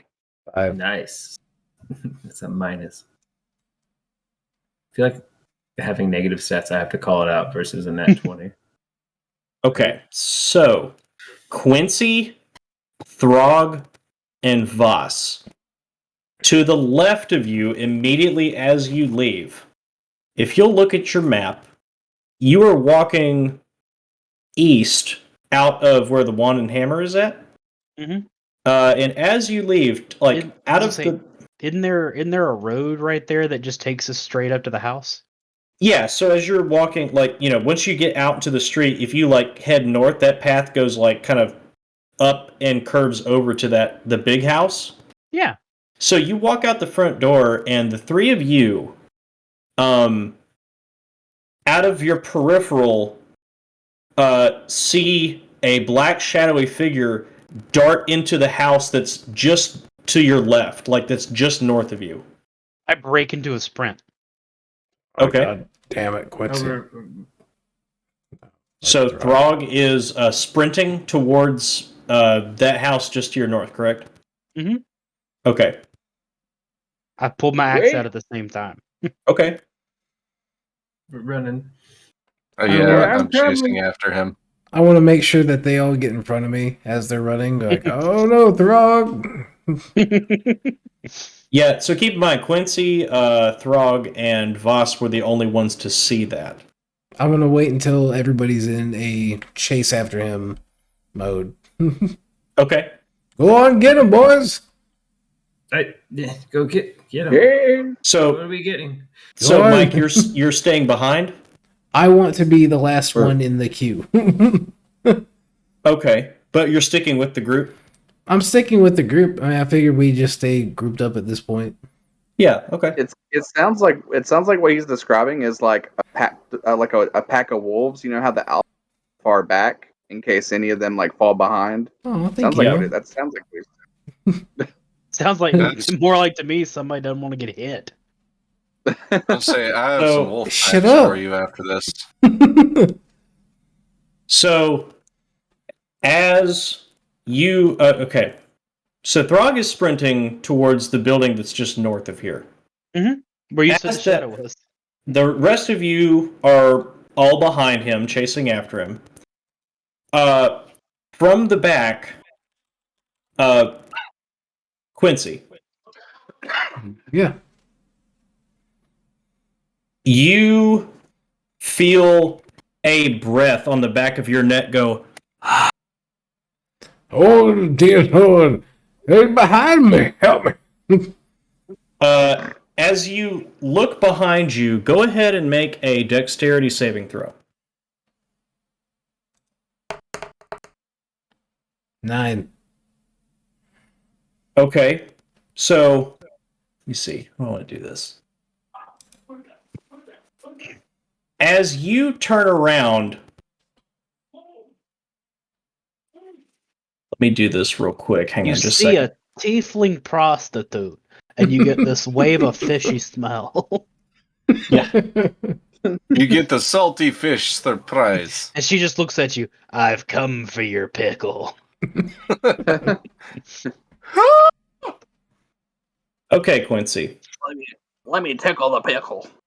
As you turn around, you are smacked in the face with a blunt object and are paralyzed. Eh? And at this point, the rest of you are running in to the building just to your north, and Quincy blacks out in the street. Now, in the chaos of you all chasing after Quincy, I don't believe any of you Let me throw would have. Or, yeah. So, Yeah, Throg. in this chaos, everyone is chasing after Throg. Quincy is hit and blacks out. And let's see here. Everyone else runs into the building after Throg. So we'll get back to that in just a second. Knock the fuck out. This 8'1". Yeah. Knock the fuck out. I do 7'7" declare. Goliath hit and knocked out. Or you're 7'7" and Yeah, I'm Throg's 8'1". Okay. I had to make myself a little taller from the penis size. Otherwise, it was going to be real awkward to walk. It's gonna be dragging on the ground. Okay. So, the rest of you run into the building that's just north of the Wand and Hammer, and as you go inside, the front door opens up. Throg bashes it in, chasing after this shadowy figure. What weren't we? You in notice the wand Huh? and hammer, and then we were going to a building behind the tree. you started to head that way, and then you noticed the shadowy figure dart into the building that was just north of you. That's not the big building. Okay. Was that Sorry. the question? Yeah, that's fine. I got a little confused, I guess. Okay. So, yeah, the rest of you go inside this building. When you first walk in, you notice the roof has caved in, and there's like rotting furniture everywhere that's like visible from the doorway. And the rest of you, I'm going to say not Throg because he is like on a mission right now, but the rest of you notice there are blank headstones that are out in front of the house. And you walk in and it's pretty much dilapidated. There's basically like a big archway towards the back side of the house that leads into like a shop area, and there's not much really to see inside the house. And Throg, as you like tear ass through the house, I'm guessing you're gonna go straight on through to the shop area because that's like pretty much the only place there is to go in here. Yeah, I mean, if I don't see the shadow in this point, I'm gonna go to where it would have been hiding.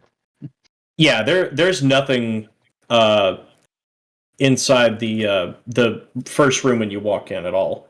Okay, then yeah, no, I would. There's a straight path, and I will tear up everything in the way of that path. Okay. So you just barrel through the door that goes into the back workshop. And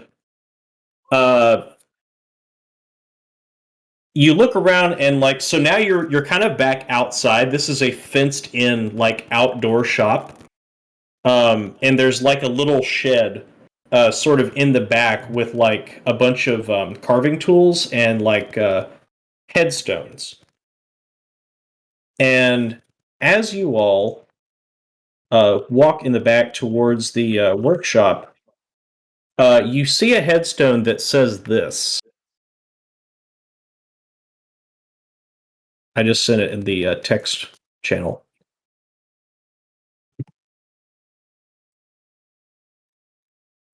Adeline Crean, may you owl. Oh, Yes. you oh. What does he mean? Adeline Queen. There's a hammer and chisel lying on the ground right underneath that headstone, by the way. Ooh, It's just maybe. Incomplete tombstone, maybe? I'd say so. Someone probably got taken in the middle of carving it. may you always what though? Ah, this smells fishy. I know fishy. I'm gonna turn around and look for Quincy to see if he has any ideas. Okay, as you turn around, you don't see anybody behind you. Wait, the Quincy? Renchi? I'm kind of like calling back into the house. There's no answer. Is he not back there? go. Had we missed the big man? Am I Travis right now? Trevor, am I Travis? Find out. Oh. Frog? What? You'll get to play again, don't worry. I mean, if I have to, just let me know. No, you're good. But no, you turn around, there is nobody there at all. What?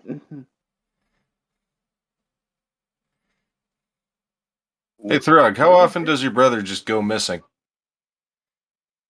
Am I in the same area as they are? Throg was in the shop, so like in the outdoor shop, that's kind of where it dead ends. Like there's nowhere else to go here. So I don't know if like I said, it's kind of a Yeah, no, I'm double checking if I've heard them talk about Quincy being missing because I just kept moving through. I mean, if everyone followed him to a dead end, everyone should be together. yeah, Yeah, I would say everybody's like kind of in the same. If you're not in the outdoor shop area, like the archway that leads outside is like completely busted in. Like there's no wall in between the house. I didn't know if they stopped or not. I didn't know like how much was in between us. No, we No, rushed nothing. behind you, so unless you broke through the fence and kept running. Yeah, Not yet. no. There's like nowhere else to go, so you all are like in the same. If you're not in the little outdoor shop area, you're in the living room that's like connected to it. Gotcha. What did you say? Does your brother normally just disappear? No, where's Quincy? That's what We we're all don't wondering know. because he's not with us. Quincy! Quincy! Don't mind me, just trying to get warm. I'm gonna make my way back through the house and onto out the front door and onto the main road and look around for him. Yeah, just keep looking for him. Okay. Klee, go ahead and make a perception check. I'm gonna go pee in my absence. Okay. Make a perception check. Ooh. 9. You want me to? No. No. As you run outside, let me see here.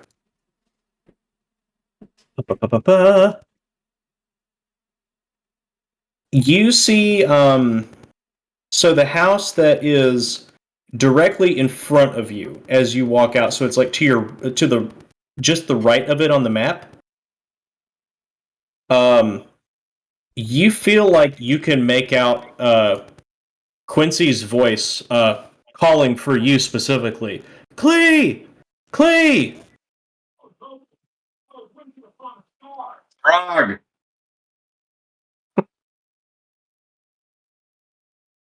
Frog! Can you hear him? Frog's distracted. What's up? Hey, well, actually, everyone, just come here for a minute. Sit me in. And I'm gonna point to everyone in the house, like, do you hear anything coming from over there? Yeah, what do you hear? Wait. I'm hearing Quincy call my name.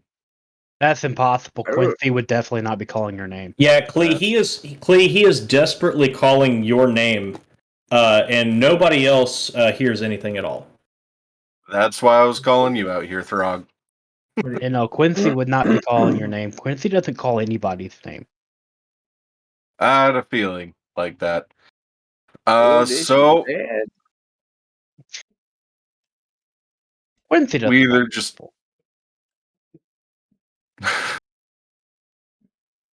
well, it's more than likely a trap in there then.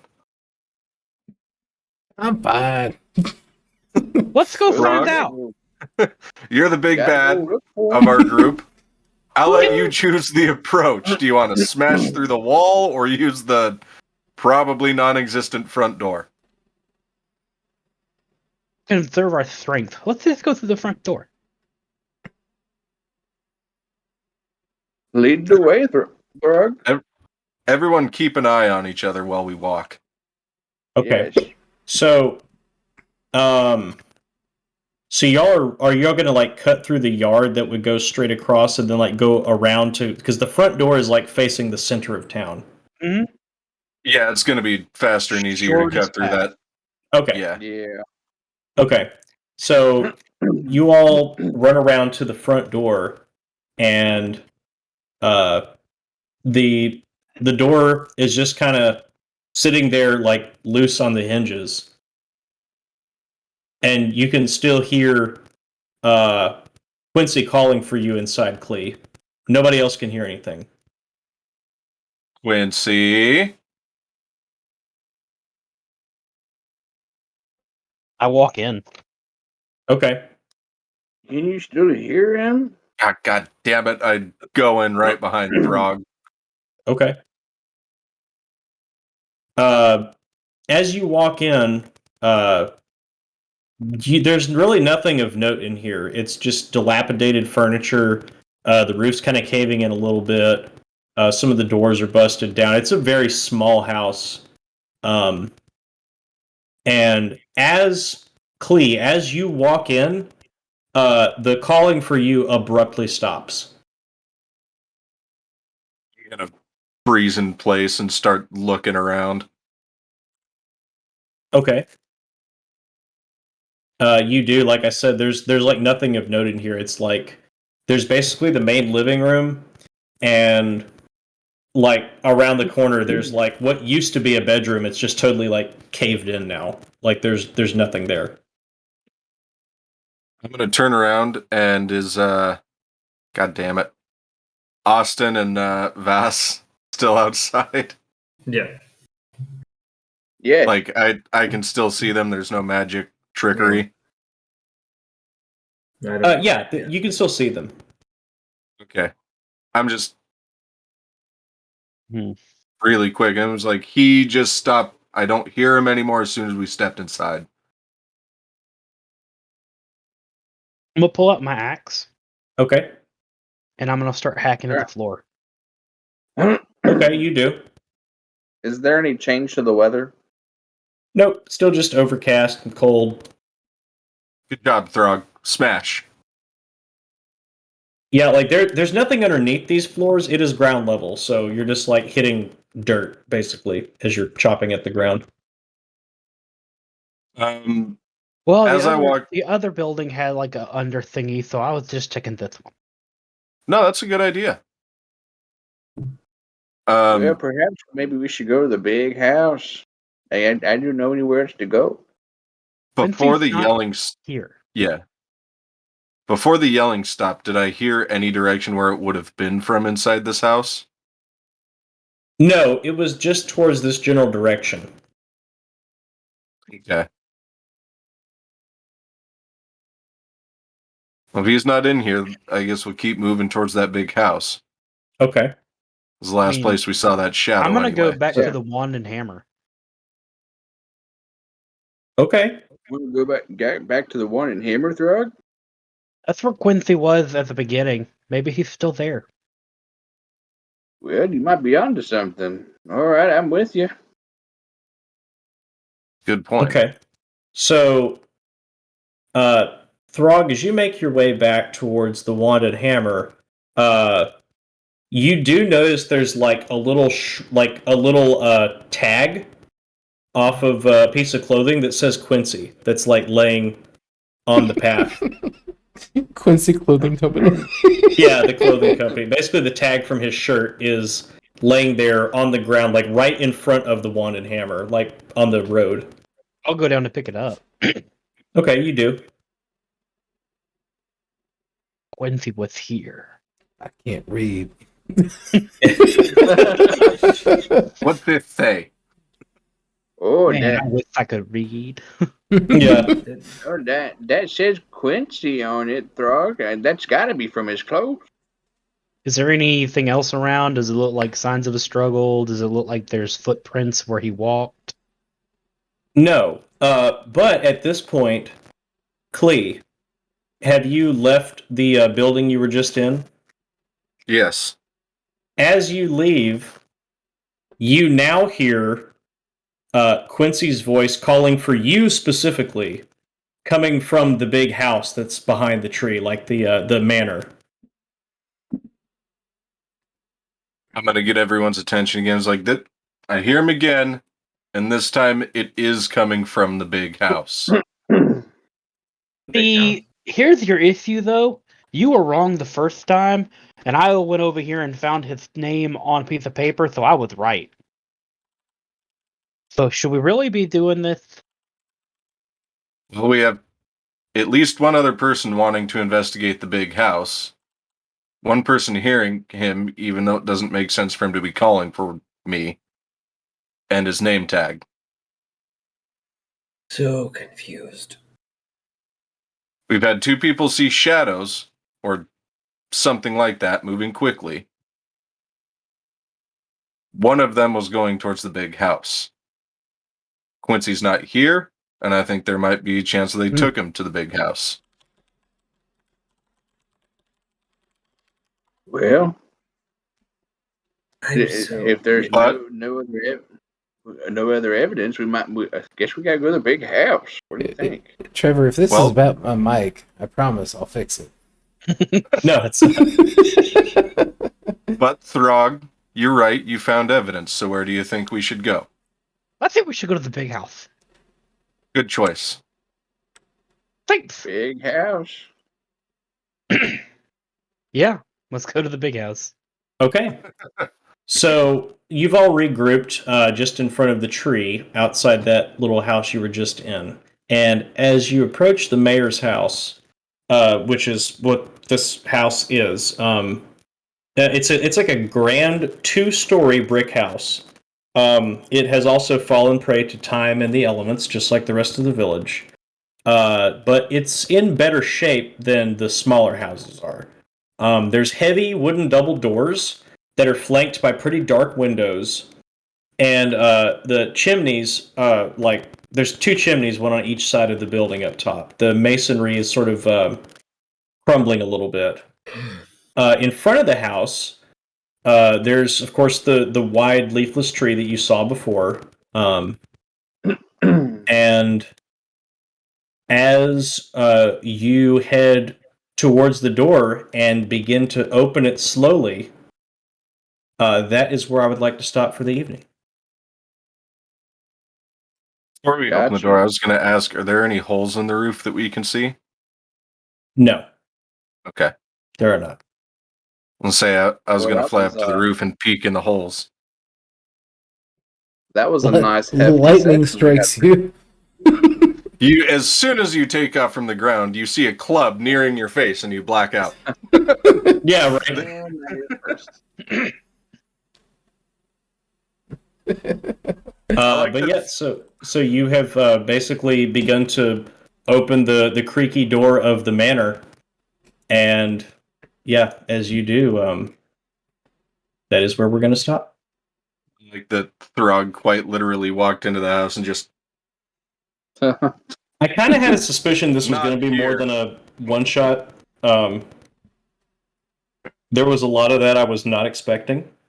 one shots are either Uh, 2 hours or several shots. I would say for sure we can finish this up next time. I don't think there's that much more left. For sure. Yeah. Yeah. This This was a- really this all was a depends on tough how one. much control we give Throg. This was a good meaty session we had.